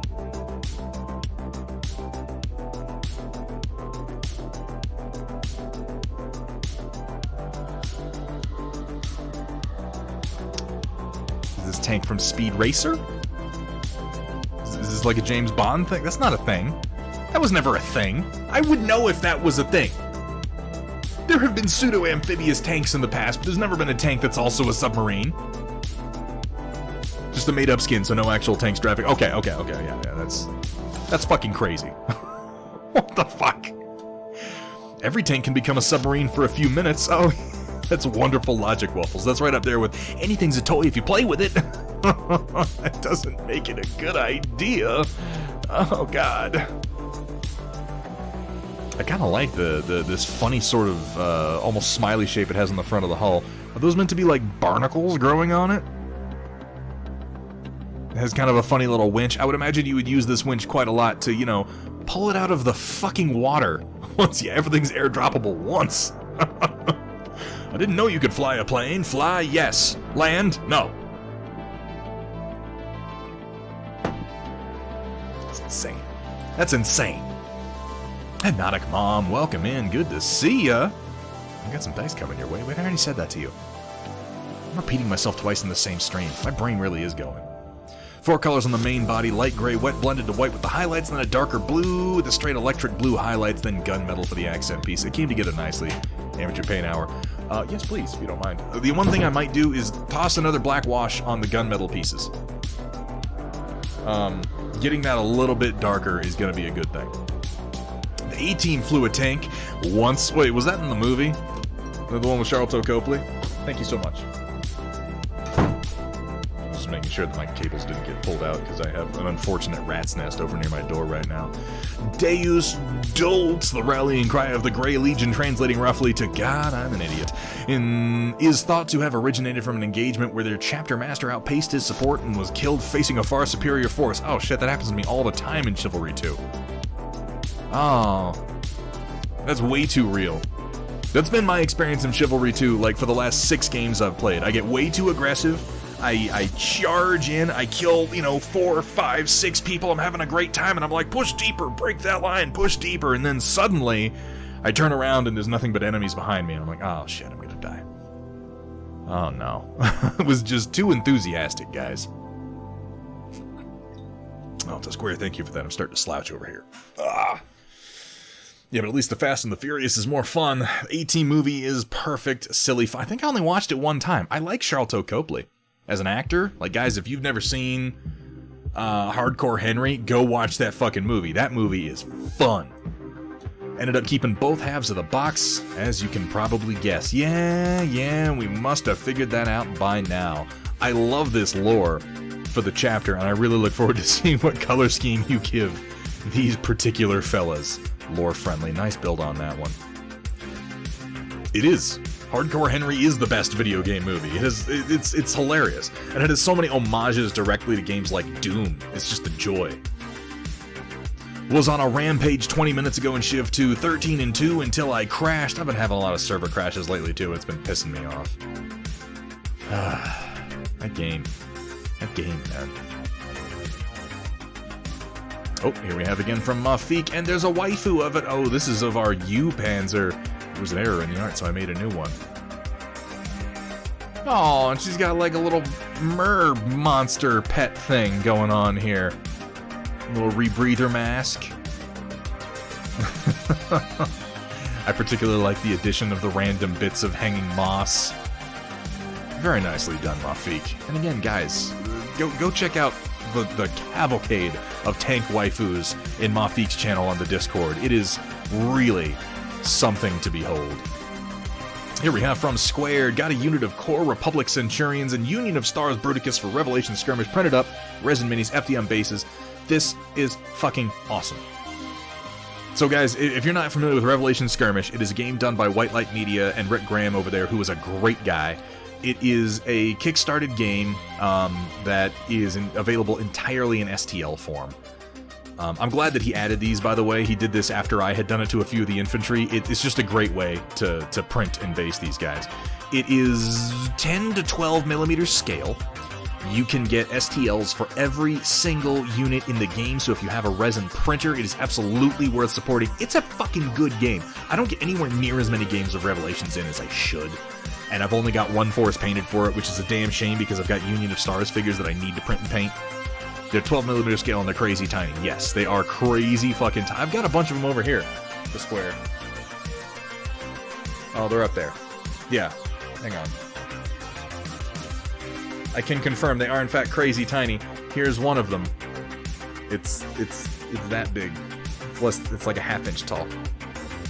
Which 12mm, yeah, it's about a ½ inch, because 12.5mm is almost exactly 1/2 inch. But yeah, these are the same guys from the Core Republic right here. Nice print job on these, by the way. Look at them. Look at these little fellas. It's a really good game. It's got some really badass mechs and tanks, and I really like the kind of rock, paper, scissors setup they have between armor, infantry, and mechs, because mechs are highly mobile and carry relatively heavy weapons. Tanks are less mobile, carry heavier weapons, and can fire more often. And then infantry are obviously lightly armored, lightly armed, but very, very mobile, and they can swarm and disable mechs, which really encourages you to keep them the hell away from the ground troops. Nice work on this square. I'd love to see these guys when you get some paint put down on them. Oh, here we have from POV42, following up my earlier post with the update after another 3 hours of detail work. I think except for the base blocking, the full project is almost entirely done. I'm excited and exhausted, and I've learned a lot over the course of painting just these 4 minis. Group shot will probably wait until I've done the basing, but in the meantime, also a pic of the bus that goes to the magnetized road on the bases. More pictures will show up. Work in progress. Couldn't play that with my giant meat hook hands. Oh. They're not that tiny, Darkheart. The green help. Yeah, no, this is an improvement. It looks like you cleaned up the yellow, sort of defined the edges a little bit more, cleaned up the heraldry on top of the weapons. Looks like you did a little bit more work on the orange. I like the shading on it, and then that green does so much. This is a good example. This is a good example of that color composition we were talking about. This little bit of green does so much for the orange and yellow surrounding it. It does so much for it. It just it makes it more palatable to the brain, doesn't it? Nice job on the lensing on this. POV, this looks much better. I really, really like this. Nicely done. This is the bus that's gonna go on the base. Oh, look at this little fella. Gonna get stuck down with some magnets. Thoughts on the muzzle burn? Yeah, I saw that right here. Now this works, I think, pretty well. This is a tricky thing to do, but you got the gradient right, going with the blue into the copper and then back to the silver. The only thing, well, it looks like you got some black on the very tip, and I was going to say that's the only thing I would do is maybe put some actual pure black on the very, very tip where it's kind of soot burnt. No, POV, I think that this is a great gradient. Really nicely done. That's as good as any of the heat discoloration that I have done on weapon barrels. It works, POV. I think this looks pretty damn fantastic. Well done. Uh-oh. We got some stuff here from Vergaderung, who finally finished up the Scorpius Disintegrator Kit Bash, inspired by Horizon Zero Dawn's Corruptor. Now with heavy weathering and rust to disguise the under-extruded base. You didn't have to. We probably never would have noticed until you said something. Pretty happy with how it turned out. God damn. God damn. That's some effective paint work. Okay, I can kind of see what you mean with a little bit of the under extrusion, but yeah, just plopping some extra rust on there, you really would never notice unless you were looking for it.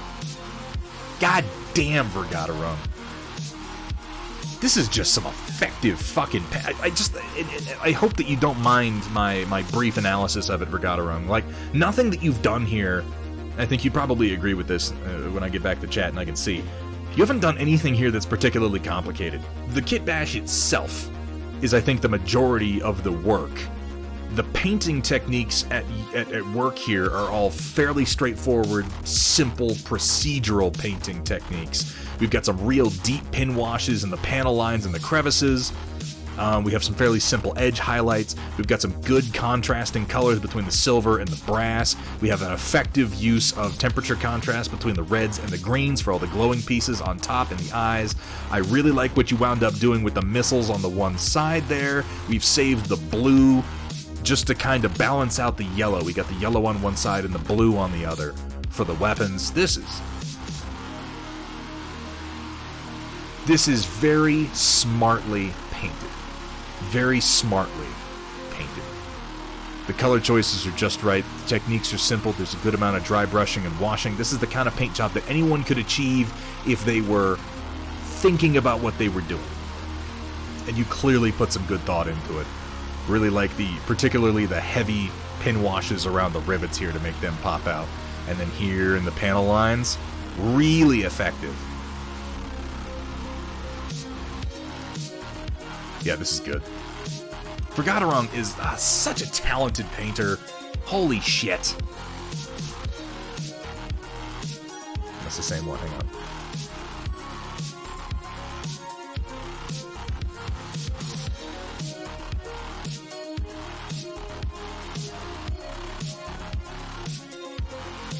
You make me feel like I've been overcomplicating my work, Vergaderung. Wonderful, wonderful job on this. You have got a badass AdMech force, man. Whew, thank you for sharing this with us today. Seriously good work. Oh, finished up the Sidonian Dragoons finally as well. Eventually they'll get similar base treatment too, but I just want to get everything at least painted first. Yeah, you can detail later if you need to, and adding rust is a pretty simple job. I'm going to blow this up a little bit larger for my own enjoyment to get a closer look. Yeah. I really like what you did on their arc lances in particular. You got a nice sort of electric texture on there. Simple, effective. And it goes to show how easy details, all in a big group. Like, you don't have to make the details terribly complicated. If you just do them reasonably well, make some smart choices, and then put them together in a big group, your eye just sort of... It blends it all together, and it works incredibly well. Really nicely done for Vergaderung. I'm continually impressed by the armies that you managed to put together. Here we have from Amateur Paint Hour... Oh, I'm sorry, this is from Roland. That makes more sense, because he's always posting the delicious tacos. Oh, my. With like a tomatillo salsa on there and everything. Fresh cilantro, onions. Is that pork? Is that pork, Roland?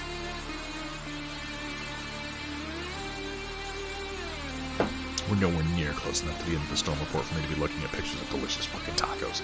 Damn it, Roland. Why do you do this to me? I miss Tex-Mex so much. Carne asada steak. Ooh. Ooh, that tomatillo salsa is really what's getting me going right now. Yeah, I was gonna say, like, if your steak looks like that, like, I wasn't gonna come out at you and criticize you or anything, but, that's some odd-looking beef. Fuck. I don't have any good Mexican places local to me. This is terrible. Here we have from Drakari. Update on project from months ago. Finally got off my lazy butt and did some bare minimum progress. Heading to North Carolina for the week to visit family, so we'll probably miss the next 2 streams. Well, I'm glad you got these in for us today at least. Look at the blue lady while she's still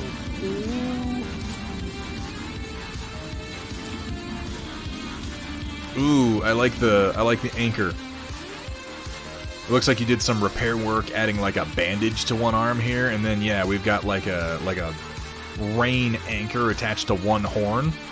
That's pretty cool. And now she's all black.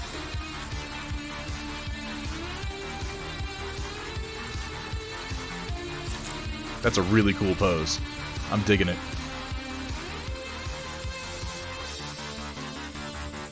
And here we are. With a little Zenithal Prime job on it. I'm gonna get. I did screw up and miss the same spots that I missed the first time around. So I had Hazen fall down and I had to hit it with black again. I think I lost some of Zenithal I had. And now I have this. This came out pretty good. You're gonna miss the next 2, which is a shame. But I hope that you have a good trip, Drakari. I hope you have fun visiting family, and I really look forward to seeing more progress on this because you're really hitting the what's the word I'm looking for? Not the point of no return. That's the wrong phrase. The sweet spot here, the point at which the model really starts to come together. And even just some simple paint work on that is going to pop because the pose is fantastic and super evocative, so I'd love to see some more of that. Here we have from Wombat Combat, got the flesh test for the orc skin tones done. How's the contrast now? I was never going to give it up, never going to let you down, never going to run around and desert you, goddamn. Yeah, no, I realized it. I realized it as soon as I started reading it. You didn't quite get me. The threshold, damn it, yeah, I coined that phrase. I coined it, damn it.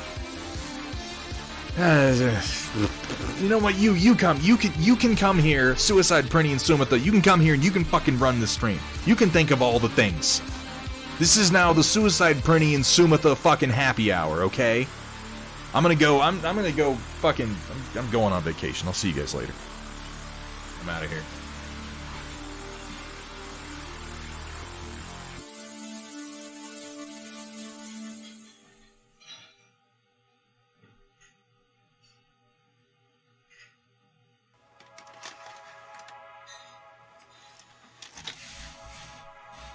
Forgot my beer.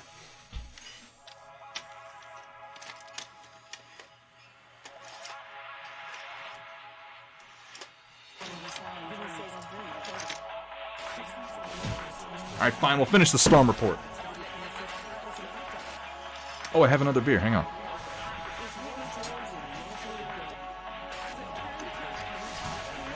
Forgot about this one.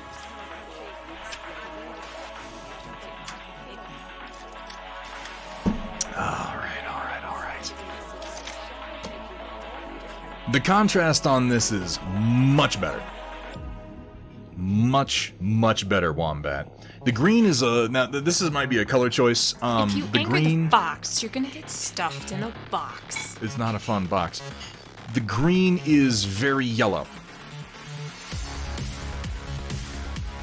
And you might consider going greener, if you will, particularly to contrast with that undercoat. But the contrast is good. At this point, my only critique would be color choice, and that could be stylistic. That's not even really a critique. If this is the kind of yellowish green skin tone that you want to do, I think it's very effective. It has kind of a nasty, dirty look to it, and the contrast is definitely good. But you could go a little greener if you really felt like it. Still, the details are definitely popping out. So good job, Wombat Combat. I was just talking about him, Drakari.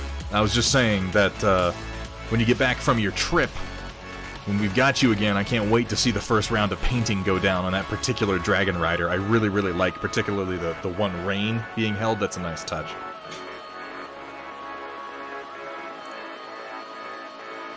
It wasn't that well played. Here we have from Chewy, painted a couple minis for the Tainted Grail board game. Still getting used to doing stuff with oils. Definitely have to unlearn some things as I work through these minis, but I feel more comfortable with each model. Definitely shooting for high ambiance, with not as much emphasis on specific details. This is something I'm also trying to do. Ew. This is gross. What's going on here? Skull coming out of its head? What? Huh? I hate this.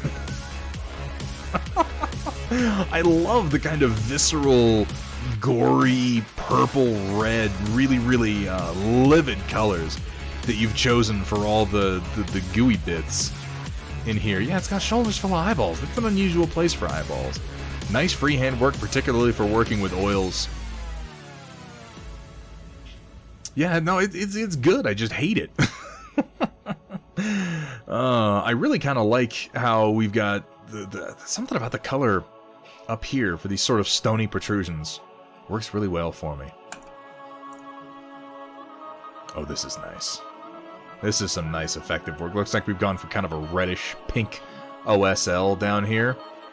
Very effective for being, looks like a fairly simple job, and then we've repeated it again up here towards the visor.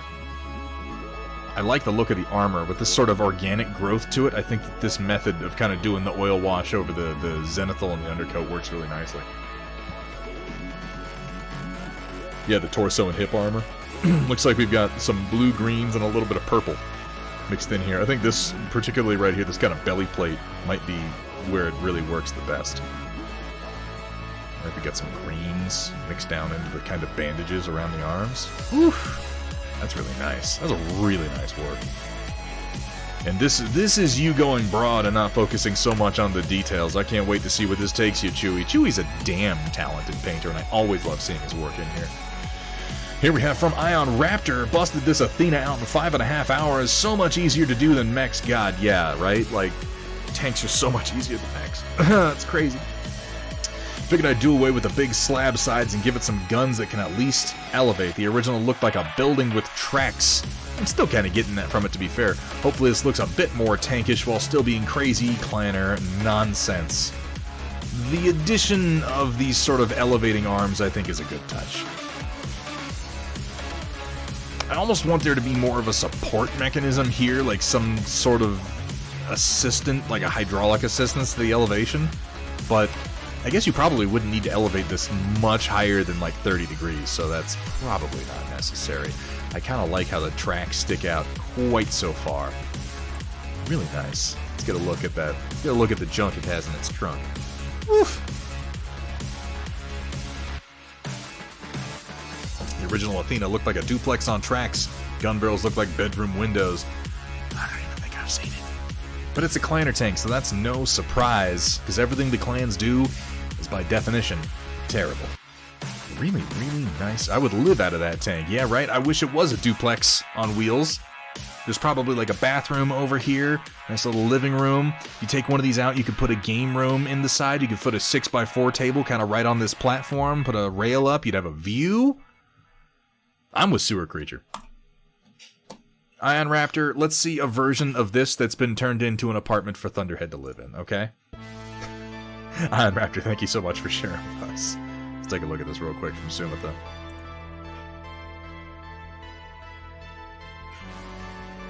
He really kind of does look like a duplex on wheels, doesn't it? Wow. I could see what they're going for with this one, but yeah, I definitely see why the changes were ultimately made. Here we have from Cybran Knight, Metalcore Collectibles. By the way, you can always hit !Metalcore to get a link to Metalcore Collectibles website where you can find all these things we're about to show and more. Holy crap, there's a lot of stuff from Metalcore, and it's all so customizable. If you play 6mm war games, if you play Battletech or anything comparable, go to the website, go to Metalcore Collectibles, and just take a look around. I'm not saying buy anything, I'm saying take a look at what's available, because you need to know it is an incredible line of figures. Finally finished my big restocking project. Here are the last items getting stocked up in a fancy picture. Ooh, look at them. And each and every one of these chassis has so many possible variants. We've got 2 variants of the big boy right here. We've got 2 variants of this asshole. I'm sorry, I keep forgetting the names of your tanks, Metalcore. I do apologize. 3 different variants of this little 6-wheeled sumbitch right here. None of these are the names. 4 variants. Oh my god. We have the Oryx up here in one of its numerous configurations and the Hammerhead over here. I remember the names of the mechs at least. The Quake Tank Destroyer. Thank you. Yeah, that's this big brutal stuff. I love how low to the ground its axial cannon is too. It just looks very stable. And then the Streaker Recon. How could I forget that? That's funny. There's like a joke waiting to be made there. Lovely work. And I love the use of my hills for a display. Oh my god, I love seeing my stuff everywhere. It just boosts my ego so much. The parking garage ambusher of boom. Looks like it would fit under a nice low clearance. Uh-oh, Rodan is giving us some more stuff. Uruk-hai pikes and crazy quilt.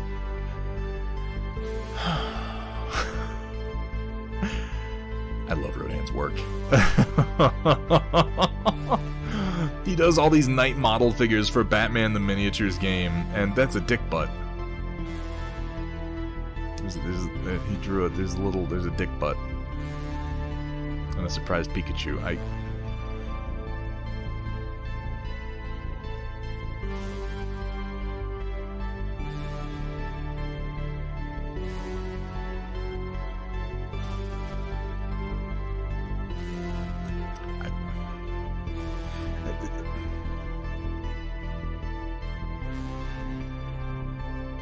Rodan, is it weird for me to say that this particular nonsense you've created is some of your best work? Like, you've done some amazing work. You really have. This is fucking bizarre. And I love it. It's gorgeous. The paint pots and all. The freehand work. This is really, really nice work. The carefully defined black lines between all the panels make this possible. If that wasn't there, this would just be a mess. And it's such a simple change. It's such incredibly fine work. I imagine it was time consuming, and I love every fucking bit of it. Also, great dick butt, bro. Which is not a sentence I expected to say today. So, congratulations on that. Yeah, he kind of, the mustache and the look on his face, he looks just like John Cleese as the Frenchman in Monty Python and the Holy Grail, doesn't he? Time consuming, I would say worth it. I love this. This is fucking magnificent work.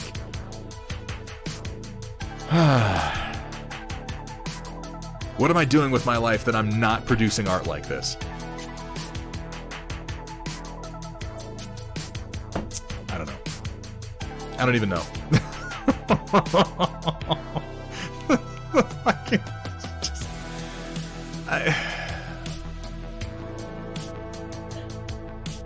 Rodan, we're gonna have to play some more games, man. I miss you.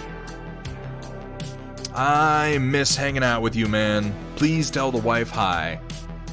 Next time I'm able to get down there, which hopefully if things go well won't be too long, because I've got a few people to visit down there. We're gonna get together and we're gonna play some, at least some Middle-earth SPG, man. Jesus Christ, let's keep going.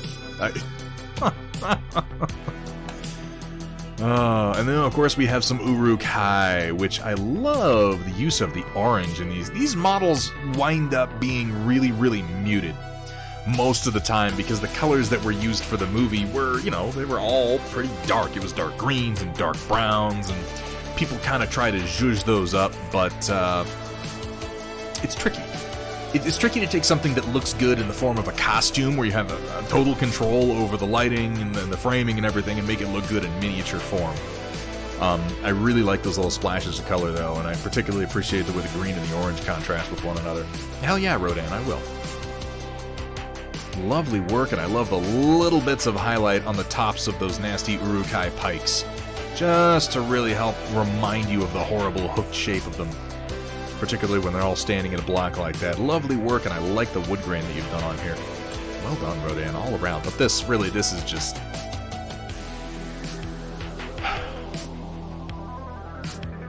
Fuck it, you win. You win. I quit. No more minis. Rodan won. It's over.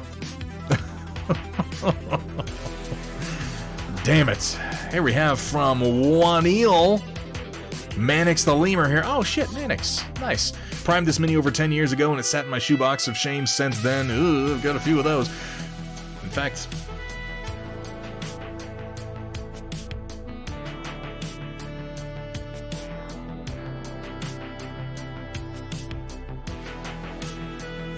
just because it's been mentioned, I'm going to share something with you guys.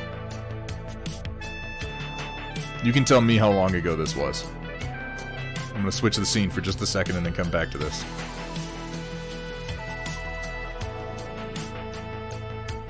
Oh, his arm is over there. It must have fallen off.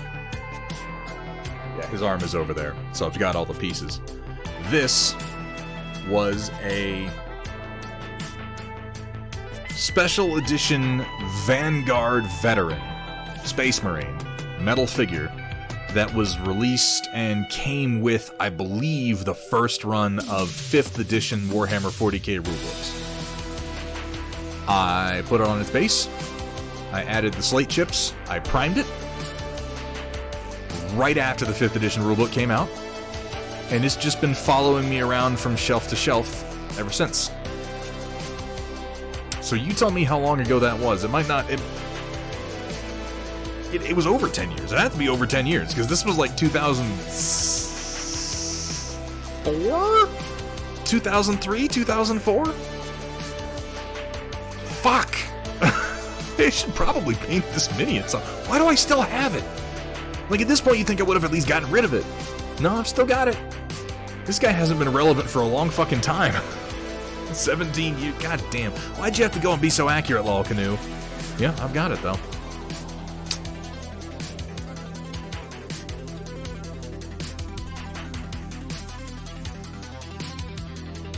Alright, let's get back to it.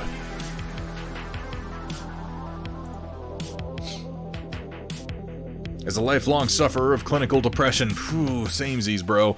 Starting things and never finishing them is pretty much the norm. It's all about learning to deal with it. Anyway, about 2 months ago, I started doing a treatment called TMS, transcranial magnetic stimulation. Opened up my shoebox and painted this thing. Nice, been painting ever since. Fuck yes. Isn't so much the figure, 1917 Stormtrooper from Andrea, 54mm, but what it represents. For the time being, I am not depressed anymore. Any critiques are welcome. I wouldn't fucking dream of it. The fact that you pulled this out and started painting it at all is awesome, Mannix. Hell yes. And honestly, the color choices are pretty good. I particularly like the shoes. It kind of helps to break up the difference between the base and the mini. Man, he is a lanky sumbitch, isn't he? Carrying so much on his back, too.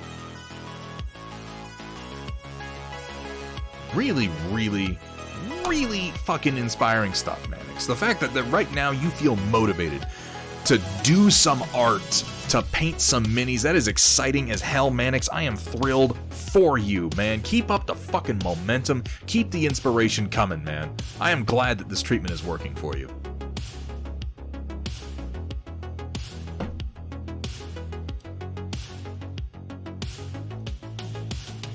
Yeah, no, I agree. This is, it's very, it's muted, but I think a lot of these colors work well. If I were going to give any critique to this, it's 54mm, so I don't even know if it's valid critique. I would say like heavier shadows, but I don't paint anything in 54mm, and kind of throws off the scale in my brain. He's very true scale too, which you can do at 54.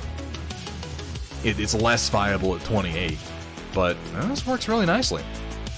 Might toss some more highlights on the gun. But, deeper shadows, gun highlights, a little more work on the basing. It's a good looking figure, man. Here we have from Pez Motion. These minis are from Dungeon in a Box, a monthly subscription where you can get a D&D 5th edition box that can be used for a one-shot or an ongoing campaign. You can also just get the minis or their skinny minis, 2D plastic minis with pretty decent artwork. That's a cool idea, overall. Like a monthly box you can open up and play like a one-shot D&D adventure out of. Pretty good for those of us who don't have the time to actually sit down and come up with a bunch of this shit. And is this our hermit crab that we were talking about? Oh, that's pretty cool. Look at these little orcs. They remind me of the guys from Hero Quest. Which I realize that's like a whole thing now and they've redone it and there's new minis and everything, but I'm like way on the outside of that. Dragon Skull Hermit Crab. That's a cool idea. Oh, I appreciate that. You know what? We'll probably take you up on that. We'll probably take you up on that, Rodan. Dragon Skull. Oh yeah, I see. The Dragon Skull is facing backwards and there's a giant Hermit Crab, and it's kind of terrifying. Hermit Crab that big would probably eat me alive.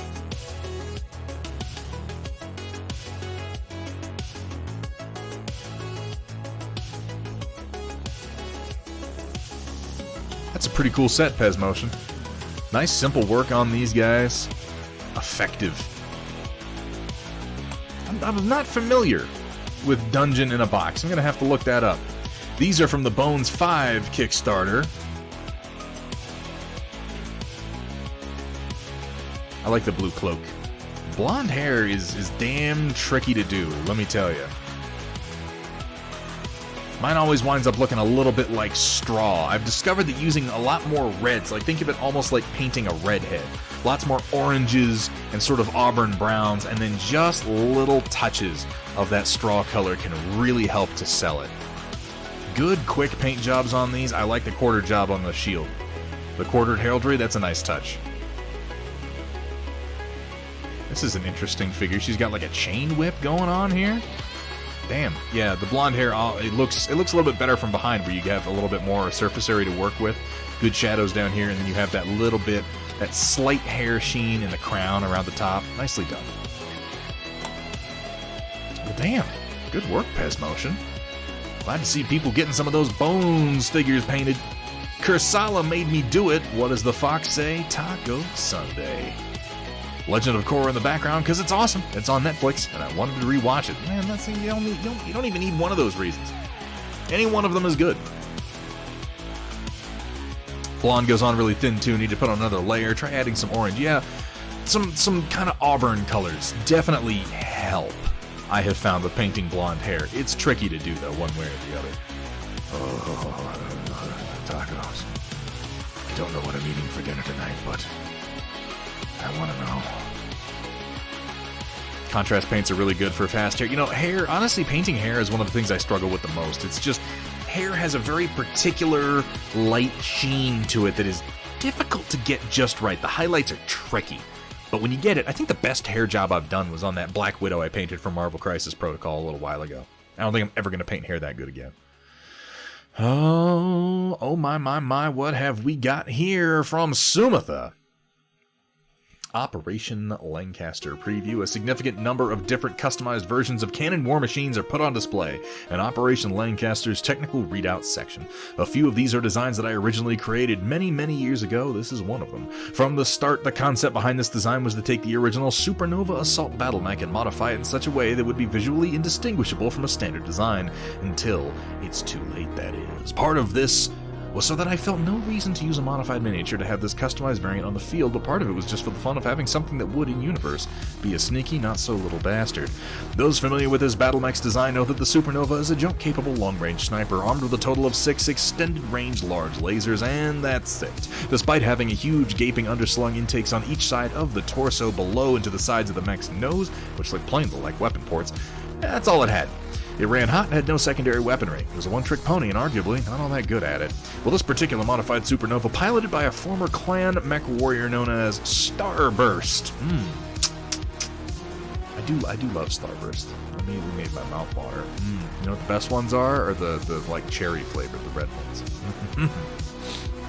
Now flies the red and black of the Dreadnought Battlecore. It is considerably tougher than the standard model, as well as being far more versatile, not to mention it can actually handle the heat of its armament with ease. It retains the jump jets, and at first glance would still visually seem to be an example of the bog standard design. However, instead of the ER large lasers, it has 6 ER medium lasers, and more importantly, when there normally are empty gun ports, a pair of Gauss rifles are installed. Starburst hits like a freight train and keeps on hitting with no need to back down, particularly if you take like the lemon one and the cherry one, you know, and what you do is you kind of like smush them together and kind of roll them. Like between your palms, you roll the Starburst, and it turns into like this little amazing gooey amalgamation ball of 2 flavors. I cannot recommend it enough.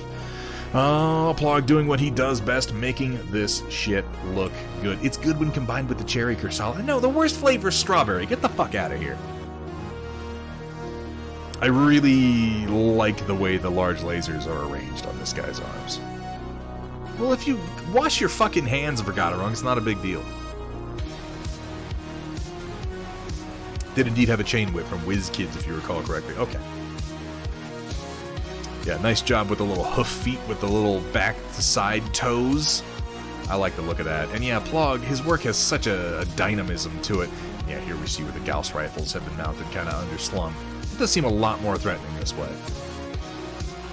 The orange is the bullshit. Orange is a good flavor. It's not the best flavor. Cherry's the best flavor. What the hell are you doing? Followed by strawberry. I throw the strawberry away. I take the strawberry out of the package and I set it in a separate pile and I offer it to anybody who wants it. If they don't want it, it goes in the fucking trash. Who eats strawberry Starburst? God. Ugh. 6 large pulses would be better than ER. Oh, we're min-maxing now, are we? Forgot wrong. Here we have some work from Suicide Prinny. You can have them all, Hanatic Mom. I'll save them for you. Ooh. Is this a bugbear? Is that what this is? I think it's a bugbear. I really like the contrast between the skin and the fur. That's a tricky contrast to get, but this actually works really well. The kind of rust red for all the body hair. And particularly considering the number of browns we have here between the leather and the skin and the fur, like you got a good diversity in here.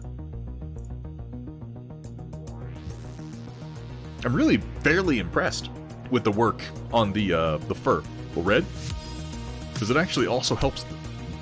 You did a good job with the highlighting and the shading on here to kind of differentiate the different muscle groups and where the hair falls on the body. Nicely done, Suicide Printing. Oh, look, there's a severed head. With his tongue hanging out. How incredibly morose. I eat all Starburst. All of them deserve an equal opportunity to go in my gut. Y'all can have the strawberry ones. Lots of nice textured works on display here. Yeah, there's a lot of texture on this mini, and I think they're all pretty well. Is there a face stapled to his shield? Like, there's no good angle on it, but it looks like he has a skinned face stapled to his shield. yeah, that's it's horrifying, and I hate it. But it's certainly there.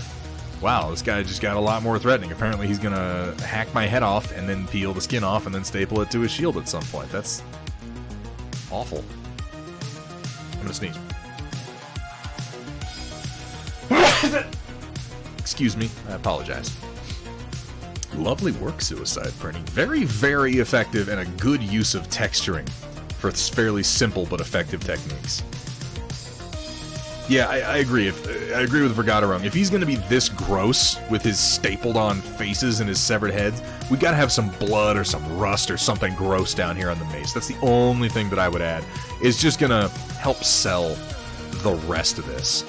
And maybe like a little bit of yellow on the base of the teeth, you know, like it's yellowing the down closer it gets to the root. I think that those would be some good, simple changes you can make if you're interested in Suicide Printing. Here we have from White Wolf, after a few days set aside to let things click and not help give the kit its first and last flight. Progress on the A-10 continues. Finally got most of the landing gear done on the right wing.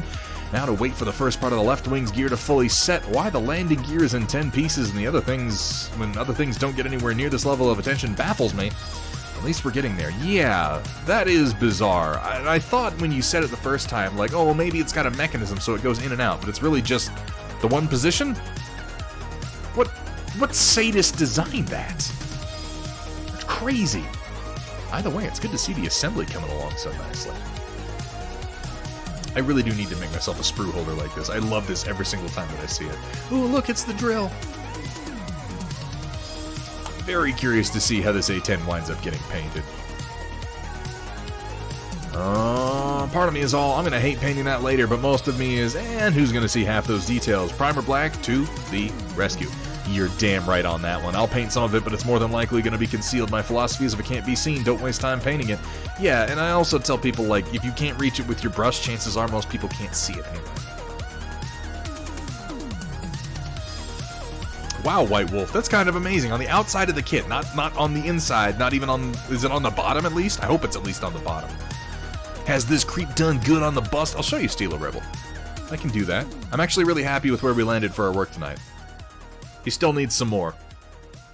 The badge and the helmet in particular still need some more work done on him. But I'm pretty happy with where a lot of this has landed. Need some more gold work here on the back of the shoulder eagle, but I went for some really deep red shadows on the rest of it. And yeah, I'm pretty happy with it. His skin needs some more work too. I kind of mussed up his lips a little bit trying to get that nasty snarl.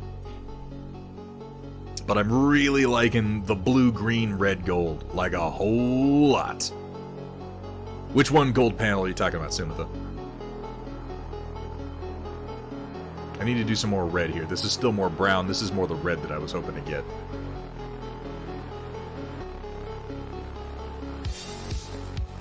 I'm pretty happy with it, though. We did some good work. I think the magenta was a great choice. Yeah, in general, I've been using a lot of magenta on this figure, and I think it's working out pretty damn well. Could we, by the way, get a shout? We already got a shout out. What am I saying? I've got an amazing team of mods who do my job for me.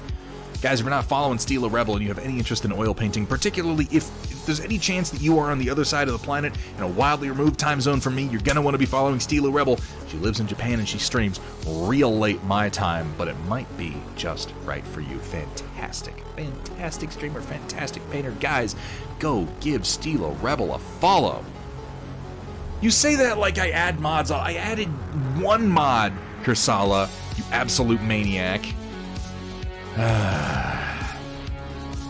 Lord Bert is best, Bert. Might give the Hobby Boss kit a try later on so I can have a kit that doesn't drive me up the wall 16 different ways. Slight blast from the past, as some might say, but since I have the tools, this guy's gonna be my nice little relax while things set on the A10.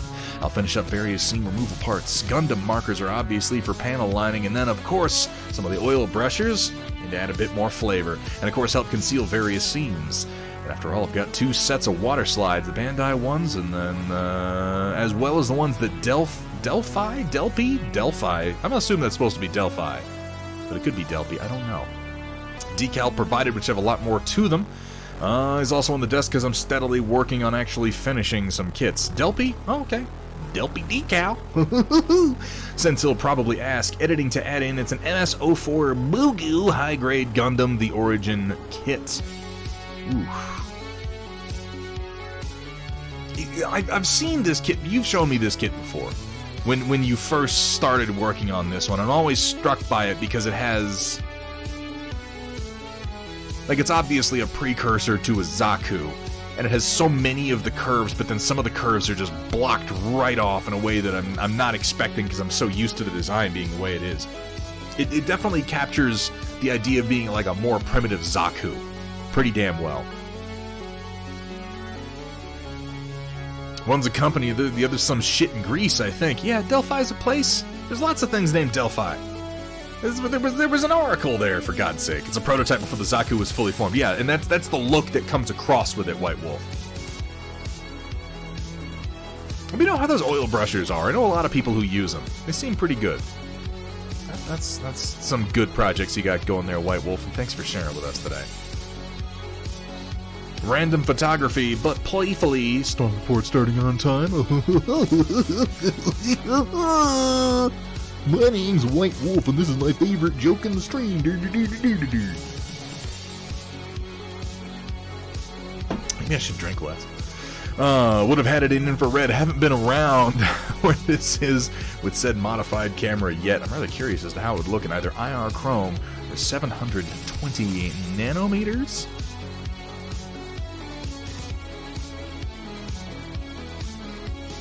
That's a ridiculous sculpture. Why have I seen this before? I know I've seen this before, and I can't place where I've seen it. It's adorable, though, isn't it? Is Walter around? He'll be incredibly excited by this. And then there's Tallgeese. Because I posted it before. Okay, yeah, maybe it was you who posted it before, White Wolf. Maybe it was you who posted it before. So I've definitely seen it. Walter's Workshop is, of course, incredibly excited by this. He's just bouncing off the walls. It's out of fucking control. In infrared, you say? That should be interesting. Here we have from Datron Voltari. Ooh, got some color on that Marauder. Nothing special so far. Just a base of P3 coal black. I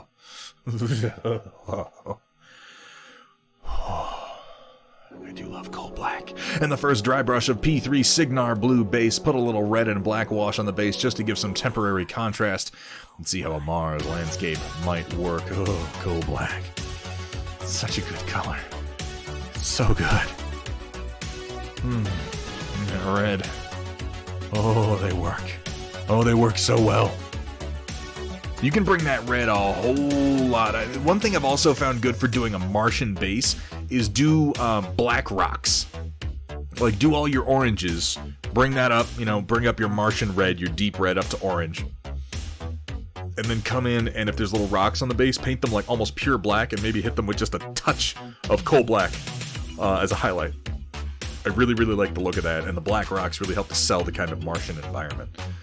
Good looking Marauder, and I cannot wait to see the rest of the Dugram mechs done up in this particular scheme and on some basing like this. Nicely done, Datron Voltari. I love that contrast.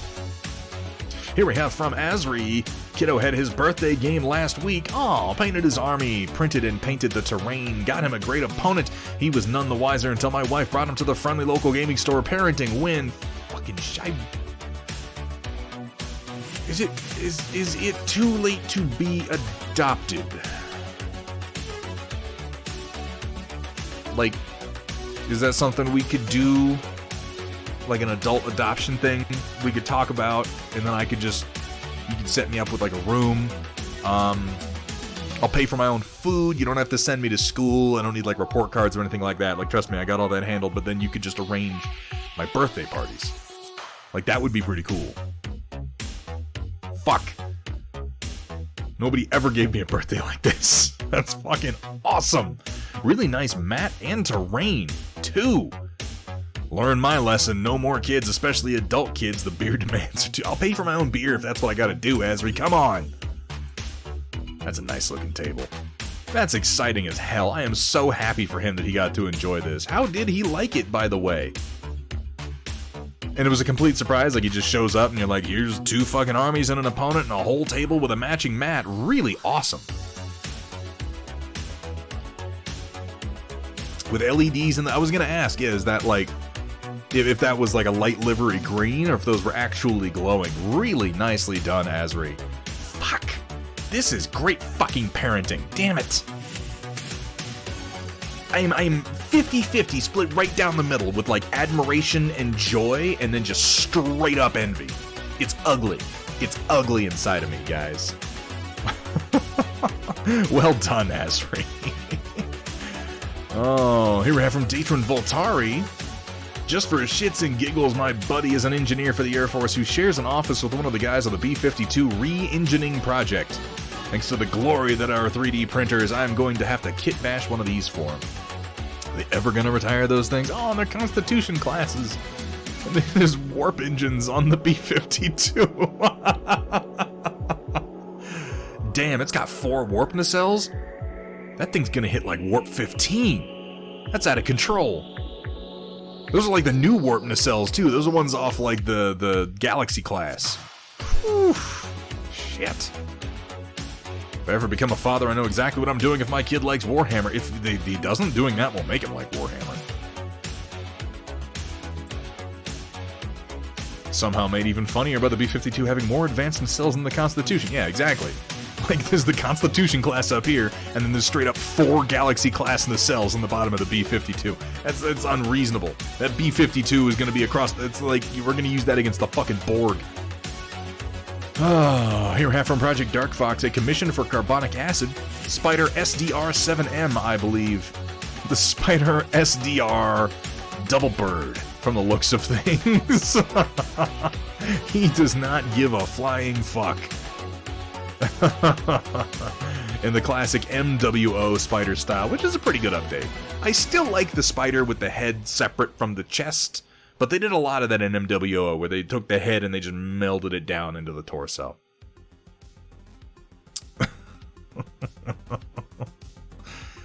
Oh, he'd be moving fast at this point too. You only catch that double bird for a moment.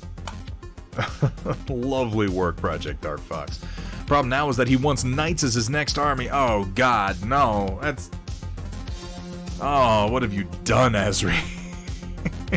So much money. NEP Hess from Brigador with twin Koenigs. This might have been seen earlier, but I added gunfire and shading. Yeah, we saw this guy before you added the details to it. There's so many cool designs in Brigador. I've still only played about half of that game.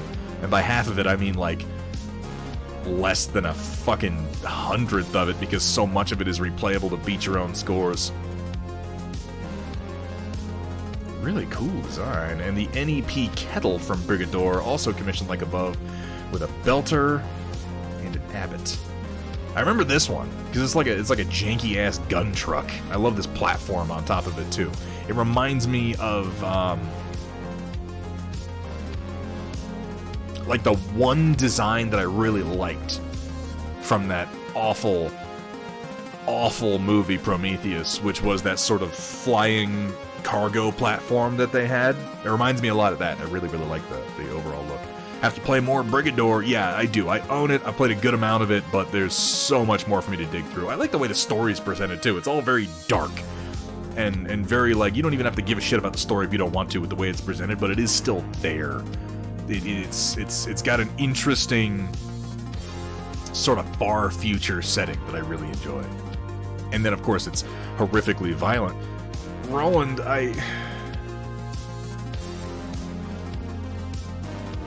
Is there Sour Patch Kids and booze?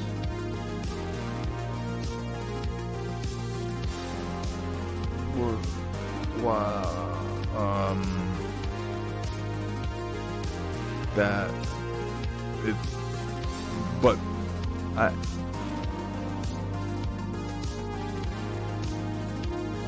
you suppose it's iced tea, Kursala? Is it juice? Is it boozy? What? Yeah, okay, let's okay, so Sewer Creature posted every day we stray further from God's light. Might as well slot this in here too. This is making me deeply uncomfortable. What are these horrible things lurking just beyond the firelight, and why is this a thing, sewer creature? It is, Greg, you're absolutely correct. I like how it's got these horribly offset, like, not quite eyes, I guess maybe 3 eyes, but then, yeah, we have more lurking in the background. Some nice, simple pixel art. This is very unnerving. I don't like how they have, like, hunched, hairy backs, either. Yeah, they look like Studio Ghibli things, right? Tried to redesign, and these are Ents? These Ents horrify me. I don't want... No.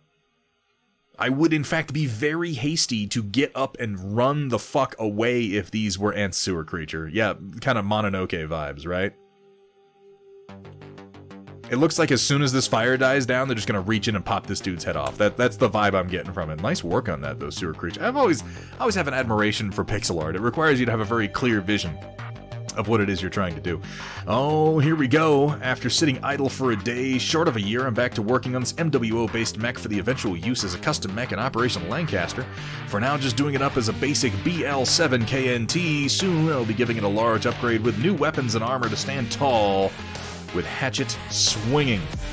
Triple strength Myanmar activating Carver for Operation Lancaster. Work was focused yesterday on modifying the torso and head to allow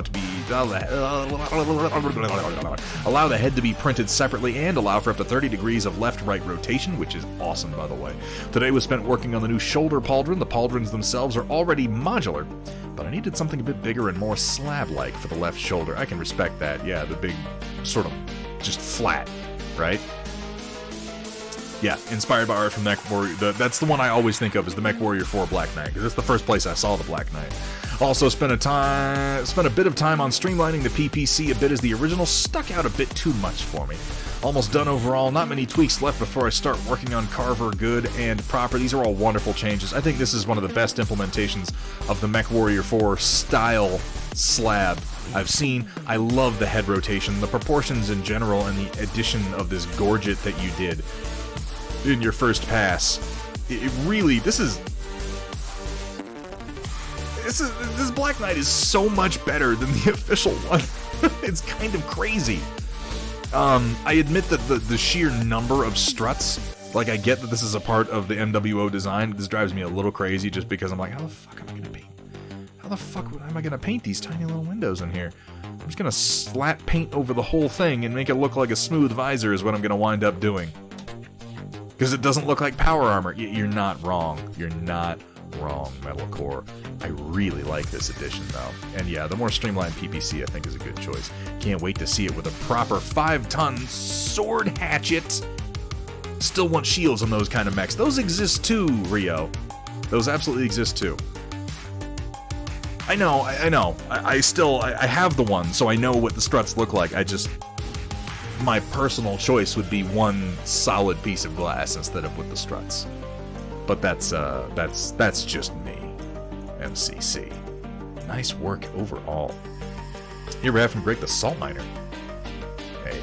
Even the simple pose. Yeah, I agree. He's got this, like, yeah, what the fuck you gonna do? He looks like a big old beefy football player. You know what he looks like? He looks like those robots that used to be featured on Monday Night Football. Do you remember the ones? You know what I'm talking about. Never described a mech as a Chad, but he looks like an absolute hench. Did bulk up the arms too in general? Yeah, I think it kind of lends to his overall shape. NFL on Fox? Yes. Project Dark Fox? Yes. Greg the Salt Miner, screenshot of the secret project I've been working on, playing around with an awesome program, Marvelous Designer, to create realistic clothing options for a sci-fi model range I'm working on for a custom minis game I've been developing. Oh, and maybe something else?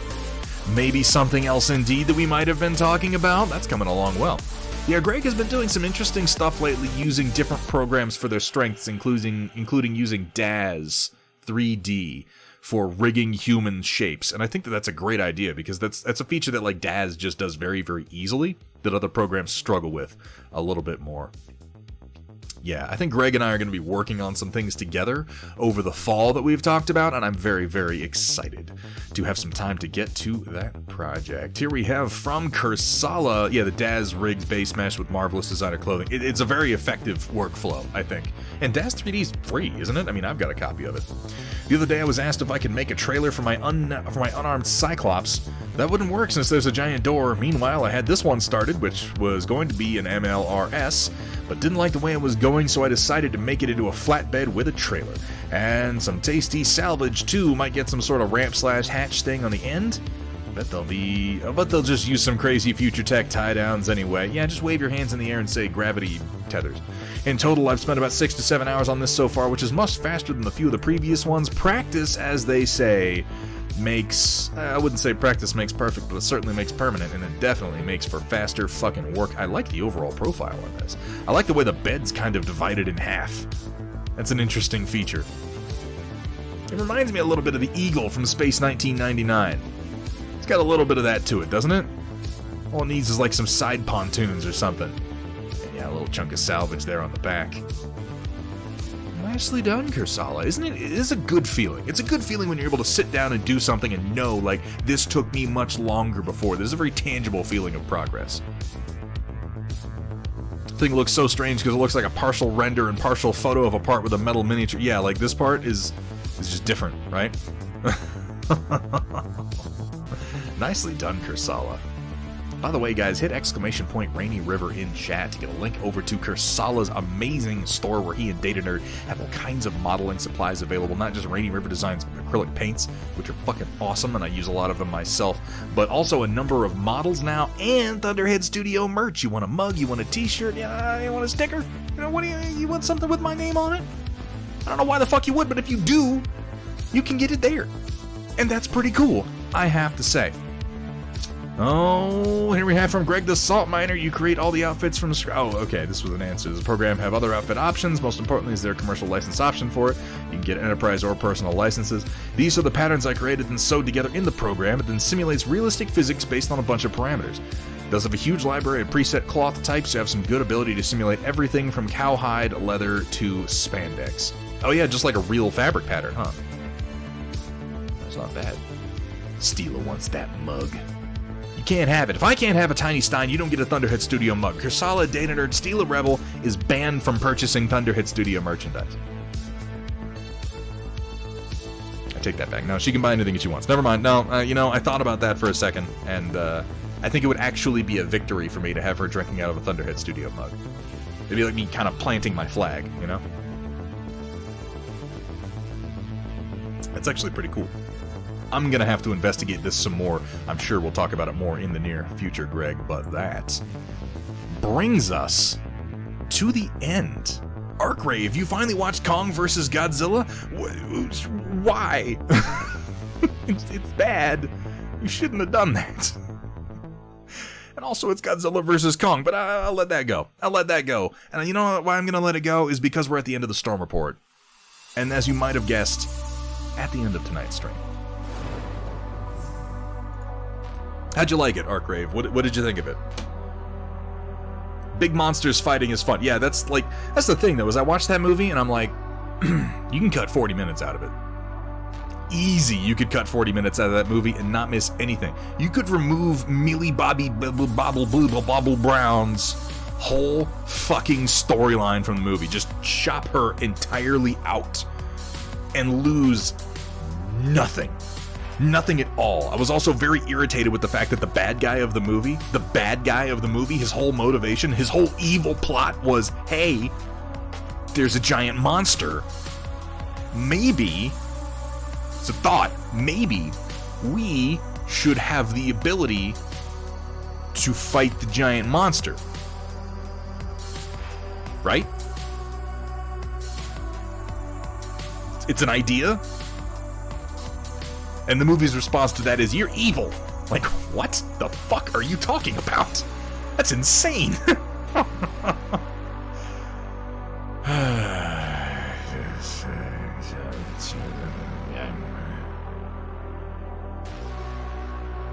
Who are we rating? Charles Dance did nothing wrong. Oh my god. He had the best line in the movie before that, Walter's Workshop, with him.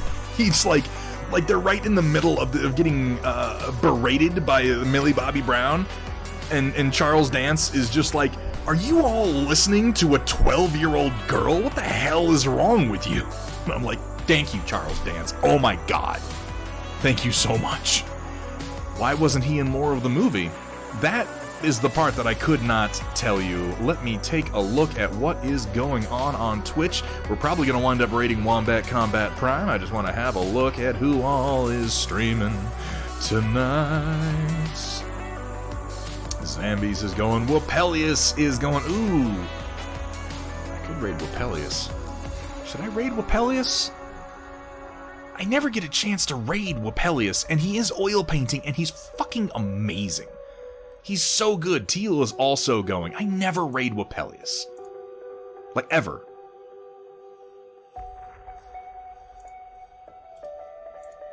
Let me see how long he's been going for. He's been going for like 6 hours.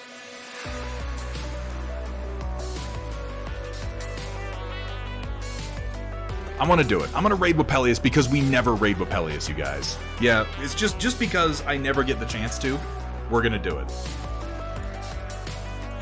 And furthermore, he is an amazing painter with an amazing channel who does incredible work in oil paints. I'm going to send you over there. You're going to take one look at his work and you're going to go, why the fuck am I watching Thunderhead at all? I know a lot of you might be turning in for the night. Please do me a personal favor. Stick around for just like 5 minutes. Check out Wapelius' stream.